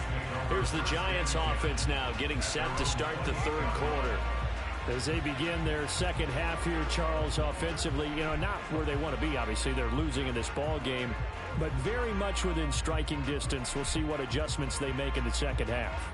Is that the old glass half full, half empty type of a deal? Which way do you want to look at it? Because you're right, they're down on the scoreboard, but they're definitely opportunities now. Because if they want to go ahead and get going in this one, get back to the running game. I think there are going to be some places to go with it, and I think the offensive line will appreciate the chance to fire out and hit people. That's a good point because they virtually had nothing going in the ground game in that first half.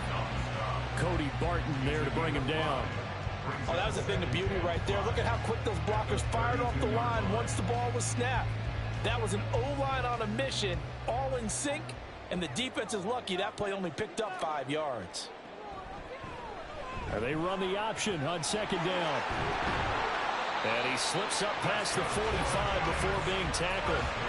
Really good effort. He does it himself, picks up 15, also picks up the 1st down. Well, I tell you, there is no antidote for speed, even at the quarterback position, as he keeps it himself and turns it into good yardage. And it still takes time for a defender to react, even as quarterbacks carry the ball more and more in today's NFL. They're still a little bit in disbelief and realize, oh, my goodness, he's running with the ball. He may be 8, 10, 12 yards downfield at that point. 5 yards on the carry. Good pickup on first down. That's a really nice, tough run inside, and they gained 5 yards on it. And to be frank about it, most offenses don't expect to get 5 yards on a play call like that. So when they do, they go back to their huddle with a little pep in their steps. They're starting to think that they're starting to dominate the line of scrimmage. Jones throw brought in by Bellinger. First target, first catch, and a first down. And the tight end is certainly a position built to move the chains because they can control space underneath. If they've got good hands, then, of course, they're a dynamic target. But one other thing is they're right in the sight lines of a quarterback on just about every play, and that makes it easier for the quarterback to pick him out and deliver. They'll run on first down with Singletary. Shreds into the stiff arm, and he's going to get this inside the 30. 13 yards, good for a Giant first down. Sometimes it's hard to believe, but there are times this game is about patience, isn't it? Has had the game he expected, but that run there, that may get him going. I was just going to say, maybe that gives him a little juice, because you're right, he struggled, especially in that first half. Yeah, and I know the great ones always think to themselves, just hang in there. I'm just one big carry away from busting this open. That's a good start for him. And down inside the 15, shy of the 10. He was held without a catch in the first half, but he's got one here, and he also picks up a first down.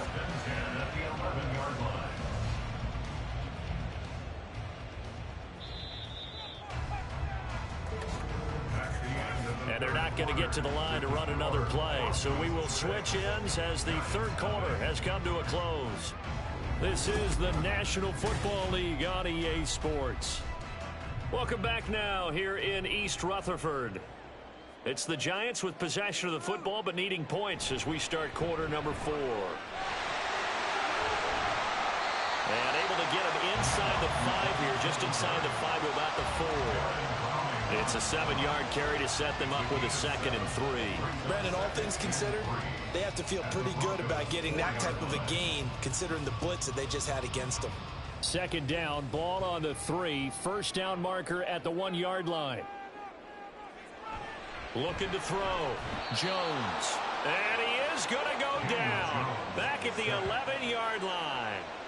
Finally hauled down for the first time this game. Multiple defenders in there to drop him. And another long drive from the offense, but the defense is denying them the end zone. Nothing to show for the last drive offensively. They can't come away empty-handed again. On 3rd down, Jones.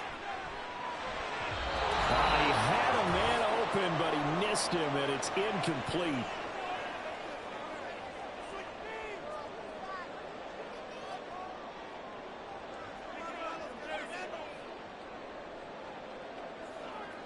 Fourth down, 10 yards to go. Desperation time now. Here's Jones. And it's going to be batted down. It will go the other way with the football. They had to go for it with such little time remaining. And this 10-play drive winds up yielding nothing. No surprise, they try to throw the ball on 4th down, but it gets batted down. They don't pick it up. Well, a little football 101. When you're going toward that quarterback, you see he's going to start to throw. Get your hands up, right? Get your hands up, affect the play, and then everyone get your hands up. When the ball gets to the receiver, moment of truth, knock it away.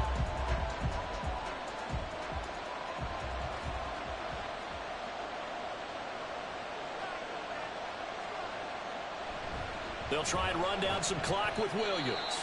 The Giants going to go ahead and use the first of their timeouts as they'll talk things over prior to this upcoming 2nd down play.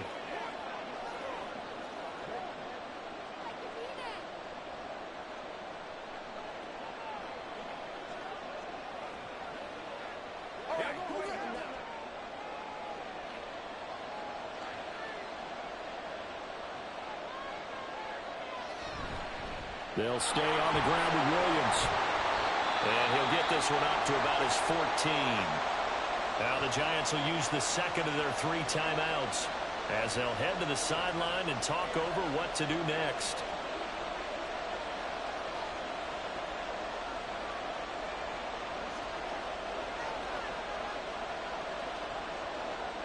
A third down now. Those last two plays indicative of how things have gone for them. Just nowhere to go on the ground and struggling to put up points. Throwing there, but this pass is going to wind up incomplete.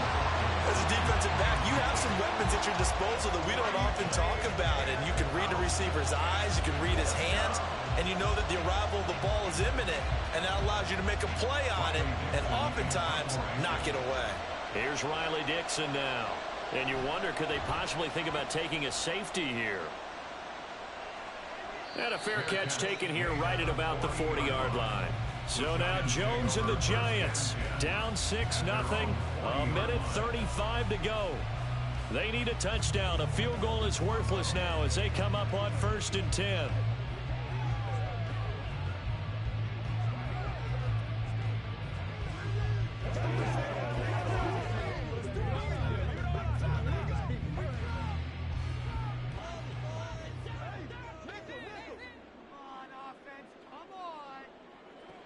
Here's Jones.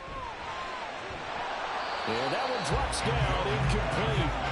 Good coverage there, forced the ball free, and it's 2nd down. Work with me, partner. Take a deep breath, because that's what they're doing down the field now. That incompletion allowed them to exhale a little bit. Get in the huddle, kind of scan the crowd, see if any celebrities are here. Relax a little bit as they start this big drive. On 2nd down, here's a run with Singletary. Absolutely nobody fooled there. He's going nowhere fast as he stopped behind the line of scrimmage. Partner, you've got about 20 coaches on your payroll, but there's 60,000 of them in the stands. I don't think any of them like that play. And the later we go, it's starting to sound like 100,000 in here. A big play needed, no doubt. 3rd and long. Jones. Gets this to Bellinger. And he'll only get this to the 47. He needed a few more yards to pick up the first. And now following the completion, we're going to get a stoppage here for an injury. We'll get an update when we return to MetLife Stadium.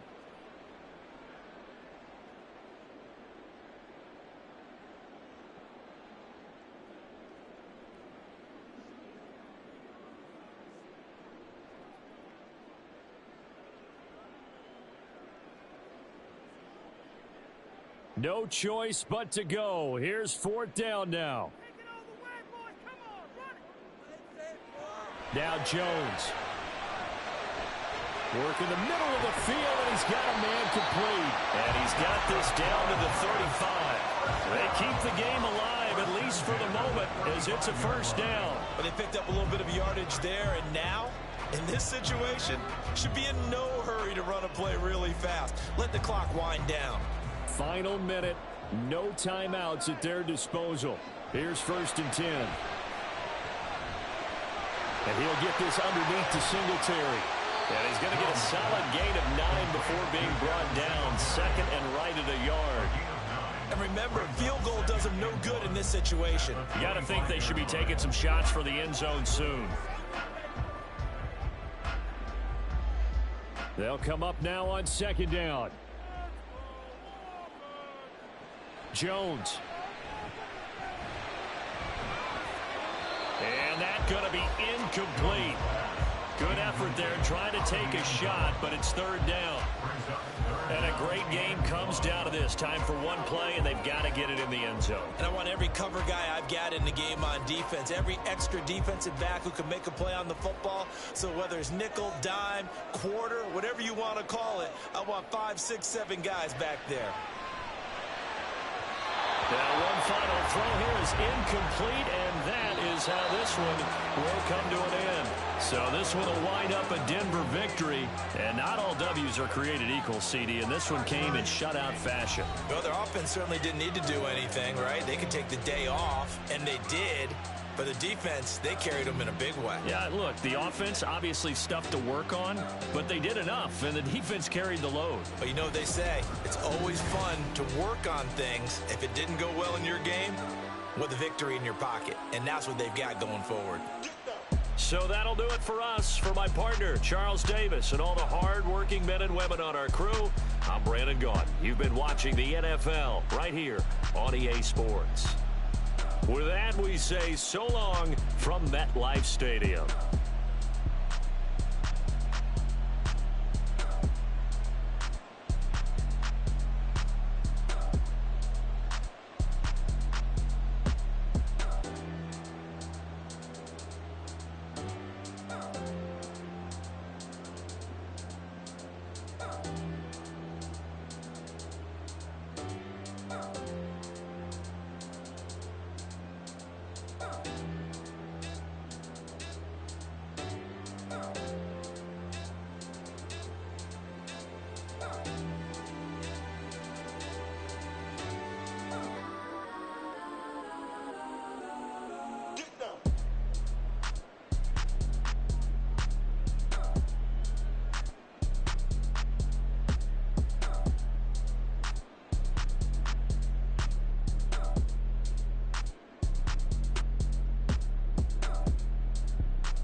It's the National Football League on EA Sports. And if it's in the game, it's in the game.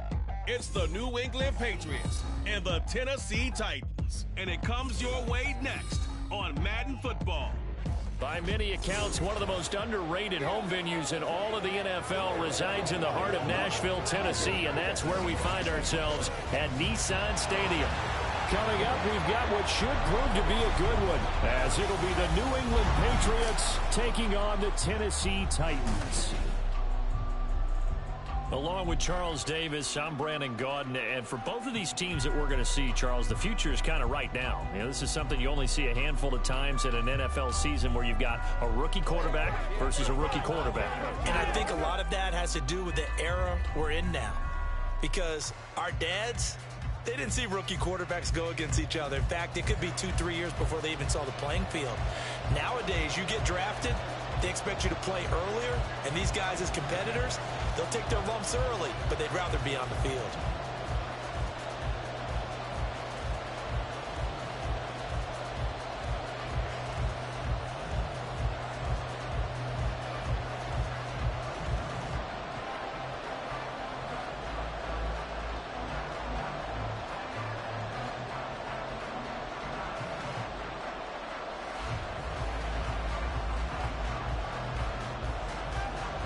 Just about time to rock as Toe gets ready to meet leather. And off we go from Nashville.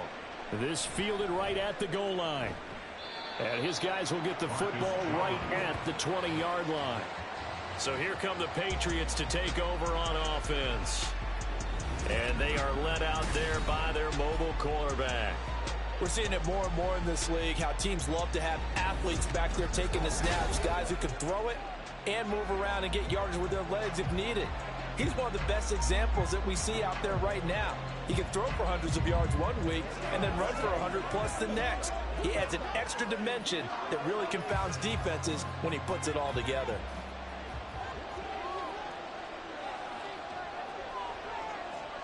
Throwing on first down. Daniels. Hunter Henry brings it in.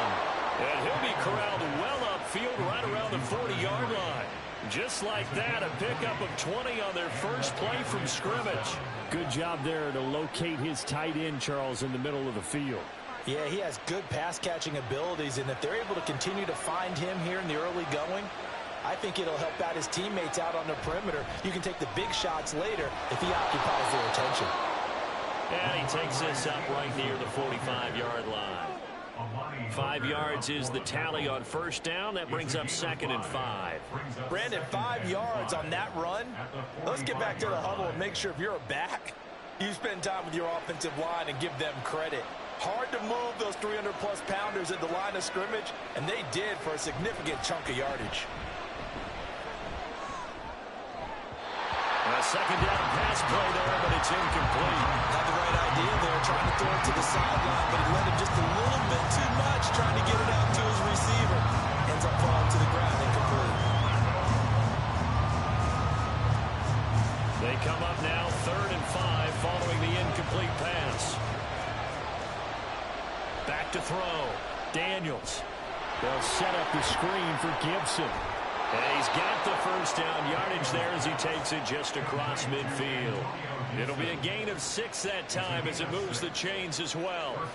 I like the screen being called here early in the game, especially on the opening drive, because, Brandon, when guys come out of the locker room, especially those pass rushers, they are so amped up to get to the quarterback that you can use that against them, and a screen pass is a great way of doing it. A lot of teams against good pass rushing teams, they want to run the screen 10 to 12 times in a game. And they'll get him down as he's inside the 40. The Patriot passing game is rolling. They've got another first down.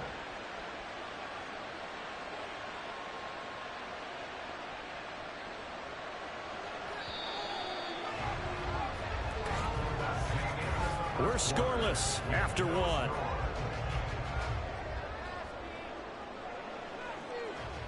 Start of the second quarter, and it's the Patriots in control of the football as they've got it with a 1st and 10.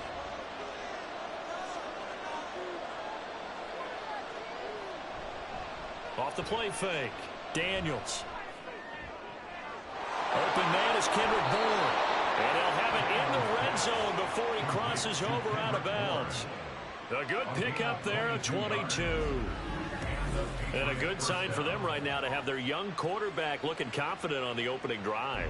Now, we haven't met a young quarterback, a veteran quarterback. It doesn't matter. We haven't met a quarterback yet that doesn't tell us he's confident about his abilities, right? That's true. But when you're young, it's really important to get off to a good start because it does build up that confidence and allows him to play better as the game goes on. Especially crucial here on the road.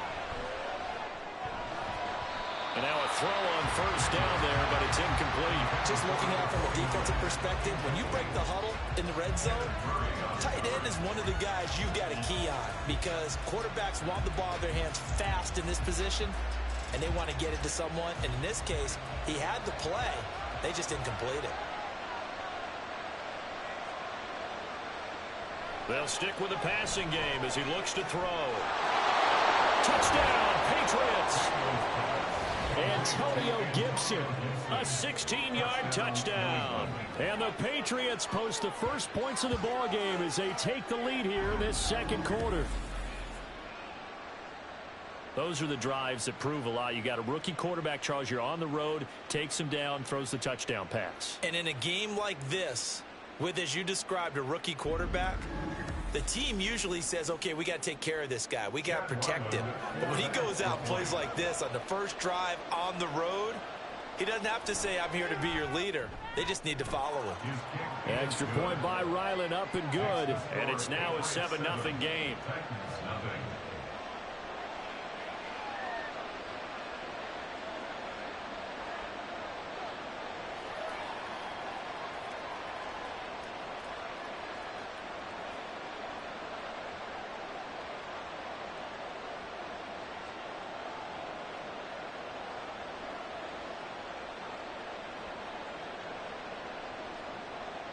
Set now to kick this one away, and off it goes. This one will come out to the 25 as Pollard is going to elect not to return it. So now the Titans get their first shot on offense. And they will be led out by their rookie quarterback. For every rookie prospect, there are always nerves involved in this moment. Running your team out to start a game. But there's a reason they brought him in. We're willing to make him their starter today. They believe he can overcome those nerves and lead his team to a victory. We saw him do it at the collegiate level and really make himself into a leader and someone you can envision doing the exact same thing here in the NFL.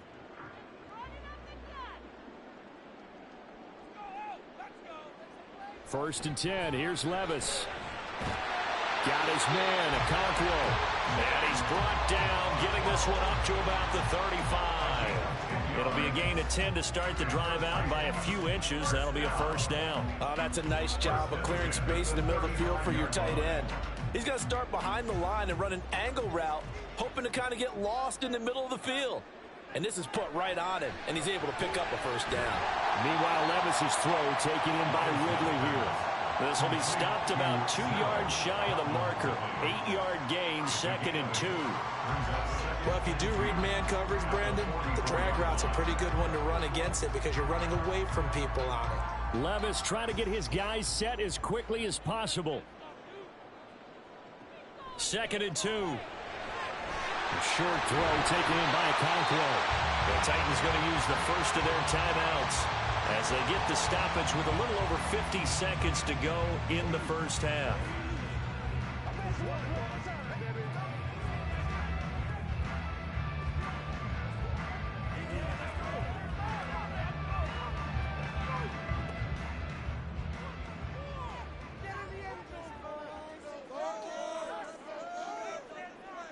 And Levis going back to the air. He gets this one to Burks. And he's corralled, but not before getting it inside the 35. Same exact result as last play, a pickup of 11. Boy, everything clicking on this drive. He's 4 for 4 now, and that throw, maybe the best of the bunch. This offense is really humming, and they pick up another first down. From the 34 now, here's 1st and 10. Levis sets up to throw here. Over the middle, he has Okonkwo. Touchdown, Titans! Chig Okonkwo as the first half is winding down. And the Titans have a chance to tie the game here in the final seconds of the half. Walking into the stadium, we saw a ton of people donning the jerseys of this rookie quarterback, so you know they love that opening drive, and he throws a touchdown pass. He gave a little bit of confirmation about what they had hoped, right? Because they thought they had a quarterback. They're thinking they have a quarterback. You do this, they believe they've got a quarterback. Look up, elbowing each other up in the stands. That's our guy. Folk connects on the extra point, and that is going to tie our game as we approach halftime.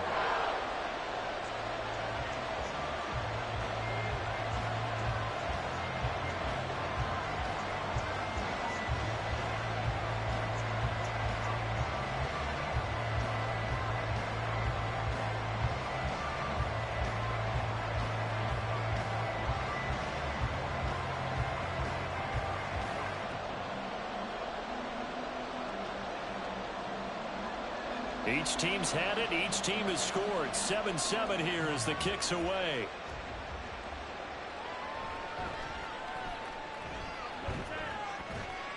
And he'll take it up past the 25 to the 26-yard line. The Patriots take over first and 10 at their own 26-yard line.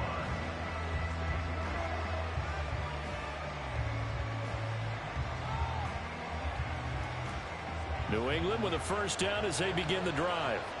And with time quickly fading here in the second quarter, not sure how aggressively, offensively they want to play this. I think we'll find out just how much they trust their guys in this situation if they decide to take a shot.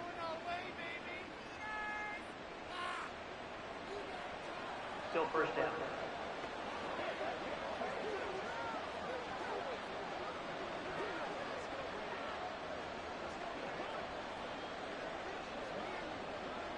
A false start backs him up 5, 1st and 15. And they'll indeed start on the ground to run that clock. And he'll get it up near the 35, right at the 34 here. And this offense going to elect to burn a timeout with 5 seconds remaining in quarter number 2.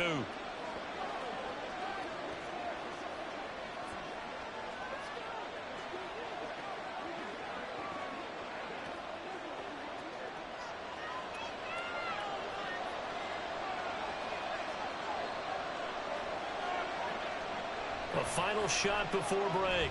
Daniels. Out route, and this is Henry with a catch. And he'll be out of bounds, but able to get it up past the 45. So thanks to the late touchdown, it's a tie ball game here heading to break. As we'll head down to Orlando, that's where we find our man Jonathan Coachman at our EA Sports Halftime Report. Coach. We thought this one would be a close battle coming in, and we have not been disappointed. They're all even to this point. This has the feeling of a game that could go right down to the wire. One mistake or one big play could turn out to be the difference. Okay, Coach, thanks as always. This one's still anyone's game as we welcome you back for quarter number 3.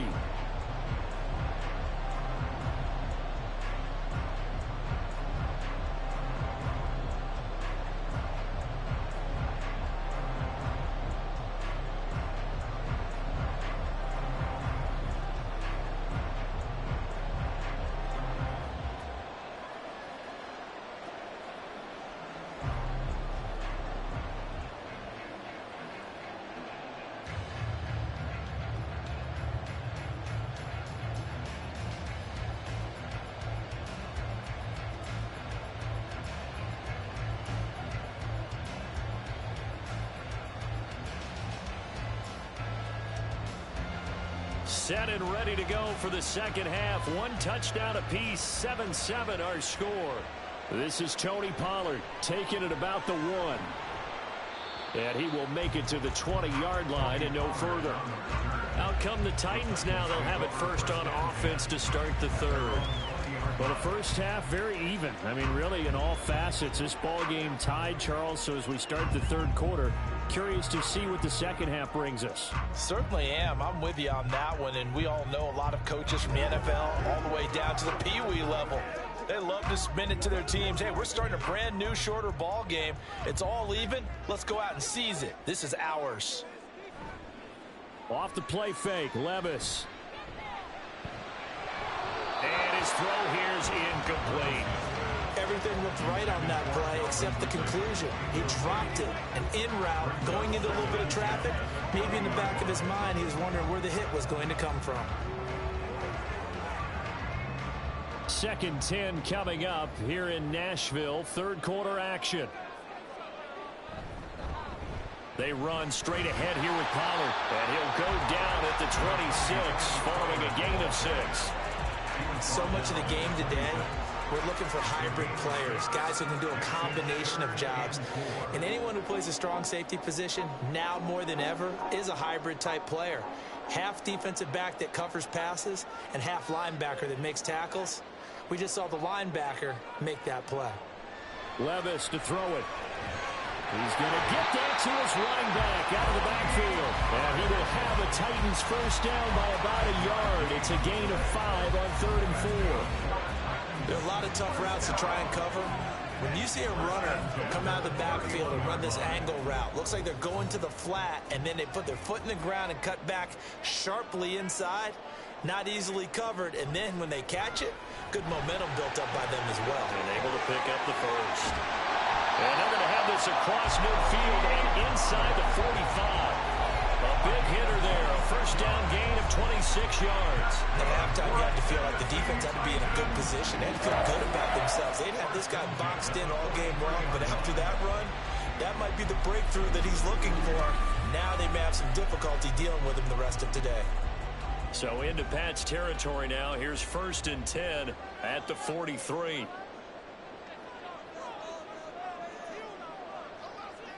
Levis looking to throw.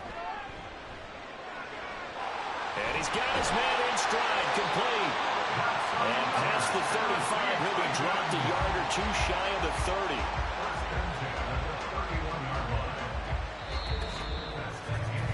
30. So the scoring dried up here in the 3rd. Nothing that quarter for either side. We'll return with more after this. You're watching the NFL on EA Sports. Back now in Nashville. All even as we get ready to start the 4th. Levis to throw on 1st and 10 here. Throw to the right, caught by Okonkwo. He'll be dropped at the 25 after a gain of 6. That completion helps out in a nice way. Now they can take a little bit more time, but guess what? They've got to make sure on their throws that they see it open, not just anticipate it. Here's 2nd down.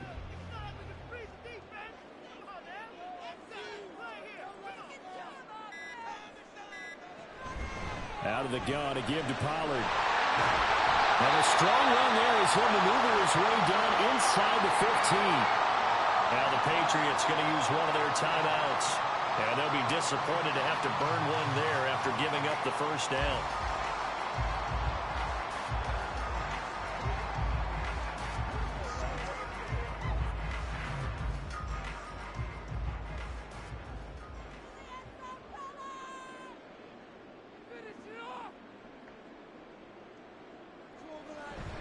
Going to run again here with Pollard.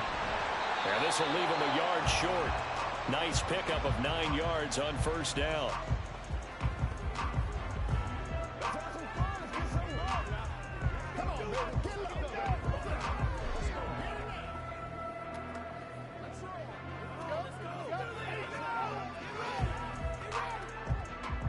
Here comes 2nd down.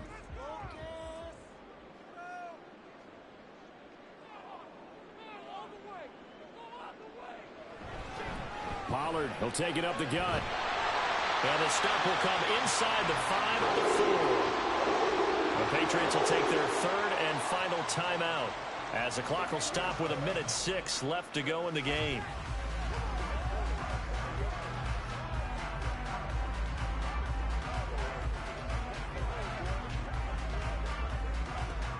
Here's 1st and goal. Pollard will get about halfway there as he takes this from the 4 down to the 2. Clock's under a minute. Still plenty of time, partner. They have all 3 timeouts. That means they have plenty of options in their play calling and where they target on the field. They can throw it downfield, maybe even in the middle, and use their timeouts. From the 2 now, 2nd and goal.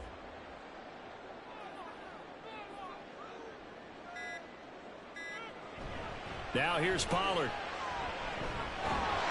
And that's a touchdown as they've broken our tie here in the final minute of the 4th.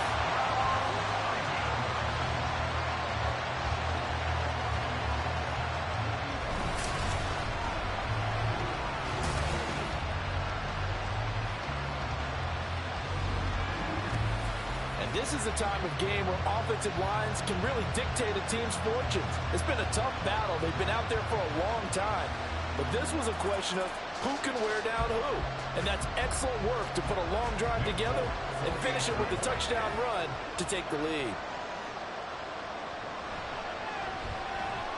Extra point up and good by Folk. And that makes the score 14-7.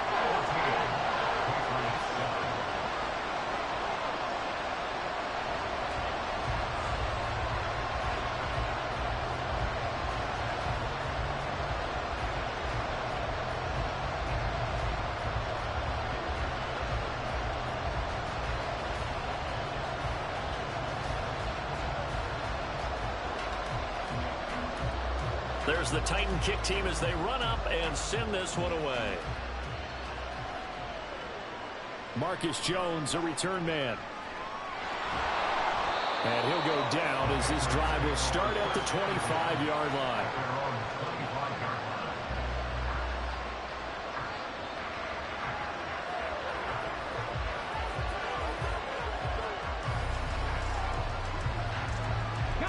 They'll come up 1st and 10 here. He'll look to throw.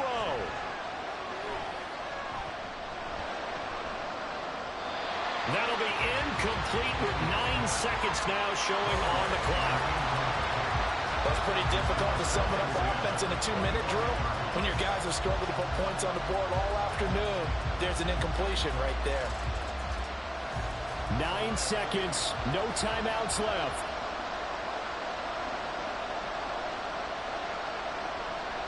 He's back to throw. And that will be incomplete. 4 ticks left here on the clock. So after all of this, it comes down to one final play. And just think of what it's going to be, because from this distance, you got to be prepared for everything. Hook and laterals, tip balls, you name it. A lot of laterals after a catch. Just got to be prepared, stay on your feet defensively, and tackle someone.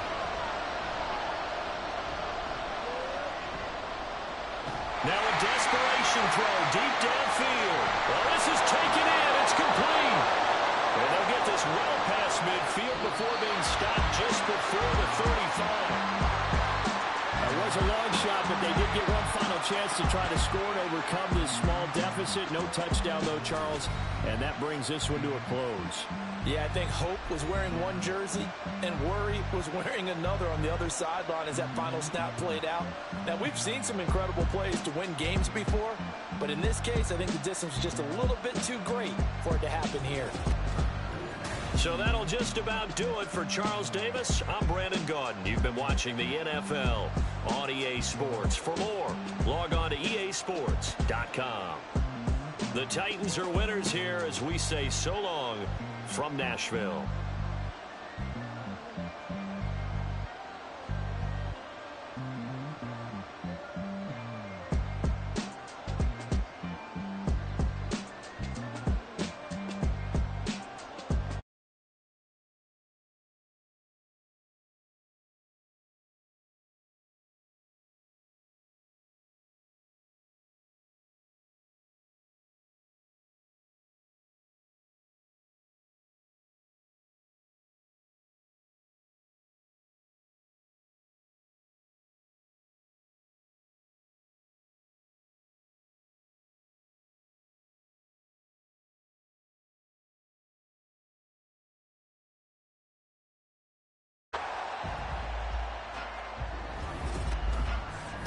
It's Madden NFL 24, and the question is, are you ready for some football?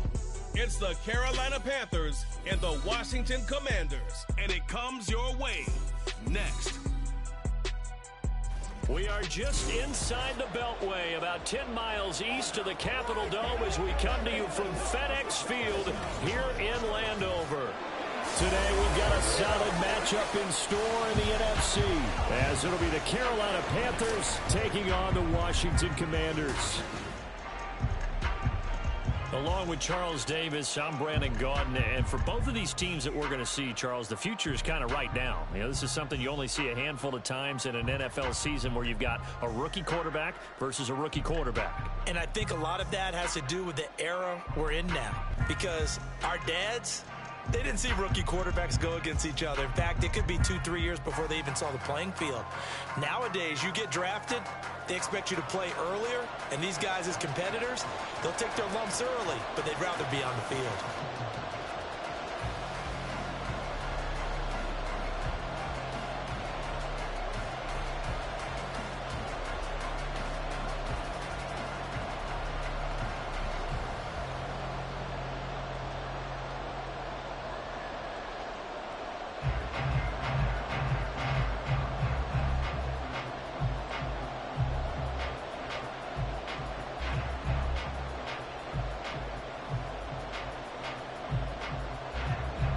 Set to go now on a beautiful sunny afternoon, and we are underway from FedEx Field.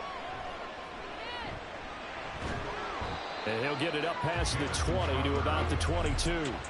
Here are the Commanders for their first drive of the game. And they will be led out by their 6'4 quarterback. His ability to adjust on the fly is almost unmatched in the game right now, because it leads to a couple of snaps per game where you just sit back and ask yourself, how did he pull that off?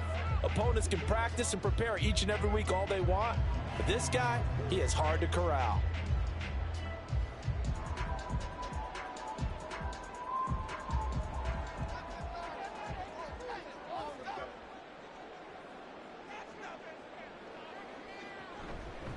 Here's Eckler to begin the drive. And not much doing there, maybe a yard up to the 23. Now, during that run, an injury here. We got one of those big blockers in some discomfort. Now, the medical staff is going to come out here and take a look, and we will take a short break. From the 23, here's 2nd and 9. Back to throw here. And that's off the mark, incomplete. I tell you what, that's a veteran play from a guy in his first season in the NFL. A lot of rookies are trying to force something there. He thought better of it, and that was the right decision. So trouble already here on their opening drive. This is 3rd and 9. From the shotgun, he'll look to throw. Pass taken in by his big tight end. And he's going to have a Commanders first down as they're able to get the 3rd down conversion. And that's well executed there on 3rd down. And I love the confidence that they had to let their tight end try and find some space in the middle of the field, right in their quarterback's line of vision. And QBs love to make that easy throw, and they hooked up there for a first down.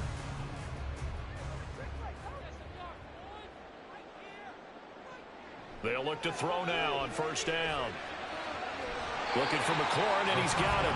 And he's able to get this one out closer to midfield across the 45. So the completion good for 6 yards, and it'll be 2nd down.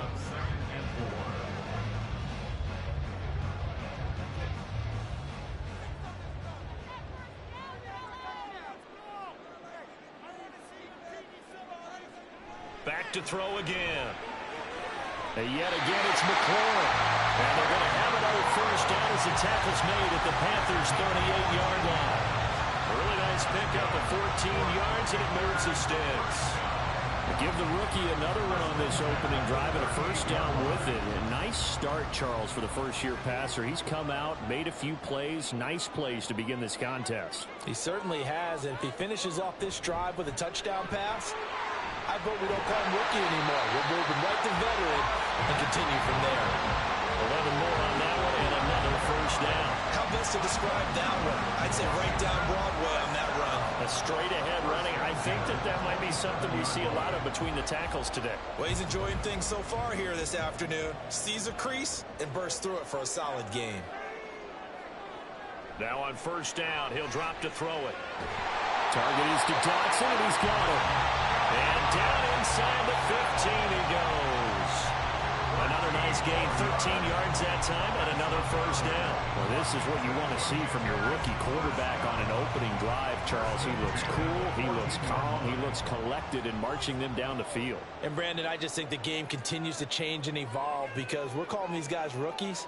But, you know, they've thrown the football so much at a younger level now, way more so than what we saw when guys came into the league when you and I came through. And also just the way, in particular to him, Charles, how he handles himself in meetings, just so professional, mature. Looks like he's been in the league 5 years. Yeah, he cares about the game. He cares about his performance, and it's showing. And 2nd and 10, he'll look to throw again. To the end zone, but it's incomplete. This drive, which was going so smoothly, all of a sudden it's a little bit of a roadblock here with 2 straight incompletions. Yeah, apparently this defense has had enough. Apparently they're saying no more. We're making a stand right here, right now. But it is 3rd and 10. They've got to get after him one more time. This offense was on the move. Now 2 straight incompletions have them looking at 3rd and 10. They'll look to throw again. Dotson has it. Touchdown, Commanders. 14-yard touchdown. And the Commanders get the upper hand as they're on the board first here this afternoon. That was a really good opening drive on a number of fronts. 10 plays, very methodical, set the tone. So you know right now, if you're on the defensive side of the ball, you're on the sideline saying, okay, what do we have to dial up in order to get off the field a lot faster? Because both sides are out there for 10 plays, but one side comes off energized, and the other side comes off with some questions. Extra point from McManus is good. And that makes the score 7-0. So that one a pretty time-consuming 10-play drive. And it was Jahan Dotson with a touchdown catch to finish things off.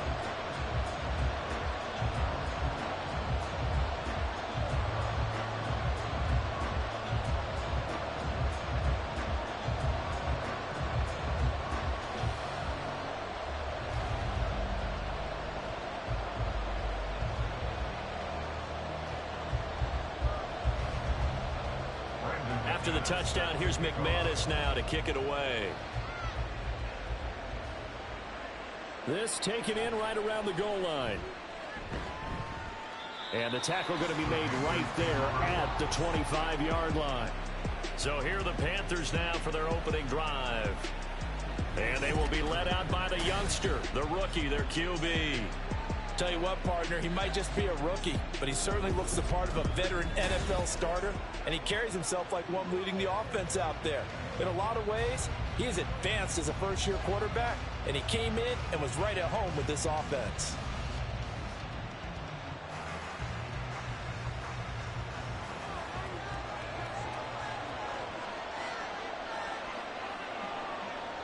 Young on first down. And that is incomplete. Charles, already trailing by touchdown early. This offense, how imperative is it for them to get points out of this drive? Well, they feel like they have to go ahead and match because of what was already on the board against their defense. But I think even more so, you just want to avoid 3 and outs. You want to be able to stay on the field for a little while, let your defense catch their breath a little bit, even if you don't score any points. Young to throw again on 2nd and 10. That ball caught by the former Toledo Rocket, Deontay Johnson. That'll leave them with a 3rd and 2 coming up. They got 8 yards there. After one, 7-0 on EA Sports. Panther football to start quarter number 2. As they've got it with a 3rd down coming up. They'll come to the line, needing only 2 yards to gain the first here. Young on 3rd and 2. Work in the middle of the field, and he's got a man complete. And he is going to have a Panthers first down, and he's going to have it by plenty. Able to get 8 yards there on 3rd and 2. Plenty of things to talk about here, partner, but to me, their defense gave up a touchdown on the first drive. How about how they're responding, coming back? That's a big 3rd down pickup to keep their drive alive.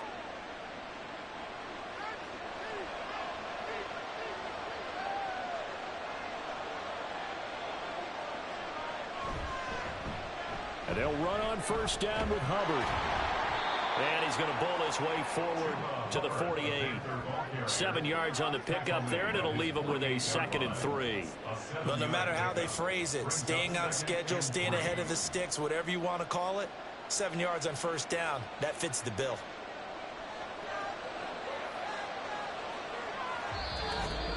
Two minutes on the clock, second quarter, 7-0 ball game. From the 48-yard line, here's 2nd and 3. Now Young. Well, a good throw there, but it's going to be incomplete. I don't see more of them trying to get him the football out of the backfield. They love what he can do in open space, and they believe that he creates mismatches they can exploit. So the incomplete pass on the last play, and that leads us to a 3rd and 3. Young. He's got his target. That's complete. And they're going to have another first down here as the tackle's made at Washington's 29-yard line. Well, they were in search of a short gain on 3rd down, and they wind up nabbing over 20 yards. That was a fun one to watch right there. A nice in-breaking route and plenty of room in the middle of the field. And he was able to get behind the linebackers and grab the completion for a really good pickup.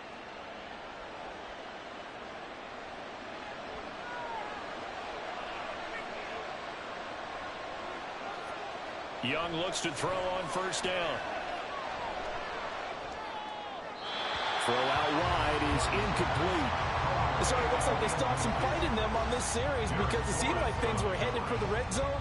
But if this defense gets 2 more stops, they can keep them out of that area. Young's incompletion on first down leads to a 2nd and 10. Again, he'll drop to throw. Short throw hauled in by Trimble. And they'll have it in the red zone before he crosses over out of bounds. A good-looking drive so far for the Panthers and a first down here. And this has been a nice answer to the touchdown drive against them a few minutes ago because they've come out and reestablished the tempo.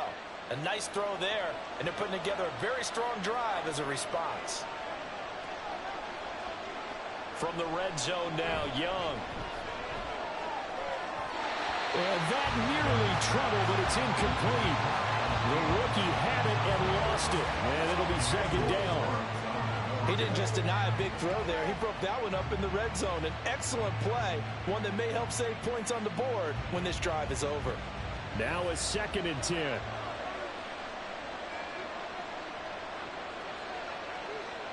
Again, it's Young. Over the middle, complete. That's Johnson. They do get a yard there, but only a yard. Leaves them with 3rd and 9 looming. As a defense, you're more balanced when you're in zone coverage because you're able to keep your eyes on the quarterback and see the play develop in front of you. You're able to keep the quick pass in front of them and stop it right at the line of scrimmage. Young on 3rd down. These guys running back out of the backfield. Now the Panthers going to use the first of their timeouts as they'll stop it with 25 seconds to go here in half number 1.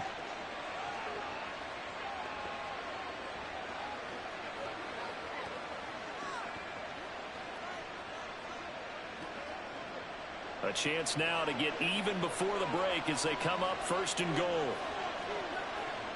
Young to throw it. Looking end zone, but it's incomplete.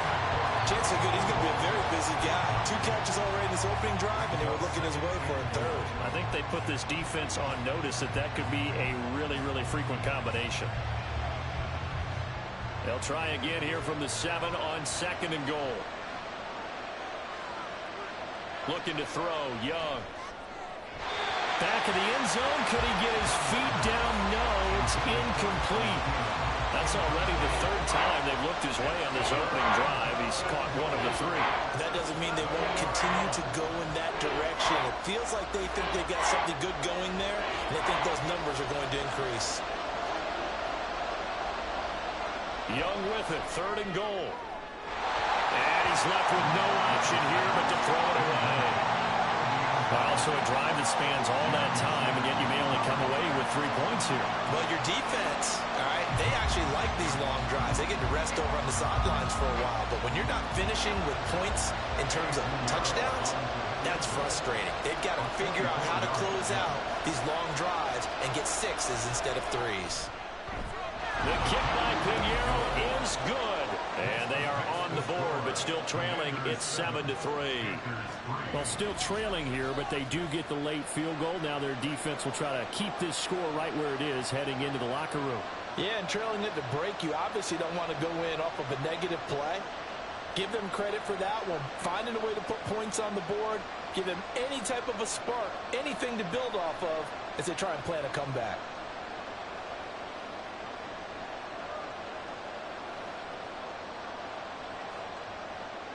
So not much time to speak of remaining in this first half as the kick's away.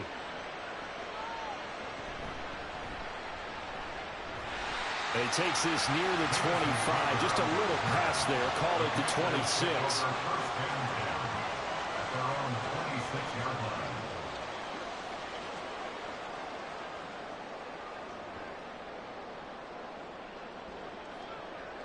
The Washington offense at the line and ready to roll.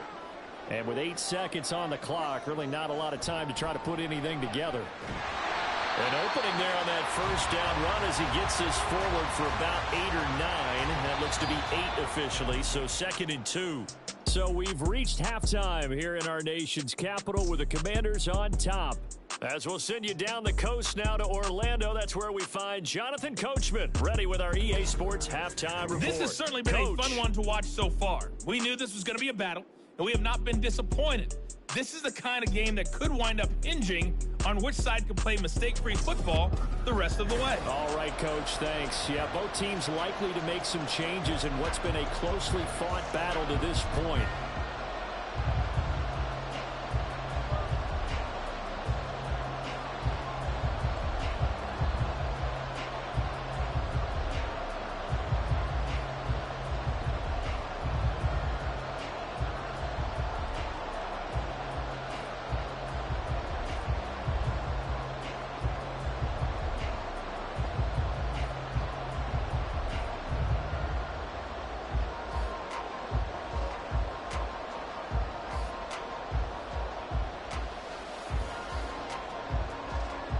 The Panthers going to get the football first, trailing here as well as we resume play in this second half.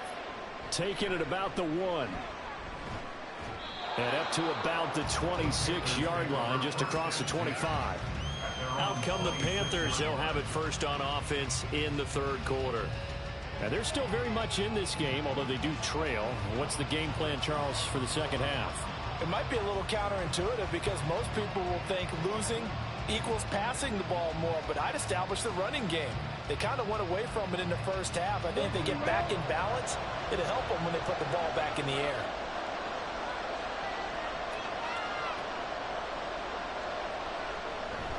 Third quarter starts with a run by Hubbard. And not a whole lot of room to operate there on the first down run. He gets maybe 3. Not a huge carry there on first down, but not all of them will be. But still, all in all, a positive play for the offense. It's all about picking up at least a few to set up what you're going to do here on second down. Here's 2nd and 7 now from the 28. To throw, Young. He gets this one to Hubbard, complete. And they nearly get this all the way to midfield. Mark him down at the 49. A gain there of 21 yards. Yeah, big play there. And when you have a running back that you could use like a wide receiver, when he has that kind of versatility, you do as they did there. Get him out of the backfield and give those defensive backs something else to worry about.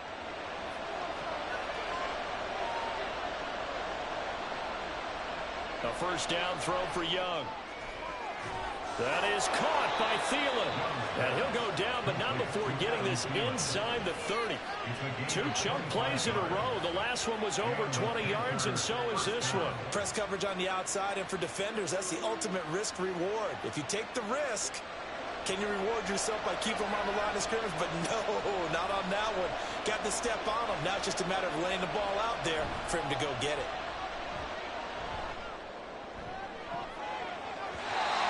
throw to the end zone on first down, but it winds up incomplete. They decided the opportunity was there and launched a deep ball, but he was unable to get away from the defender, couldn't create space, couldn't uncover at the end of the route, and that one winds up incomplete.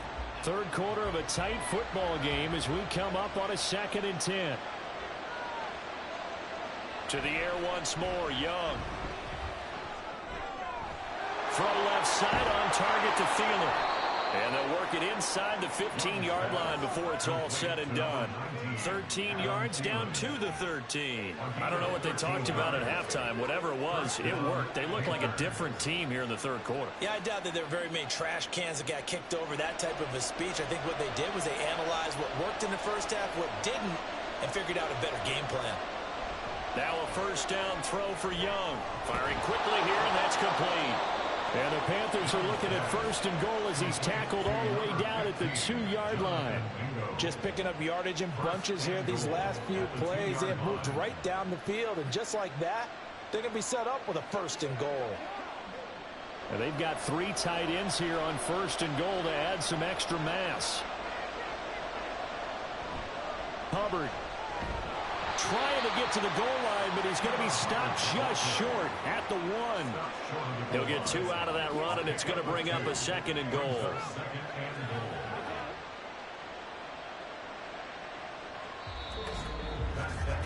And that is going to do it for this third quarter of action.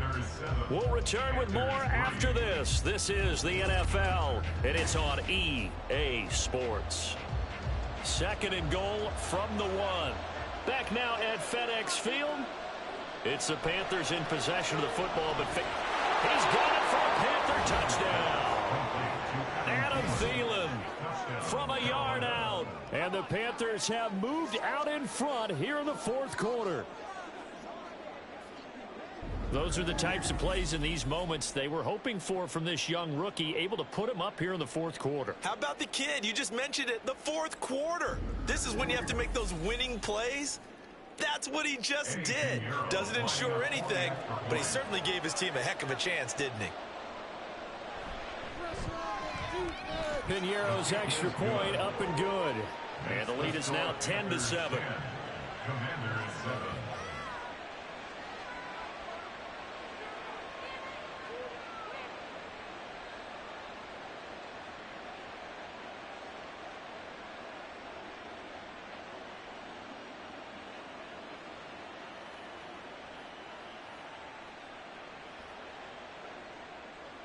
The Carolina kick team is out there ready to go, and they kick this one away.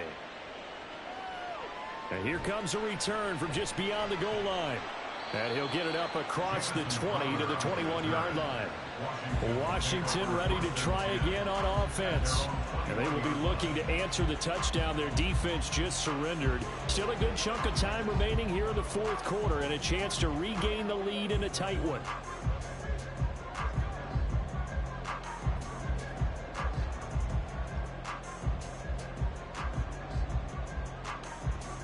They couldn't ask for much more to this point in the second half. A gorgeous day, 1-score game. 1st and 10 here. They'll try and start this drive in the air. And incomplete, a drop there in the middle third of the field. That'll bring up 2nd down. Fair to say, hasn't been his best game throwing the football, but also not getting a lot of help out there either. Yeah, you nailed it pretty well, you know. He's got to throw it better. Got to get more help. Obviously one that should have been caught. They've got to find a way to bring those 2 elements together so they can make some progress in this one. And he's brought down at the 24 after a gain of 4.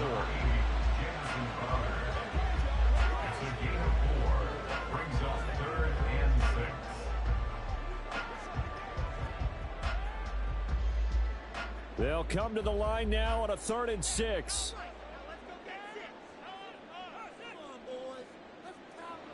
Back to throw. On the screen, this is Eckler. And he'll be taken down, but he does have first down yardage.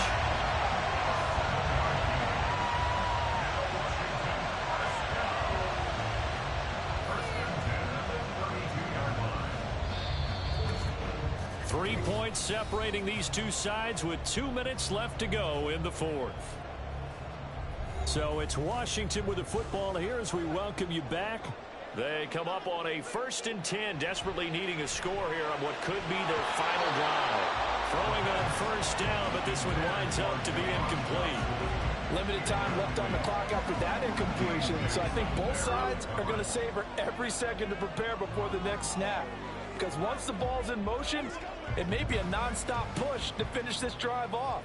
Everyone better be on the same page right now, because I think they're going to try and get several plays off in quick succession if they can. He's got McLaurin. Short gain, last 2 plays. Who do you think's excited about that? Absolutely, this defense, they're saying go right ahead with those.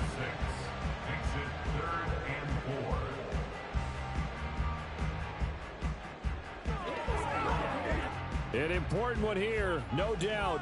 3rd and 4.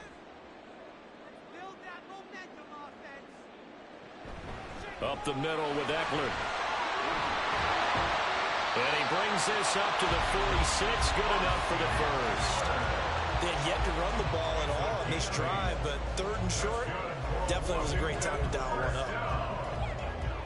1st and 10 at the 46-yard line. Plenty of time. All 3 timeouts still remain. Here's 1st and 10 now. Back to throw. This pass hauled in by Dotson. And taking it across midfield and inside the 45. Okay, there's 3 timeouts left, right? I think you got to use one here, don't you? No doubt about it. I'd use one right here. Here's 1st down. He'll look to throw. He'll get this out wide to Eckler. And he'll go out of bounds after taking it a little further down inside the 40.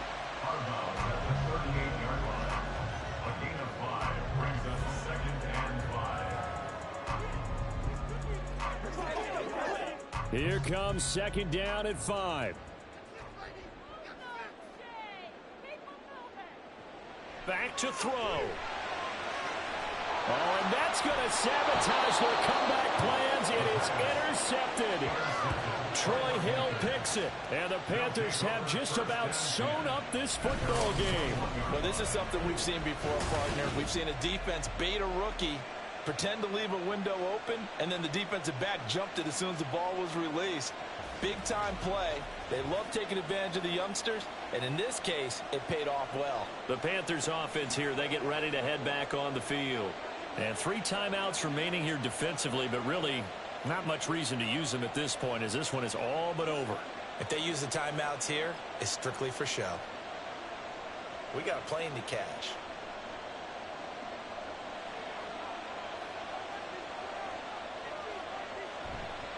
We got to have 2 hands on the football here as they run on 1st down. And he got blown up on that play. Back at the 20. Now a timeout called for by the defense as they'll stop the clock with 24 seconds to go in the game.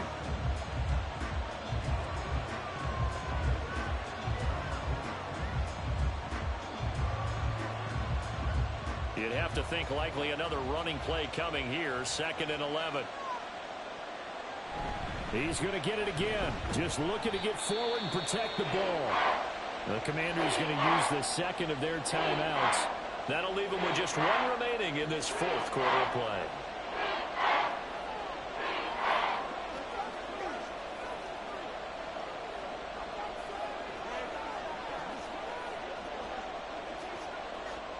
Now a 3rd and 6.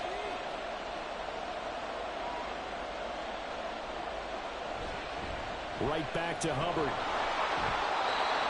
Now Washington going to go ahead and use their final timeout. And as the 2 teams talk it over on their respective sidelines, we take a break.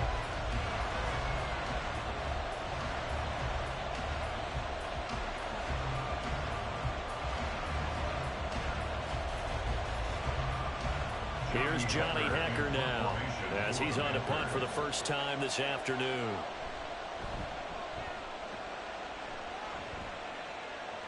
Fair catch, 7-4, and taken just shy of the 30-yard line. Call that a punt of 38 yards officially. And control of the football switching hands here with very little time remaining in this contest.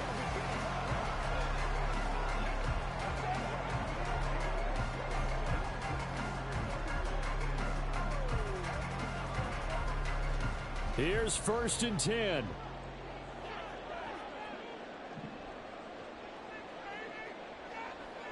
Trying to shake off the interception from the last drive. He'll look to throw. And incomplete on the deep ball. Trying to erase that deficit all at once. One big shot. He took it. Unfortunately for him, incomplete.